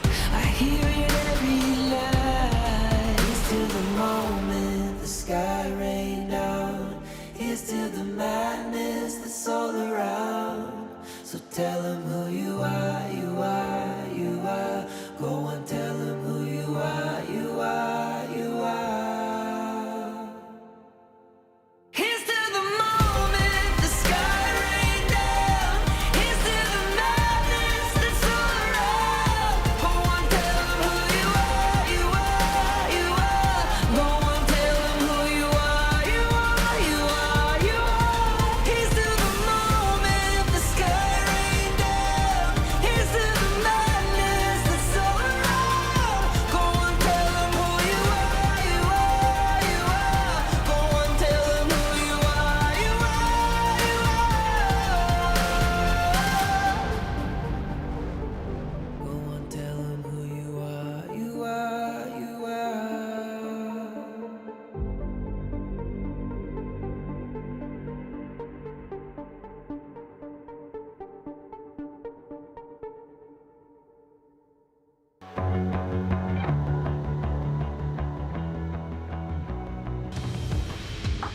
Welcome back into our final series of the day. We're going to be looking at Nongshim Redforce going up against Stamina Esports. This is the second challenge today for Stamina. Once again, it's your favorite kind of tofu, Kindofu, and with me, it's Dash. What do we think about this last series? Honestly, last series was crazy. It was not really as expected because we were kind of expecting the Vicious is going to be taking over that game because they won before. But Team Max had that great revenge story in this series. They work really well, and man, I'm so excited for the future of the middle parts of our teams like Stamina, Team Max, and even Vicious. Okay, so obviously we need to take a look at the team. So let's take a look at Nongshim Redforce first as they take the stage.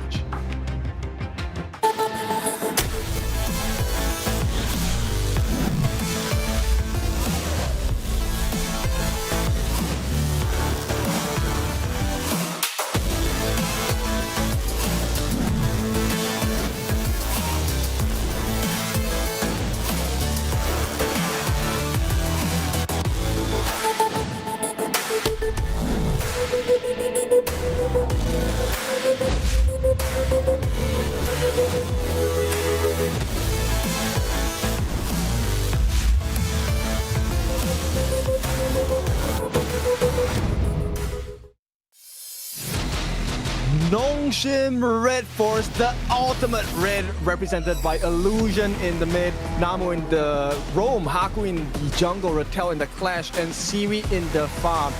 These five boys have made a lot of waves in KIS 4. Now, coming into KML, they are looking strong as well. Showed us how it works, showed us that they still have it. This team is coming with a second win, with a different story in mind, and they still are as strong as they were even from last year's version of this team. Yes, and this is something that's really cool, but we have to take a look at their opponent. So let's take a look at Stamina Esports once again.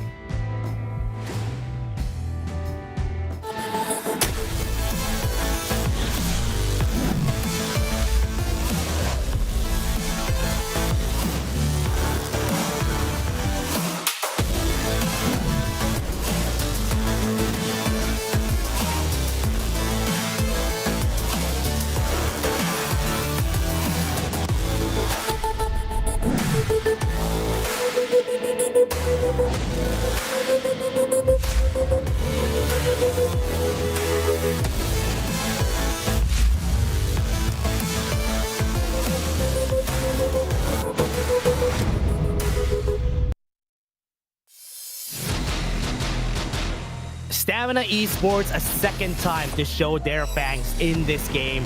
They are still comprised of With That Fade, PHY, Zing, and NR Vex. They are still the players that we're going to be seeing for today's matches, but these guys are not going to be stopping, even if their enemies are the ultimate red. Alright, so we have to explore the differences in the first series that they played against Virtus Pro and now going against Nongshim. I think it's very clear these are the top two teams in the league at the moment. So what do we think for Stamina? What needs to be done? Oh man, it's tough. It's tough to say because from what they've seen a while ago, it was a utter domination in the team fights. But they did this before. They are just gonna do it again. They won 3-2 against, they lost 3-2 against Nongshim Redforce, but they're still not that far away. Look at the kill participation difference here. It's looking like PHY is getting more of that scores, except for that KDA. Right, so he's able to extract a little bit more value in terms of the team fight potential, right? I think this is where majority of the stats come from. And with that being said, I think the biggest issue that Stamina Esports kind of needs to really adapt to in this game is the macro game, because they were destroyed by Virtus Pro in the first series through macro. I agree. They are destroyed by the macro, but one thing that's good about this, when you're fighting against Nongshim Redforce, they are quite slower compared to VP. VP, very fast, right? They are a very fast team, and when they see a mistake, they punish it. But Nongshim Redforce, they go in waves. They go kind of slow. They wait for you to slowly make your mistakes. They can punish here and there, but they are not a very volatile team like Virtus Pro.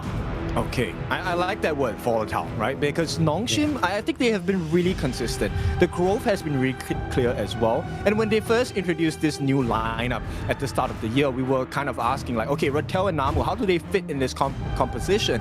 Right now, it really feels like they've hit their stride. They fit the puzzle perfectly. Stamina Esports, though, they have some fixing to do. And it's not going to be easy. The first pick is going to be the Haya. That hurts. The Haya on the hands of Illusion, that hurts so much. This is one of the things that is very scary, right? Because yesterday, he was allowed to play this Haya Evernight Aspiration. He might not got the MVP, but he was scary during that game that they were playing that time. But Stamina Esports has something else in mind. They go with the Zoya with the Byron, which is a surprising first two picks for me from Stamina. Yeah, like why not pick the Youngjian, right? I think that's it's a super curious thing. But Nongshim, okay, they don't oblige. They say, you can have the Youngjian. We will pick up the Ogren. So the Soul Guide is going to be the one responsible for guiding them towards victory in this game number 1, at least in theory, for Nongshim Redforce. Oh man, I see something here. For if they pick up the Youngjan, I think Stamina should be scared. At least now Nongshim Redforce will be banning it. They are going to be using that Celestial Melody on the Reforged Blades here for God and Mo. So they are just going to be giving this to their side. So this is good. They're afraid of that presence of that Ogren, which is why they did not pick that Youngjan up early. Yeah, but why don't you pick the Youngjian? It's definitely going to be bad here, right? No? I think they're not going to ban it. I think Nongshim is not scared. Okay, yeah, exactly. They're not scared of the Youngjan pick. Pick the Youngjan. We're okay with it. We're going to try to fight back if ever you try to pick that Youngjan up. You see a lot of marksman bans, right? We have 4 already. So Nongshim Redforce is really lost on the choices here for their side. Oh, there you go. There's a Flowborn. Okay, I like the idea of the Flowborn, right? This is a push and pull method once again. And Namu this time will have his hands on the mortar. The Peacekeeper is going to be responsible in the farm. We've seen how successful this can be, right? Even Vicious Esports showed us just now. And Stamina, they're going to reply with the Dun, right? So we have seen this combination before. Many months ago, the double D's, Dun and Dole combination, but this can also be flexed into the Garden Mo and Dole combination as well. This was like last year's combination, right? Because it was a lot of times that we've seen this combination. They're very effective in the early game, but I was not expecting this because the new thing, the new hotness that we see from everybody was the Doya Youngjan, and they didn't opt for it for this game. I want to know why. Yeah, I mean, the lifesteal capabilities, I think maybe they're concerned about the stuns coming in. I think they were concerned about the Haya, the Evernight Aspiration. Because if you just pull the Youngjan out of the way, I think the Haya will be winning that 1v1. So I think that's why they were kind of afraid of picking up that Trilite, because there's already a counter that people have been using, which is the Haya. And I think that Dun also makes a lot of sense, right? If you time your Unruly Blade, your ultimate on the side of Dun right, you're able to be CC immune, you're still able to move out or move in to danger for Nongshim. So with this being said, I think it's a pretty balanced draft. Mid lane, it should be pretty stable, right? Both PHY and Illusion have decent wave clear at level 1.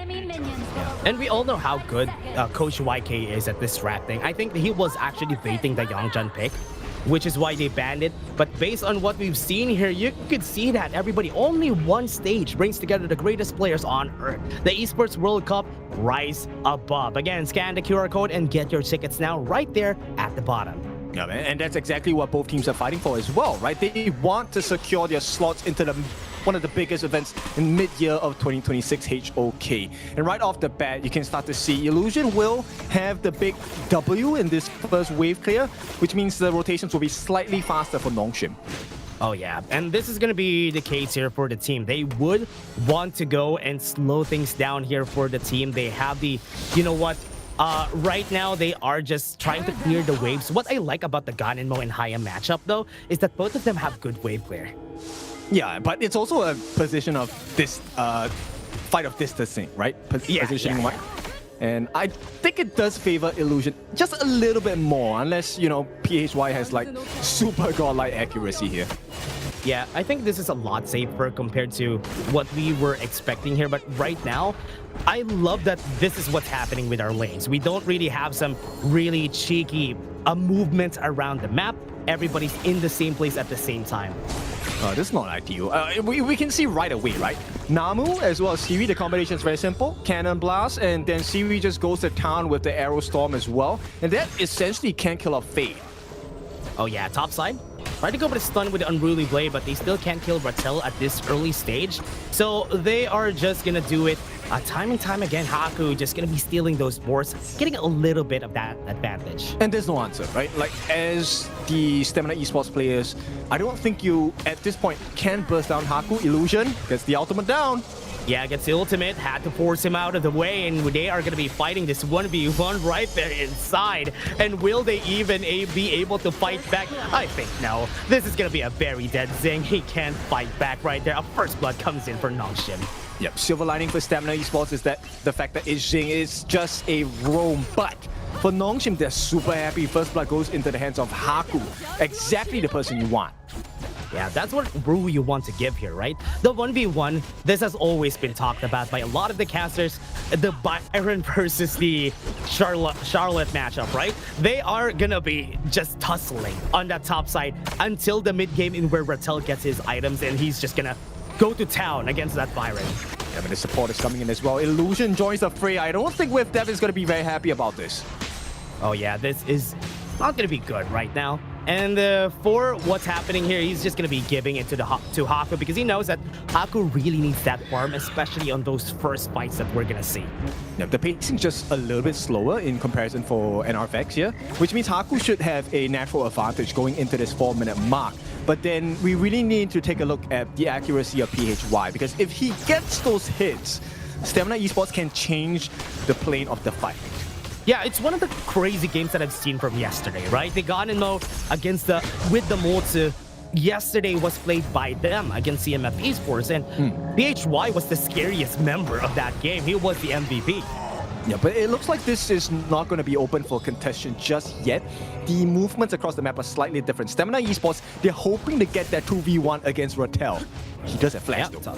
Yeah, 2v1. I think this is not going to work, right? I think Rattel will survive this. He's just going to dash away. They don't really have that sticking power. And he is actually trying to bait them out too. Trying to, yeah, go against me, bro. He's going to fight the 2v1, forcing them out of the teleportation circle on the top side. But will he be successful in doing so? No. Actually, he was not able to stop NRFX from getting close here. Yeah, they wanted to force out the flash from Rattel. And right now, Haku is on a different mission. PHY. Ooh.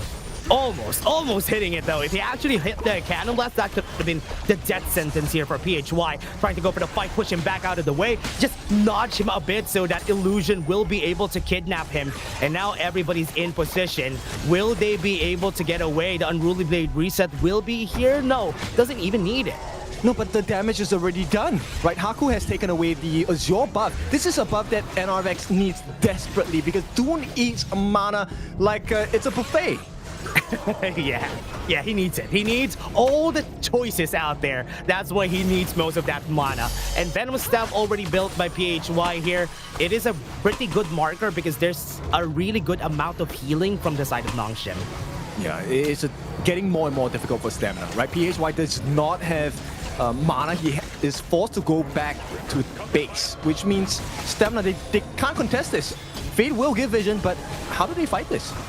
Oh yeah, they are not going to be able to. Oh, they're actually going to just go for this. This is going to be the Tyrant, going to be taken for now for their side. 5 minutes on the clock, and they really need it. They want to go for this next fight. That's why they took it.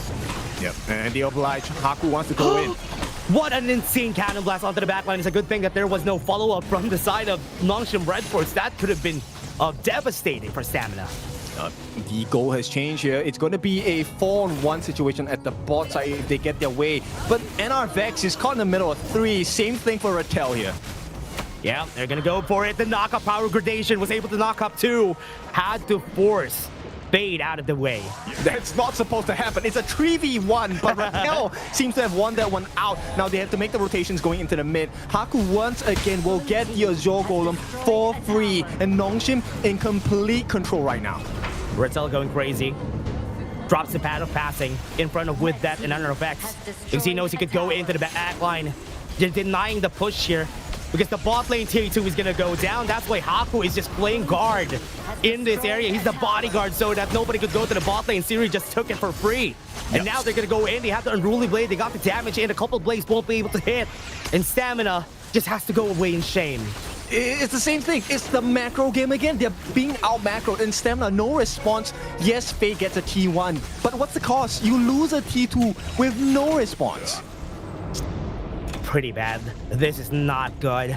This is not good for Stamina at all because they are on a 3k gold lead right now. A T2 taken down on the place where the Tyrant respawns is going to be a big hole that you need to fill. And bear in mind, this is without a huge team fight. Only one death from Zing, and this is a 3k lead. That's what we're saying. They want to go for the team fights right here onto the front line. Haku is not taking any damage. Illusion still holding onto that Moonscape Mirage. They have some damage on everybody right here. They have to go back and on their shell. They're back to the turrets because the damage is just so much. And Haku is still pretty healthy in this game. And they are still not stopping with that. It's going to be the next target though. They go in. The flash has been expended by with that. But they can just go away pretty fast. They can't even hit anybody from the side of Nongshim. Yeah, they barely survive on the side of Stamina Esports. It's super lucky that Fate actually got that wave clear, which means they alleviate that pressure, but at the cost of the T1 in the mid. Now Stamina, do they really want to oblige to this fight? I don't think they should.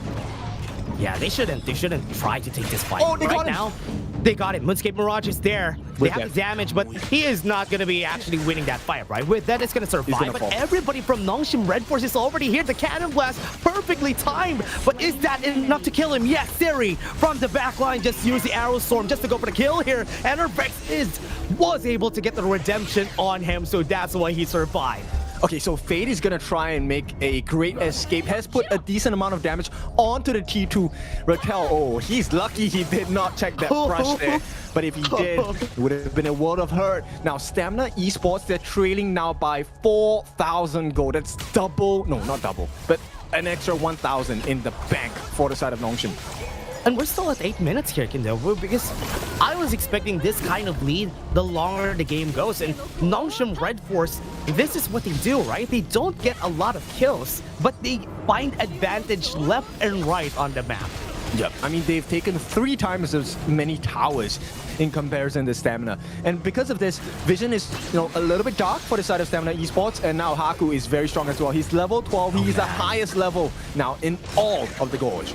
Yeah, you know what's scary about this? Moonscape Mirage has been dealt already. Fade having that 1v1 inside. And I think he's going to be winning that fight, right? Because everybody's waiting. Even if he doesn't die, when they come back, he's going to be dead. And that to the right, the death sentence from the team to the backline. Namu having a 1v1 of his life. Ting inside the box. PHY had to force the flash out there. 1 HP on Zing. He's dead. The couple blades are going to hit, but Haku still got away. And we are still seeing NR Vex trying to get kited out by the members here of Nongshim Redforce. They tried, but it didn't work. Stamina Esports loses 4 members. Oh, that was poetry in motion for the side of Nongshim there. There was no options left, and now PHY is going to be left to defend. One lonesome member, the stun comes in, they get the T3, and Stamina, the damage has been done. They're going to lose the Azure buff as well. Oh man, they lose everything. The T3 on the top side, and they lose all their jungler here because Haku is just going to clear that out. Remember, last fight, we saw Haku with 1 HP, and he still got away. That's just so unfortunate for Stamina. Yep, this one definitely is vexing for the side of PHY. And NR Vex, at this point, they have to summon the entire team to make sure that he has prio over the Crimson Golem, which they will give it to Fade. But yeah, this is not a good game at all for Stamina. Oh yeah, this is not good. Losing a very strong pick on Adoya here and not winning this game is gonna be hurting as we go to the global ban and pick. Now they even have to force, they're forced away just by the presence of Haku alone. And that this T2 tower in the mid lane is gonna go down. The damage from Siri is now hurting, and this is not gonna be easy for them. Haku is gonna fall down at least, and that's what they need. They needed something to happen, and that kill is good. Right, that's a ray of hope for this other Stamina Esports. They got the shutdown onto Haku at this point. Beautiful work, 6-1. At least they have something on the scoreboard. Oh yeah, they need the gears to turn. They need something. They need to oil it out. They just need to smoothen things out here for the side of Stamina. They're fighting against 4 people, not a complete team. Maybe this time they could be able to win this fight though, but NR Vex is walking, and most members of Nongshim Redforce could just kite him out. This is insane. Siri, he's a walking cleaning advertisement. They're going in. Yeah, they're gonna go in, take inside the box, gonna use against NR Vex. He's not gonna be able to get away here. The damage from Nongshim is just too much. They're just going in, they're in front. The Moonscape Mirage just got the kid up on Fade. Fade is not gonna survive that for sure. That cannon blast to the flash almost killed PHY. And look at that, Rattel even finishes it off. All members right here of Stamina are already down with that, screaming for the life of his team. Everybody's down. He's left alone on an island. Everybody from Nongshim looking at a different objective. That's the crystal that they're gonna finish, and nothing from Stamina is gonna work. Banana split. This one is the favorite flavor of Nongshim Redforce. Add that to the ramyeon here. I mean, at this point, what? Oh, clean game. Okay, do not add that to the ramyeon. Yep. Yeah, honestly, guys, that's okay. Add that to your ramen. Play some Honor of Kings while you're eating some ramen. So maybe that's something that you could do. But again, Nongshim Redforce in the same fashion that they always do, right? A clean game, not gonna give a lot of kills. If we give a kill, we get something else in return. And that's the Nongshim way of playing ever since the formation of this team, Nongshim Redforce. It's like eating chilies, right? The first one doesn't really hit as hard, it's not as spicy. But the longer you dip yourself in that sauce, it's gonna start burning. And that's exactly what Nongshim did. The growth that they had, I think the first thing was Haku getting that first blood. Was it really a big advantage? Not really, but the way they played the macro game again, Stamina Esports need to fix that. Yeah, and they just slowly just connected all the dots here for the side of Nongshim Redforce, and that's the reason why it's kind of hard to do anything. It's kind of hard to find something because slowly the map is just being covered again and again. And I can understand why they didn't pick up the Yangjan there, because the Haya illusion on that Evernight aspiration was just so hard to deal with. He was taking anybody. Give me anybody, and we're still gonna get the kill. That's right. And I think the craziest part is, I don't think NR Vex actually got caught too many times. I think he got caught like once or twice by the Moonscape Mirage. But even then, right, it was just trouble, because when you have 2 tanks who are consistently being melted by Siri, this guy was just too hard to handle. 5-0-3. Let's take a look at the damage he did. 98,000 in the span of less than 15 minutes. Yeah, once he gets those items going, right, it's gonna be hard for the Arlie Fade to even get close, because the arrow storm from just long range is just so hard to deal with. If you try to get close, the arrow of no return is also an annoying thing, because you can do that 2 times.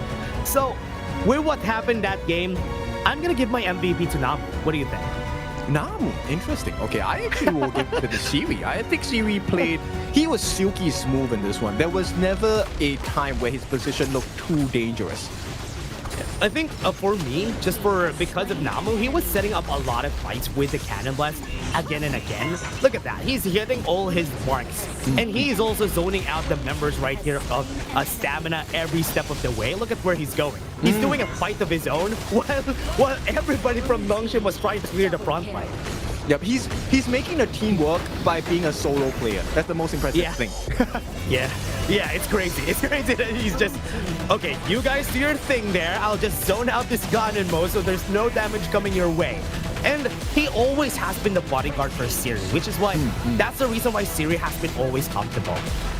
Actually, that was one of the first few things we were kind of addressing when they first showed up this year, right? Namu and Siri, how does this connection go? Because they've never really played together with each other. And, you know, add in Rattel. But this game, it shows the growth that they have on the side of Nongshim. This is a much more fortified, much stronger, much cleaner. My man. Yeah, there we go. My man's... Okay, Siri still got it. Still steady whale with a Flowborn. They are just gonna do it. I think 503, 29% damage dealt on this guy. I think this is gonna work so well as they move into the next games that we're gonna have. Just having this good Flowborn win is a good boost.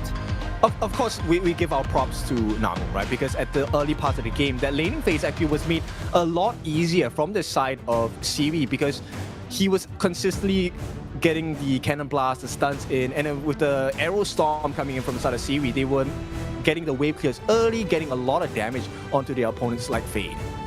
Yeah, and right now with this, Nongshim Redforce just shows how they play. I think this is one of the good things about them.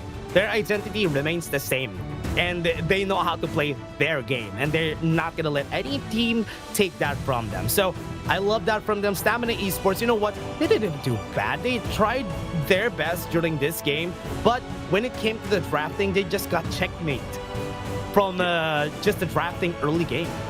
You can't, right? Sometimes it may look bad on screen, but you don't really have much options to explore. Number one, you don't have the goal lead. Number two, you don't have control of the map. And then the draft itself was a really hard one to play because there was a lot of control. And we're not just talking about stuns coming in from Namu. We're talking about being stolen away, kidnapped by the Moonscape Mirage here. And it didn't really matter who, Illusion caught. It was a bad fight.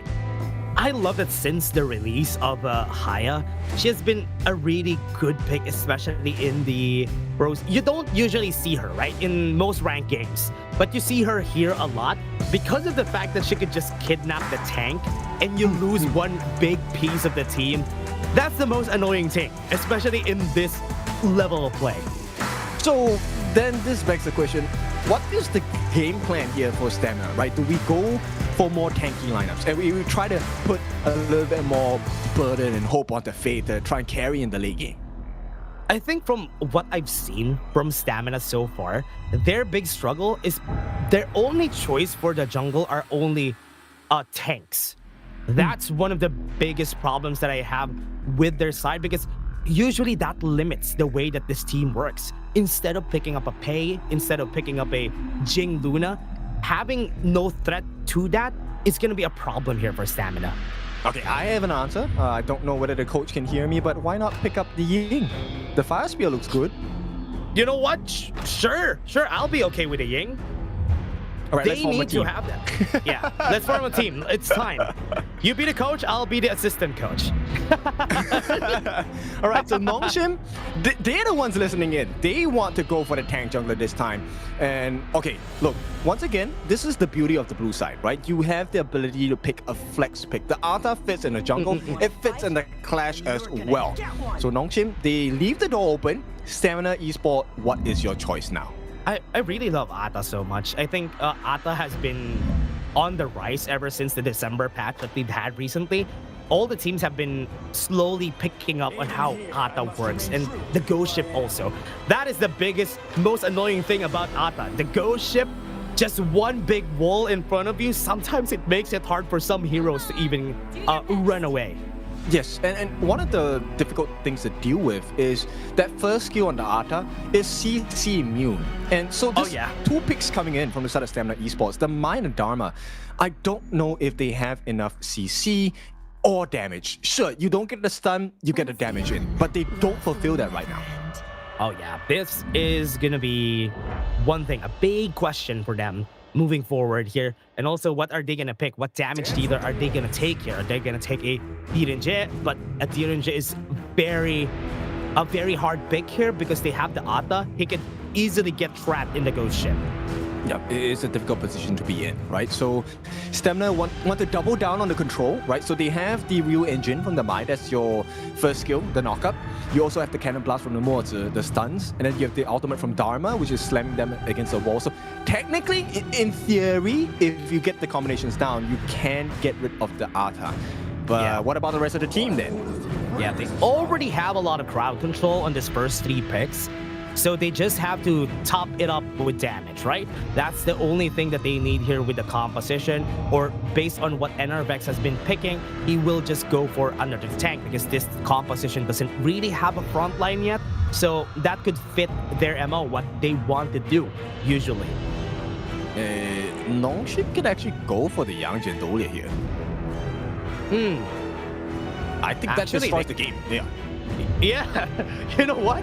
That would destroy the game because the Haya is open, yes, but they're not going to be able to pick it on the side of Stamina anymore because they already have these picks. So, as you said, I think that would be beautiful. Young Jandoya, they have the U1 channel. Perfect comp for them. Because you can't burst down the Ata. If you can't burst down the Ata fast enough, then, you know, Illusion, if he plays this in the mid for the Yuhuan, we get the Unending Sorrow, there's heals coming in. And in the meantime, while you're so focused on the Ata and maybe even the Yangjian at this point, then Siri is just going to go crazy with the channel again. I'm pretty surprised about these choices that they had here. They have to force out the Flowboard Marksman here for Stamina Esports.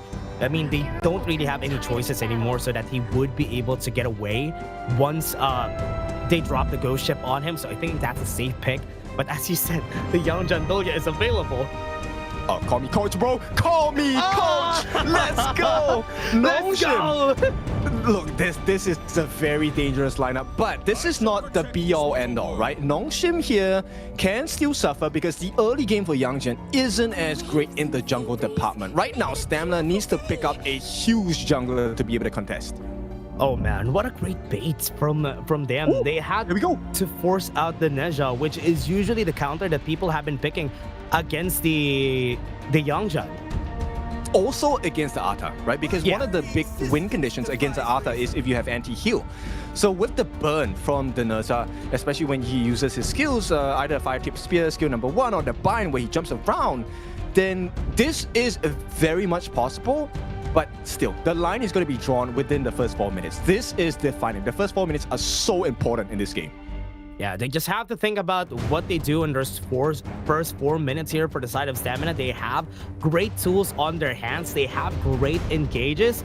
And they can even make use of that early game. They have the Neja, they have the Mozi. So they have the tools to actually bully out the Yangjian. Yes, and it kind of forces out the Heaven and Earth form as well, right? So once that form is gone, he is going to be susceptible to the CC available. And then the question is, how do you make sure you catch as many of the Nongshim players as possible? Yeah, Stamina, ball is in their court. They could make use of that early game advantage and try to punish out this pick from Nongshim Redforce. And remember, the Yuhuan is also not really going to be doing much in the early game except to hoard those stuns. So let's see how they play this out for Stamina. Okay, I feel like this is going to be a tri-lane in the mid, right? They want to try and emphasize on making the fast wave clear and put PHY on an even further back foot because he doesn't have the best wave clear. Oh yeah, that's true. Right now, they are going to be helping him out in the early game. Okay, I thought they're just going to be assisting them all throughout. That's what I'm expecting here. Hey, Illusion is getting hit by those every time. Yeah, he's literally getting zinged at this point. And one more, I thought that's gonna hit. Okay, yeah, okay. That would have been first blood.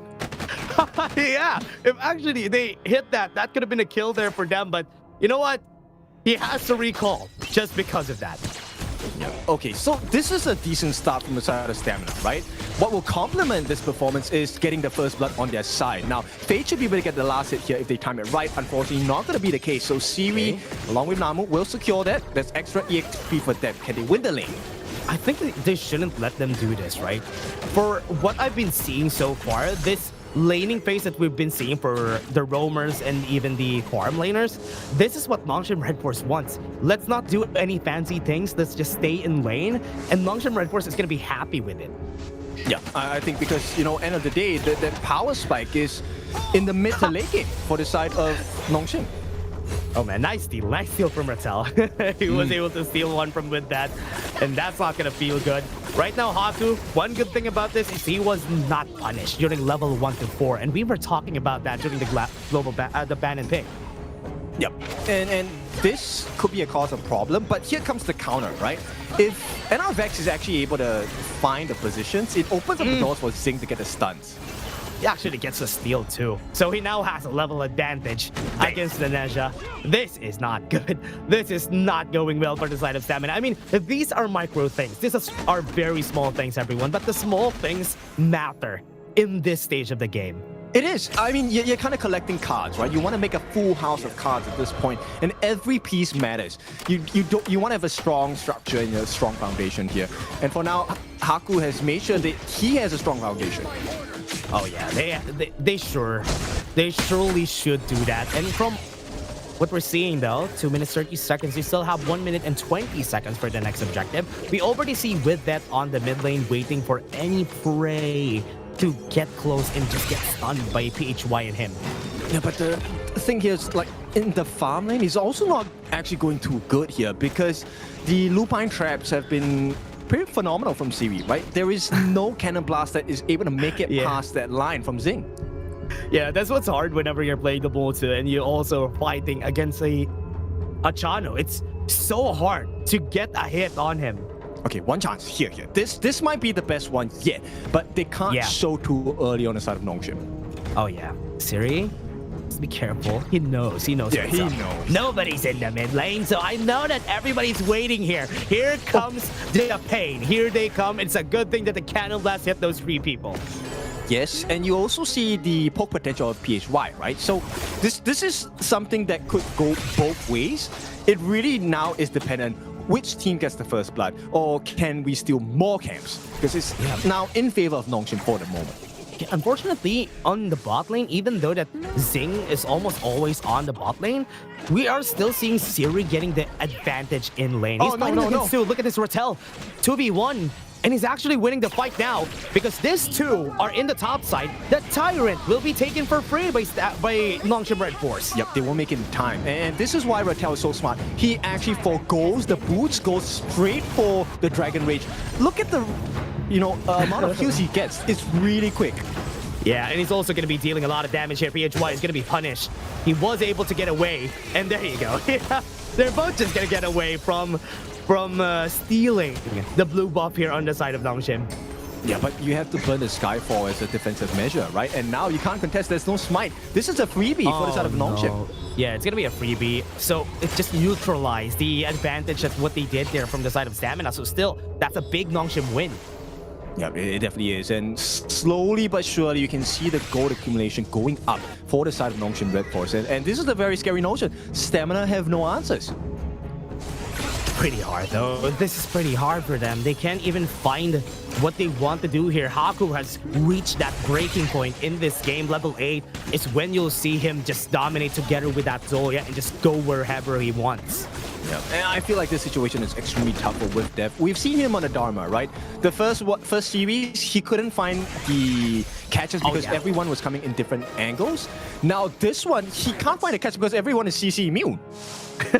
That's true. They can just get away if ever he tries to go in. So, man, it's tough. It's tough for them. They can't even find the right draft against this. And now the sun hits 3 people. That's big. Force the Heaven and Earth form out of the way, but it's okay. They are half HP. They can't do anything anymore. Yeah, they're just lucky they're hanging on by the skin of their teeth at this point for Stamina Esports, right? It's a good thing they are unable to get any T1s from the side of Nongshim, but first blood! That's not good. Ghost Ship is here. This might be it, the first blood. Not enough damage, though, for Rattel, so not gonna happen. It's okay. He does have the ultimate if he needs to use it, and at this point, it's really about buying attention, right? So Clash Laners are locked in battle with each other. Can they get the stuns, though? Great stun in the multiple tempo. NRVX is fighting against 2, and he has to dash away from that. And even forcing out the the ult and ending Sorrow from Illusion just to get that healing on Haku. He's still very healthy. And because of that, they're gonna steal this whole jungle. Yep, and Haku made a slight adjustment this time. He made sure he got his own Azure buff before going for the invade on the side of NRFX. So now there is double whammy for the side of Stamina Esports. Yeah, still an okay spot for NRFX here because he's still not trailing that behind when it comes to the farm here against Haku, but the tower in the bot lane will be traded by the top side from with that. Okay, they will get it. That's a good sign. At least they get a trade, right? If Stamina Esports did not get that T1 trade, that would have been horrible. And now the damage truly will be done if they can't protect the Crimson buff. But for now... Ooh, gets his son. Zing is going to be chased down. That's a lot of damage, so he got the Cannon Blast, but it doesn't matter because he is in heaven and earth form. First Blood comes together for the side of Nongshim onto the backline. The Truth Mantra comes in on Siri, but in front is Rattel fighting against 3 of his own, and he gets a kill, and Fate is going to be next. This is the fight that they wanted all along. Haku was just the bait, and he pulled him back to his team, and Nervex is also down. 4 for 1 for Nongshim. And it boils over finally for the side of Nongshim. Redforce 4-1 in terms of the kill score, and a free T1 in the mid for the taking. This is not ideal. Oh yeah, this is not good. Stamina, they lost that advantage. They had to pick up the counter, the Neja. But in against this composition, it's hard to find a target. But break this down for us, Ken. It's the big jump, right? Now, Haku, everyone has to focus on him. This allows the open flanking coming in from the side of Nongshim. And with that, there's too many targets. With that, yes, you said he did get the catch on the Truth Mantra. But once again, the heals from Namu, the heals from Illusion. Yep, Rattel once again gets another one. Yeah, big fight is happening. Rattel is going to go for the chase down here against Zing. Was able to dash away from the wall. And Nervex was trying, but he won't be able to do it too. So he just has to sacrifice himself against the members of Nongshim. That's 2 kills on the board, but a chase down onto the backline. He got 1, maybe 2. Fate is going to be next. Here it comes. He's going to go for the chase down, but Nongshim gets another 4. Yeah, but the timing is just impeccable coming in from the side of Nongshim Redforce. Look, the response from Stamina. Yes, you've gotten the T1 at the top. What else can you get? Nothing. There is no waves to push. They get nothing. They are not having a good day here. This is not a good spot to be in. Is this tower gonna fall half HP on it? That's already good damage. Yeah, they don't need to over-aggress at this point. Nongshim already have a very strong hold over this game. It's a 6,000 goal lead, close to. Right now, PHY, if he gets caught out here, this could spell death. Yeah, PHY. Ooh, they're not gonna go for the hit there. And this is not good because they are the damage from the Arrow Storm. They got the stun in, but there's no follow-up because after the Cannon Blast, they need to have 2 PHY, and with that needs to be there. Heaven and Earth form have been popped, but good thing they were able to clear the wave though. They can't. It's so difficult. There's too much sustain. Haku has the Dragon Rage as well. Rattel has the Dragon Rage. They can come back to full life in an instant. Yeah. Now Nervex gonna be the target here first. He still has the Skyfall to get away, but of course he's not gonna use it to get away. Yeah, they can't do anything, right? They have to have faith because he is the fastest wave clear. At the same time, the split push pressure from PHY isn't going to do too much damage. Even if they claim the T1 here, what good does that do? Because Nongshim are just running rampant in the jungle of Stamina Esports. They lose the Crimson and the Azure once again. Yeah, you saw the exact problem right there, Ken. I think they don't really have good wave clear in the team unless the Arrow Storm is available for Fade. If that's not available, they don't really have any good wave clear unless they put bodies forward. With that, had a great angle there, but onto the back though, you can see Rattel finding a play of his own. He's trying to bait out, getting some attention from Stamina, but no, nothing is gonna happen yet. Yeah. No, it's a smart play, right? Because Rattel is just pulling attention away. And if they lose concentration for a little bit, they lose either neutral objectives or they lose a T2, both of which still hurt Stamina Esports. They still have to fall back here. I think Stamina Esports with this lead, it's a 6k gold lead at 10 minutes, and they know they have to respect the position that members of Nongshim have. They can't even take the Overlord because Rattel is playing guard here for this objective. Yeah, I mean, this is not the kind of guard you want to be in. I mean, this is a hardcore mode. You can't really win in this one. Yeah, they're keeping them at bay, and it's so hard. Stamina, they have one angle. Get a good engage, get a good flash in, and maybe that could work out for the team here. But Rattel is just walking where he wants, almost getting somebody. If Fade wasn't able to flash there, he could have been caught by them. And Rattel is just punching his numbers. He's looking for anything that he could get, and he has been so disruptive this game. I swear that was a horror game flash, right? He had no intention to drop the gold ship. It was more of like, okay, I want to humble you. You need to be afraid of me. Yeah, they should be. They should be afraid of him. Look at him. He's just walking where he wants, and nobody can stop him from doing so. If he walks through the tower, he can do that if he wants to. Which brings us to the point. Where is the burst damage? There is none. Yeah, it's so hard. All the members of Nongshim Redforce playing so far away, so they are not in reach of with that and PHY, and they can't even pull the trigger. I mean, even if they do, like, there's no damage. PHY is under level. He does not have the items. Fade is still far away from level 15. Look, they can't do anything. Yeah, Rattel is going to survive this for sure. He's just going to use the anchor, just get back. The pullback from the kick coming in from Enervex. What a good punishment there. Okay, there is still hope to be had. They have managed to take down one of the biggest tanks in the game, but it's one. You need to do both at the same time, both Haku and Rattel. So that's the big and true challenge here. It's really tough. Zing, oh man, so much damage coming from their side. And look at the zoning here. Even from Namu, they're kind of afraid of just taking this objective. On a 4v5, they still don't have the advantage here. Haku in position to go to the backline. Fade is going to be his target. Gets 2 kills! And he deletes them with a laser. And they are heated up. They got melted from Haku. And Enervex is going to be next. He tried to get to the back, but the unending sorrow, he can't even see him with death in front. He's also going to be deleted. Oh, that was a huge bait. Siri just making sure that he pulls the attention. I love this itemization from Namu as well. The Star Spring, making sure that everyone is healthy. What can you do, PHY? Absolutely nothing. The game is going to be set here.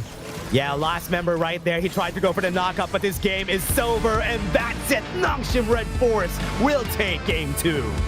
Easy pickings from the side of Nongshim Redforce. Outdrafted, outplayed every single factor in the KP region. KR region. It was so hard. Yeah, it was so hard. Honestly, they can't even do much there with the draft that they picked here for the team. They tried to go for something very cheeky with the Nezha pick, but it didn't really work out because even if you try to get the anti-elo on Haku, yes, it's gonna lessen his healing, but he's still gonna be healing a lot, so there's no damage that's coming through from the team. Yeah, it forces you to use a lot of time, right? Because now you need 2 different sets of items. You need an item for the burst, you need an item for the anti-heal. Yes, you have the Nerza, which has the inbuilt, anti-heal properties, but he is under level, so he can't really die. Yeah. He can't even get close, right? Even a Skyfall, they're not even afraid of the presence of the Skyfall in this game, so it was pretty hard. We talked about the objectives here for the side of Stamina. We wanted them to get the early game. They have the Mai, they have the Dharma, the Motsu on their side. So it could have been theirs if they made use of that Young John not being able to fight from level 1 to at least level 8. Right, so we'll take a look at the stats of game number 2 here. It's looking like a very strong performance from Nongshim. Stamina, once again, given another lesson, a lot more homework, and they don't really have a lot of time. The due date is in a couple of minutes because game number 3 is surely going to come in. Let's take a look at the stats here. I think, look, this is the first series I've had. I feel that I don't know who the MVP is because Nongshim played really well. Yeah, every one of them, everybody was making this building block. Everybody was tuning in, and now they built a really great fight here. But for me, who's going to be the MVP here? I want to give it to Rattel, to be honest, but I believe it's going to be Haku. Oh, okay, I'm going to double down on that as well. I feel like my personal MVP is Rattel. The way that he conquered the early game was really strong, but it was Haku that also made life super difficult. Yeah, it was hard. Both of them, both of the tanks made life so difficult for the other team. Look at this. He was tanking in front. That was the first blood, everybody. That was 7 minutes in where we got our first blood. But the things that happened after, it was Rattel doing his own thing. He's fighting alone against 2 people. Yeah, I mean, he was the taunt factor, right? You couldn't ignore Rattel, but at the same time, if you put all of your efforts into Rattel, you had nothing else left to fight Siri. Yeah, look at that though. PHY got a good knockup onto the backline. They got the kill on Siri, yes. But once Haku got into this fight, this was definitely over. NRBX, you saw him. He tried to go with the dash, but he failed. So he knew, okay, nah, I'm just gonna sacrifice myself here. Yeah, I mean, even if NRBX had everything go his way, bear in mind there is a potential double heal, and Namo was really smart with his itemization in this game as well, right? Starting off with the redemption to make sure that they are able to edge it out in the fights, get that small advantage, and once they build upon that, Namo then switched his roam items towards the Star Spring, which gives a singular target a heal. And so there's 3 different forms of heals coming in for the side of Nongshim, but they also have 2 sustainable tanks. So yeah, Haku, as we predicted, will be your MVP. 3, 1, and 4, dealing 26% of the team's hero damage against Stamina, but also taking 20%. Yeah, we wanted Rattel to be the MVP, but it's definitely going to be Haku because he was the one frontlining, dealing the damage against the enemy team. Once he got those levels and the first fight started, it was over. It was their game to win on the side of Nongshim. Right, so as we head into game number 3, we'll show you the first 2 drafts from both teams. Now, the biggest thing that sticks out to me in game number 3, and I'm looking at Nongshim Redforce right now, Chicha is still on the board. Oh yeah, oh yeah. Still not picked for both sides. So with Chicha available, that makes it hard for them on the next game here for the other team. So they have to think about going to the blue side, going to the red side, because if not, that Chicha will get picked for sure. And here's what makes it really dangerous. There is Chicha, there is the Fade, there is the Ambrosia. These 3 combined together are things that are going to be really unkillable at the later part of the game. Nongshim likes to edge their way into a small lead, but the snowball factor. Imagine giving an Ambrosia a lead onto Rattel. He's going to play the heck out of that Ambrosia. Yeah, for sure, for sure.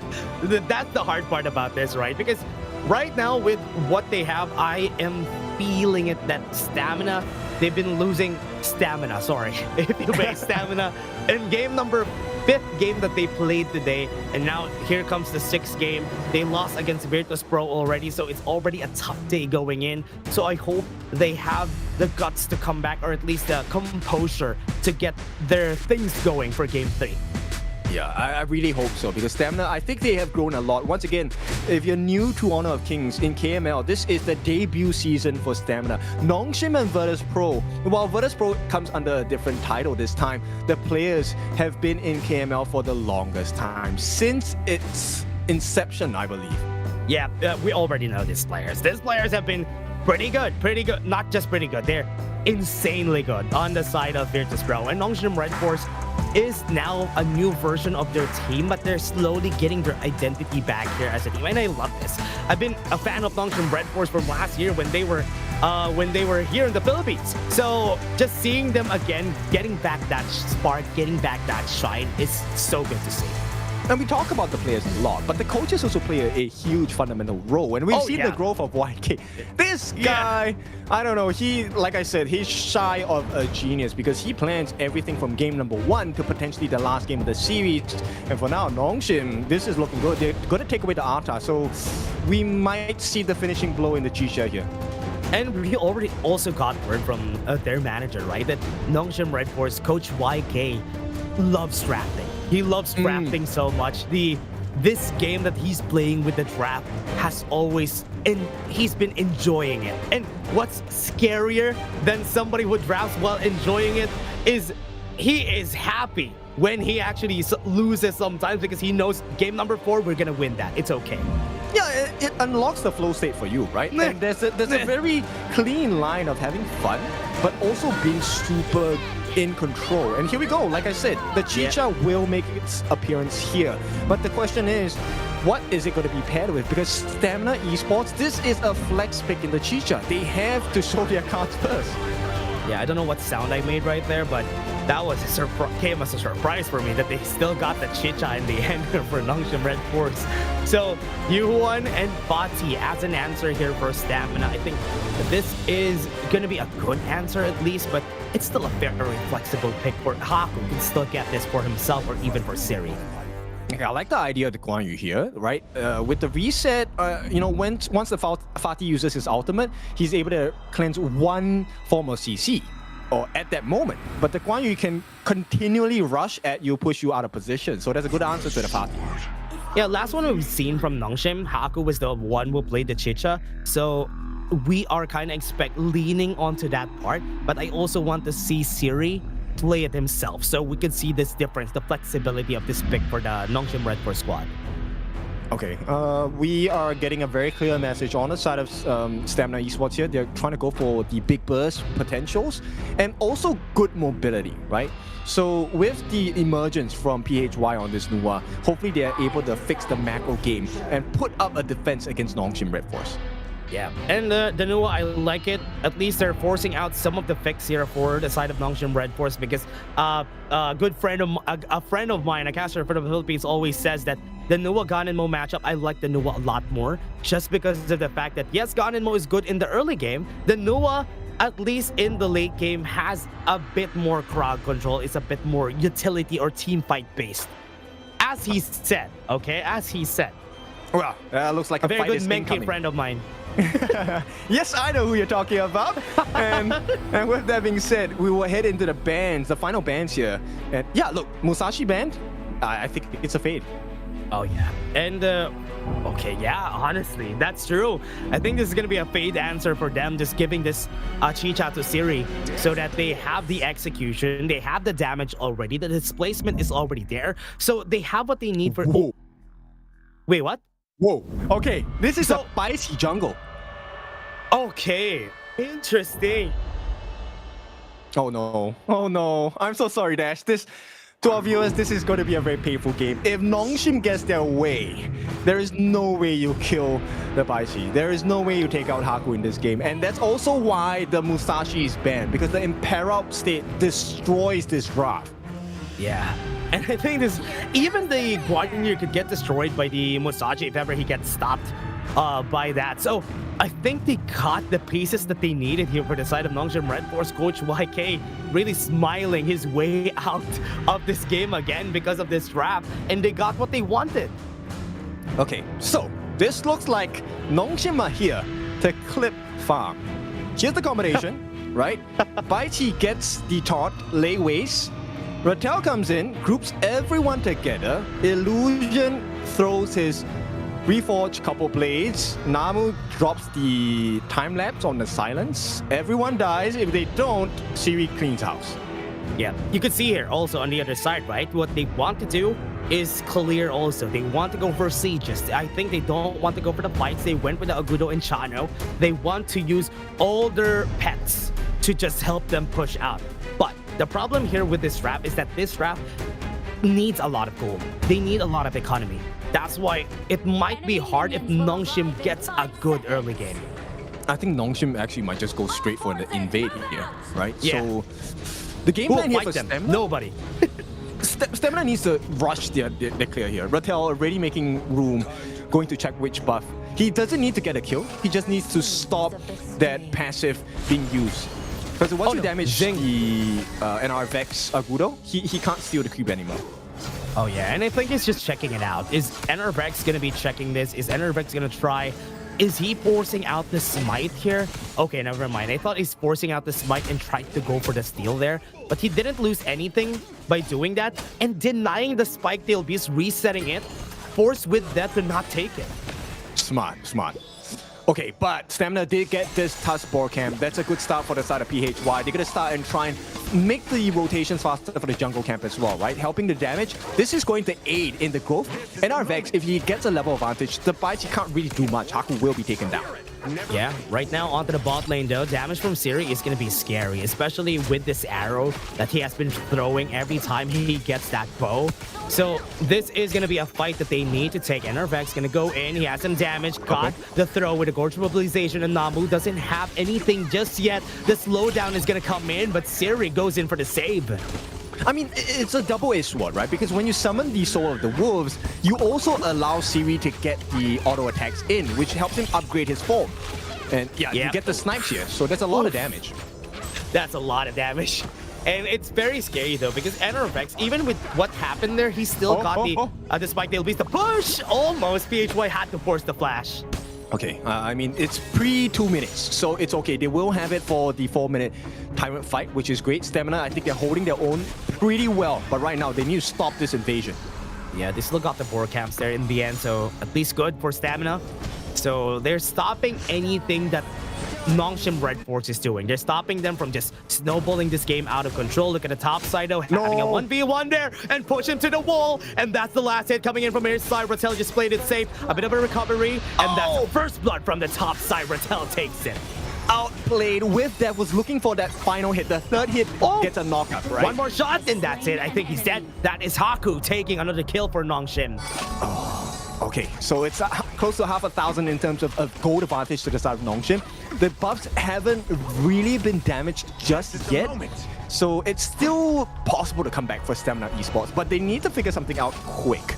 Yeah, and most players have been saying that early game kills not gonna matter if it's not gonna translate into anything big like a tower down. Still not past the 4-minute mark, so they can still have that defense on that tower. Yeah, but they forced the flash from with that, right? And it's not looking good. Yeah, it's not good. It's gonna be tough, especially 50 seconds. Forcing the flash. He has no flash on the next fight. And now they are trying to find something, just trying to bait out something. Haku, they're trying to go in. They have the damage here, but he's very tanky. Now into the back line will be the target here. They even went in with the emergence. Nongshim Redforce still very much alive here. Yep. They both make trades, but I think based on what's happening now, it should still be ideal for the side of Stamina, because NRVX does have his ultimate. If he gets the perfect stun with the ultimate for the God's mobilization, it could change the fight. Yeah. 15 seconds.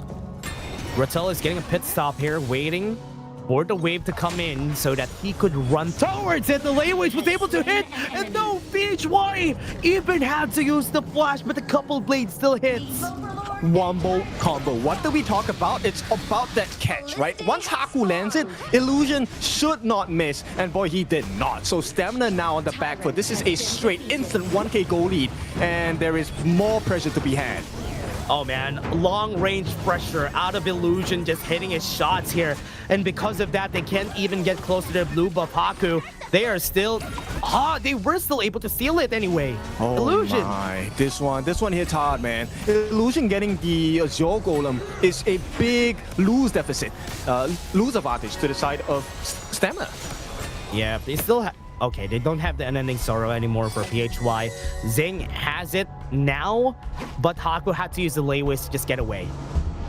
Yeah, this is a cause of concern, right? Because now it's no longer a comparison of, okay, Haku versus NRVX. This is not the comparison. The comparison here is how far ahead is Haku in comparison to everyone else on the side of Stamina Esports. Because if you can't take him down, he's going to get his Laywaste ultimate on as many members as possible, and Illusion is just going to clean you up. Already has the Dragon's Rage. He's going to go for the pullback. He's fighting against 4. And Rattel is not going to survive this, right? Yes, he is not going to survive, but here comes the fray. The cavalry's here. They're trying to fight. And Zing, the Lei voice actually missed on him, but it doesn't matter though. Haku still got the kill in the end there. Trying to go for the chase down. 1 HP onto the backline. The hits from the coupled blades. Illusion is such a big threat in this team. And they are just slowly creeping in. They want to go for more. They are very healthy. And they still get the win anyway, and they want to take this tower in the mid lane. Yep, look, the damage coming in is just so hard to deal with on the side of Stamina, right? Illusion, this is one of the freest games I've ever seen him on a gun and mode. Yeah, that's true. I think right now goes in Layway. Zing doesn't have the Unending Sorrow. He's gonna be dead here. Oh, he got it right in time. Yeah, but they lose the Azure Golem. They should put this in the hands of Illusion, right? No, they're gonna refresh it for Haku. Yeah, they're just gonna be giving it to him. Good thing they got a tower somewhere for inside of Stamina. So that is something. Slowly but surely, they can still keep this up as long as the players get the economy that they need. They might be able to come back from this. Yeah, I mean, it was for a moment, right? Immediate trade from Rattel on the bot side for the T1 here. And okay, Haku a little bit overzealous. Maybe that's what Stamina Esports can wait for. Wait, nice jump from Rattel. Yeah, it's still very scary, right? He still knows that somebody might be hiding somewhere here from the side of Stamina. But man, oh man, this game is really tough for Stamina. Now, They have their items though. I think one of their members already has 2 items. That is okay, never mind. This is still not the time. They are trying to go for the fight. The Layways was there, but CC Immune from NRVX was able to get away. Top side though, we're seeing Fade doing God's work, but Rattel almost had it. Okay, I like this response from Stamina Esports though. Fade is actually getting a split push coming in right now. They have to be really careful. Do not group up together or you will live to regret it at this point. Waiting for it. Oh, good damage on Illusion. Got the taunt. The Layways is there. PHY still gonna be alive though, so it's okay. Haku onto the backline. Rattel is gonna go for the finish here. PHY, what a good creation! He wasn't able to get the kill just because of that. The damage from Siri is coming in, and what a couple plays just to finish the kill again.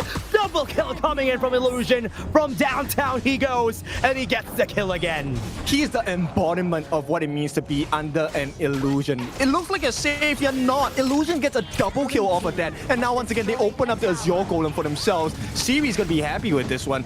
And with that, this is a 6-1 kill score. Stamina Esports being run down bit by bit. And it's not gonna end there because every time Haku has ultimate, you can be sure PHY is gonna be forced to use his flash.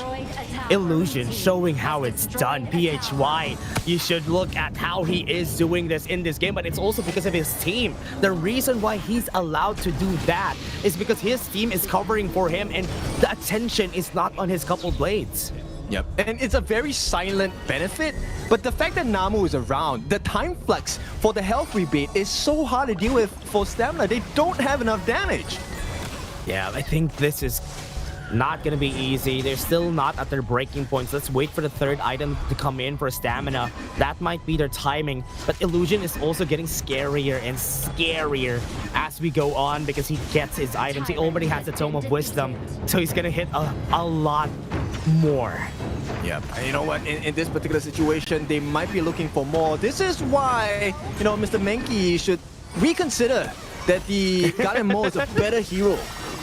Yeah, he should really reconsider. Got to hit him with that, had to force a Sacred Tree Blessing out of with that. Didn't get any value with that when it comes to the damage department, but at least it purified the crowd control away. Every 24... Oh, that was scary. That was scary. I thought he's gonna get the kill there, even the emergence from PHY. No, but look, every 24 seconds, Illusion has a kill potential. I think that's gonna be the kill though. Zing doesn't have the Unending Sorrow anymore. Had to force the leader stance too, because Fade thought that he would be able to do any damage 30 seconds before the next objective. Ow. Oh, stop it, Illusion. That is too much pain. It's hurting. It's hurting. Illusion is just hitting all his shots with a couple of blades. Now they want to go for the push. They can't be stopped. They even had the time flux just to help them get close. They even tried to bait the emergence. It's going to go for the fight. Though with that, it's not going to survive that. Oh! And that's the kill coming in from Nongshim.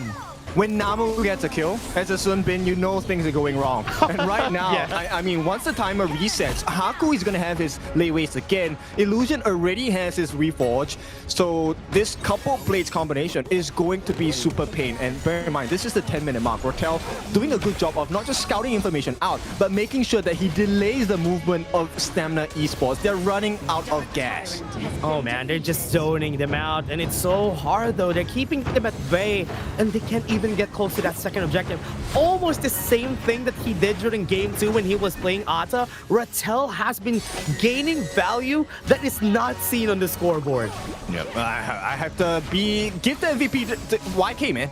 This draft is extremely creative, very effective as well, and now they have a lead. It's a 7,000 goal lead, by the way, guys. This is not easy to deal with.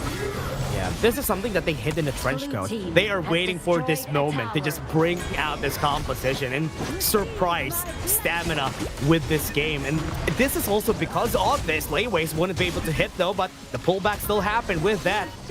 Don't need to burn anything there. And the emergence from PHY, I think that's wrong. Wait, Frigid Charge is gonna hit them. The stun goes in, and that's it. The punishment is gonna be there, but it's a good thing nobody died in the process. Rattel gets 2, and that is a good pushback from them. What a very scary fight. PHY emergence in.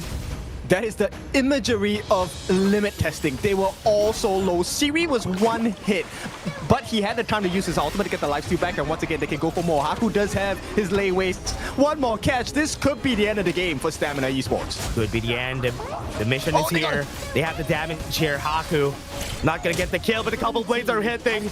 And then our Rex needs to back off. He needs to respect that. Yeah, we were so focused on the couple blades from Illusion, we kind of forgot about Siri. Siri is just handling those hits as well. Stamina Esports, they're running out of time, they're running out of options, and right now with no more Primal Bond, Nongshim can go for the second neutral objective, the Shadow Overlord. That could be the nail in the coffin here. Could get locked down there. From what we've seen though, this is such an unfortunate event here for their side though. Stamina, it's just really hard to do anything at this point. 10k Goldie, you can see Rattel just trying to disengage the members right here, zone them out of the way, and they can't even help with that on the top side. Yeah, they're gonna start running them down. This is the T3 at the top, just a little bit more. They should be able to finish the job here. Yeah, they're painting it red. They're making sure that they are known, they are seen. Nongshim Redforce on the top side, they were able to get the tower last T3 on the bot lane, but they don't even need that anymore. They could go for the finish. Yeah, right now, Siri's just getting all the free auto attacks in as well. Continual time lapses, continual time fluxes. They're playing with the lives of Stamina Esports, and it's not a fun game. Emergence again from PHY. Will have the flash in just a second. Yeah, but Rattel is gaining attention while they're taking the Overlord here on the top side. You know the moment PHY uses that Annihilation and it misses, that's a guaranteed Shadow Overlord. And with that, this is the final blow here. Stamina Esports. Yep. Called it down the bot lane and they get the push on the right target, and our Rex just gets deleted. And now they're gonna blow them up. They want to go for the CC here on the top side. They even use an Toro. They got the damage in, and Siri's just in front, just shoveling them down, slicing them and dicing them. But this game is over, and the ultimate red still paints them all red. I was asking why did they change the name to Ultimate Red, but that's because they got an evolution, my friends. And what an evolution it is. Stamina Esports debut in the KML, but unfortunately for them, they are facing against one of the strongest, if not the strongest teams in KML. Bear in mind, they were champions of the East time and time again. Yeah, and we have seen this again, right? 3-2 on round 1. After that, they took notes. Coach YK knows how to answer them come the next day. And it's crazy that he actually knows how to answer them come the next 2 days. 2 days, sorry. 2 days, and he already knows what to do. And they got the 3-0 back. Yeah, it's insane because it's kind of like, okay, here's, you failed the test, right? We're preparing for the final year test. Here's a pop quiz. And the questions are completely different. And yeah, there was no solution. How do you deal with this? This was a composition that was so scary to play. There was so much sustain. There was so much health rebate. There's so much burst as well. And yeah, there were no answers. Yeah, and as we said, with the draft that Stamina went for, yes, on paper, it should have been good because you know what they want to do, but they need so much economy for it to work. And they didn't get that. It was spread out on almost everyone from the side of Stamina Esports, so the damage didn't come through on anybody from the side of Stamina. Well, you could say they were buttered up with that Noir pick, right? Super expensive, and they needed time to grow. But you know, okay, this took a bit of time for me. That's a good growth, right? That's a good growth for the side of Stamina, right? Now they have experienced one of the top teams in KML, and this is an expensive lesson, a painful one, but this is a valuable lesson. Yeah, I think Stamina will really need this. Getting the lesson on Nongshim against BP, this is something that they need in order for them to still keep that middle of the pack team position. Because most importantly, they need to really stay in this competition to just show their prowess. I know this team is good, but let's take a look at the gold draft first. It's just going up and up.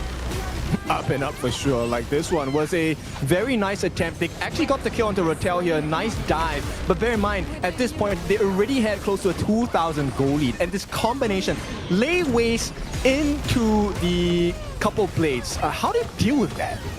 Yeah, there was not really a lot of options there. Look at this. In the mid game, you can see Illusion just dealing the damage. But you could also see in the background that Siri was also doing his own form of work against the members of Stamina. they had all the answers, right? Frigid Charge, if you need it, you had the silence coming in from Namu as well, and then you have the constant catch from Motel. If Haku Illusion's combination wasn't enough, you still had Siri, who was just constantly in their faces.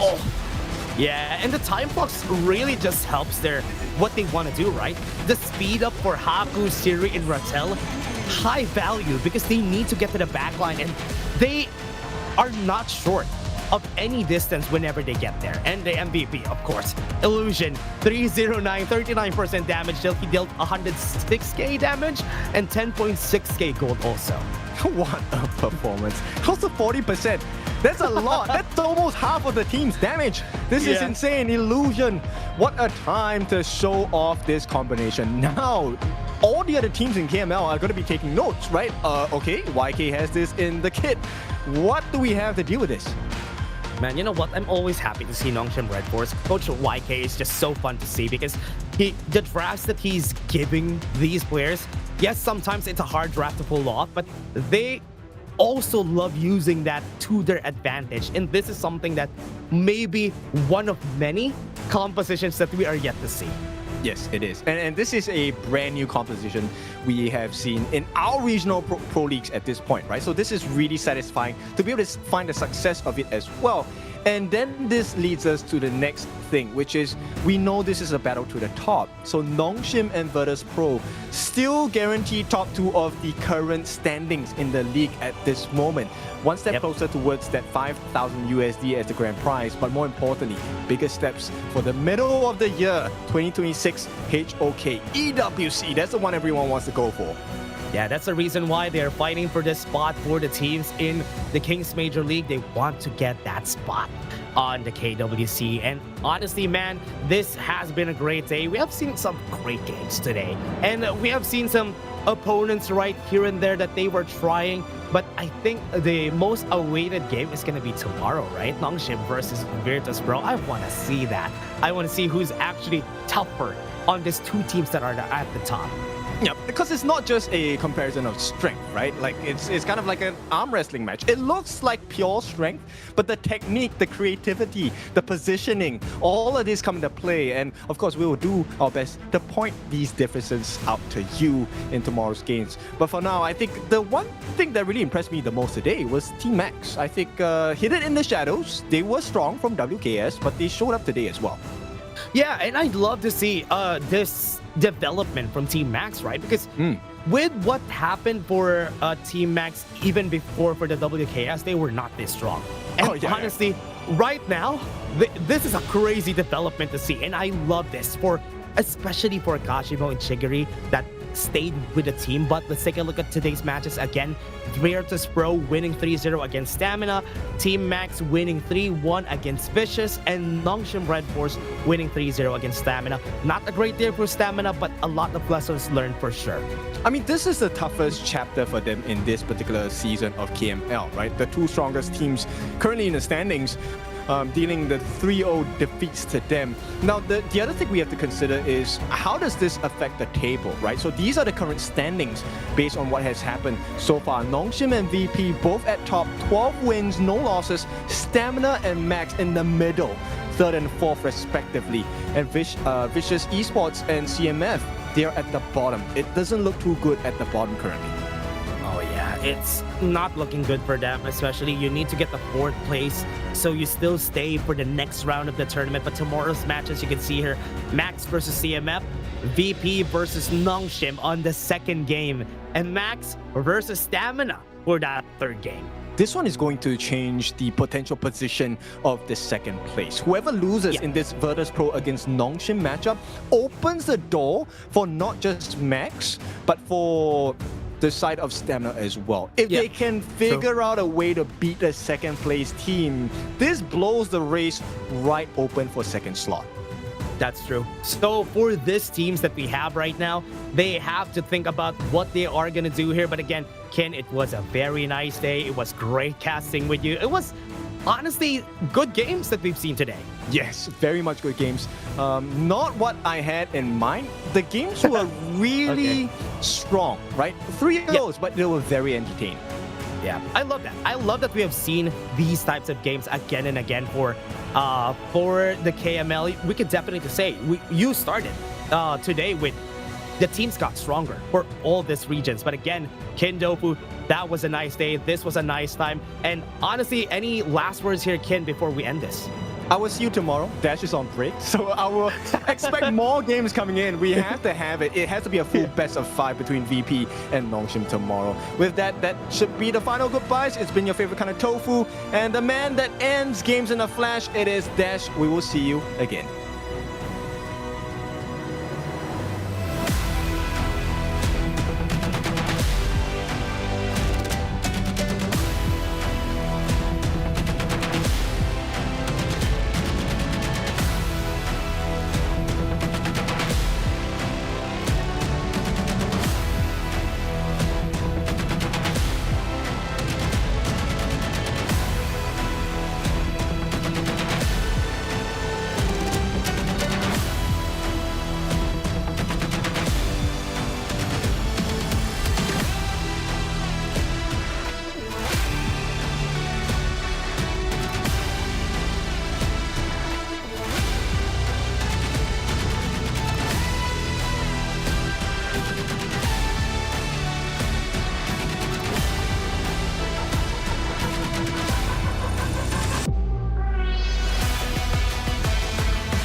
Enemies relentlessly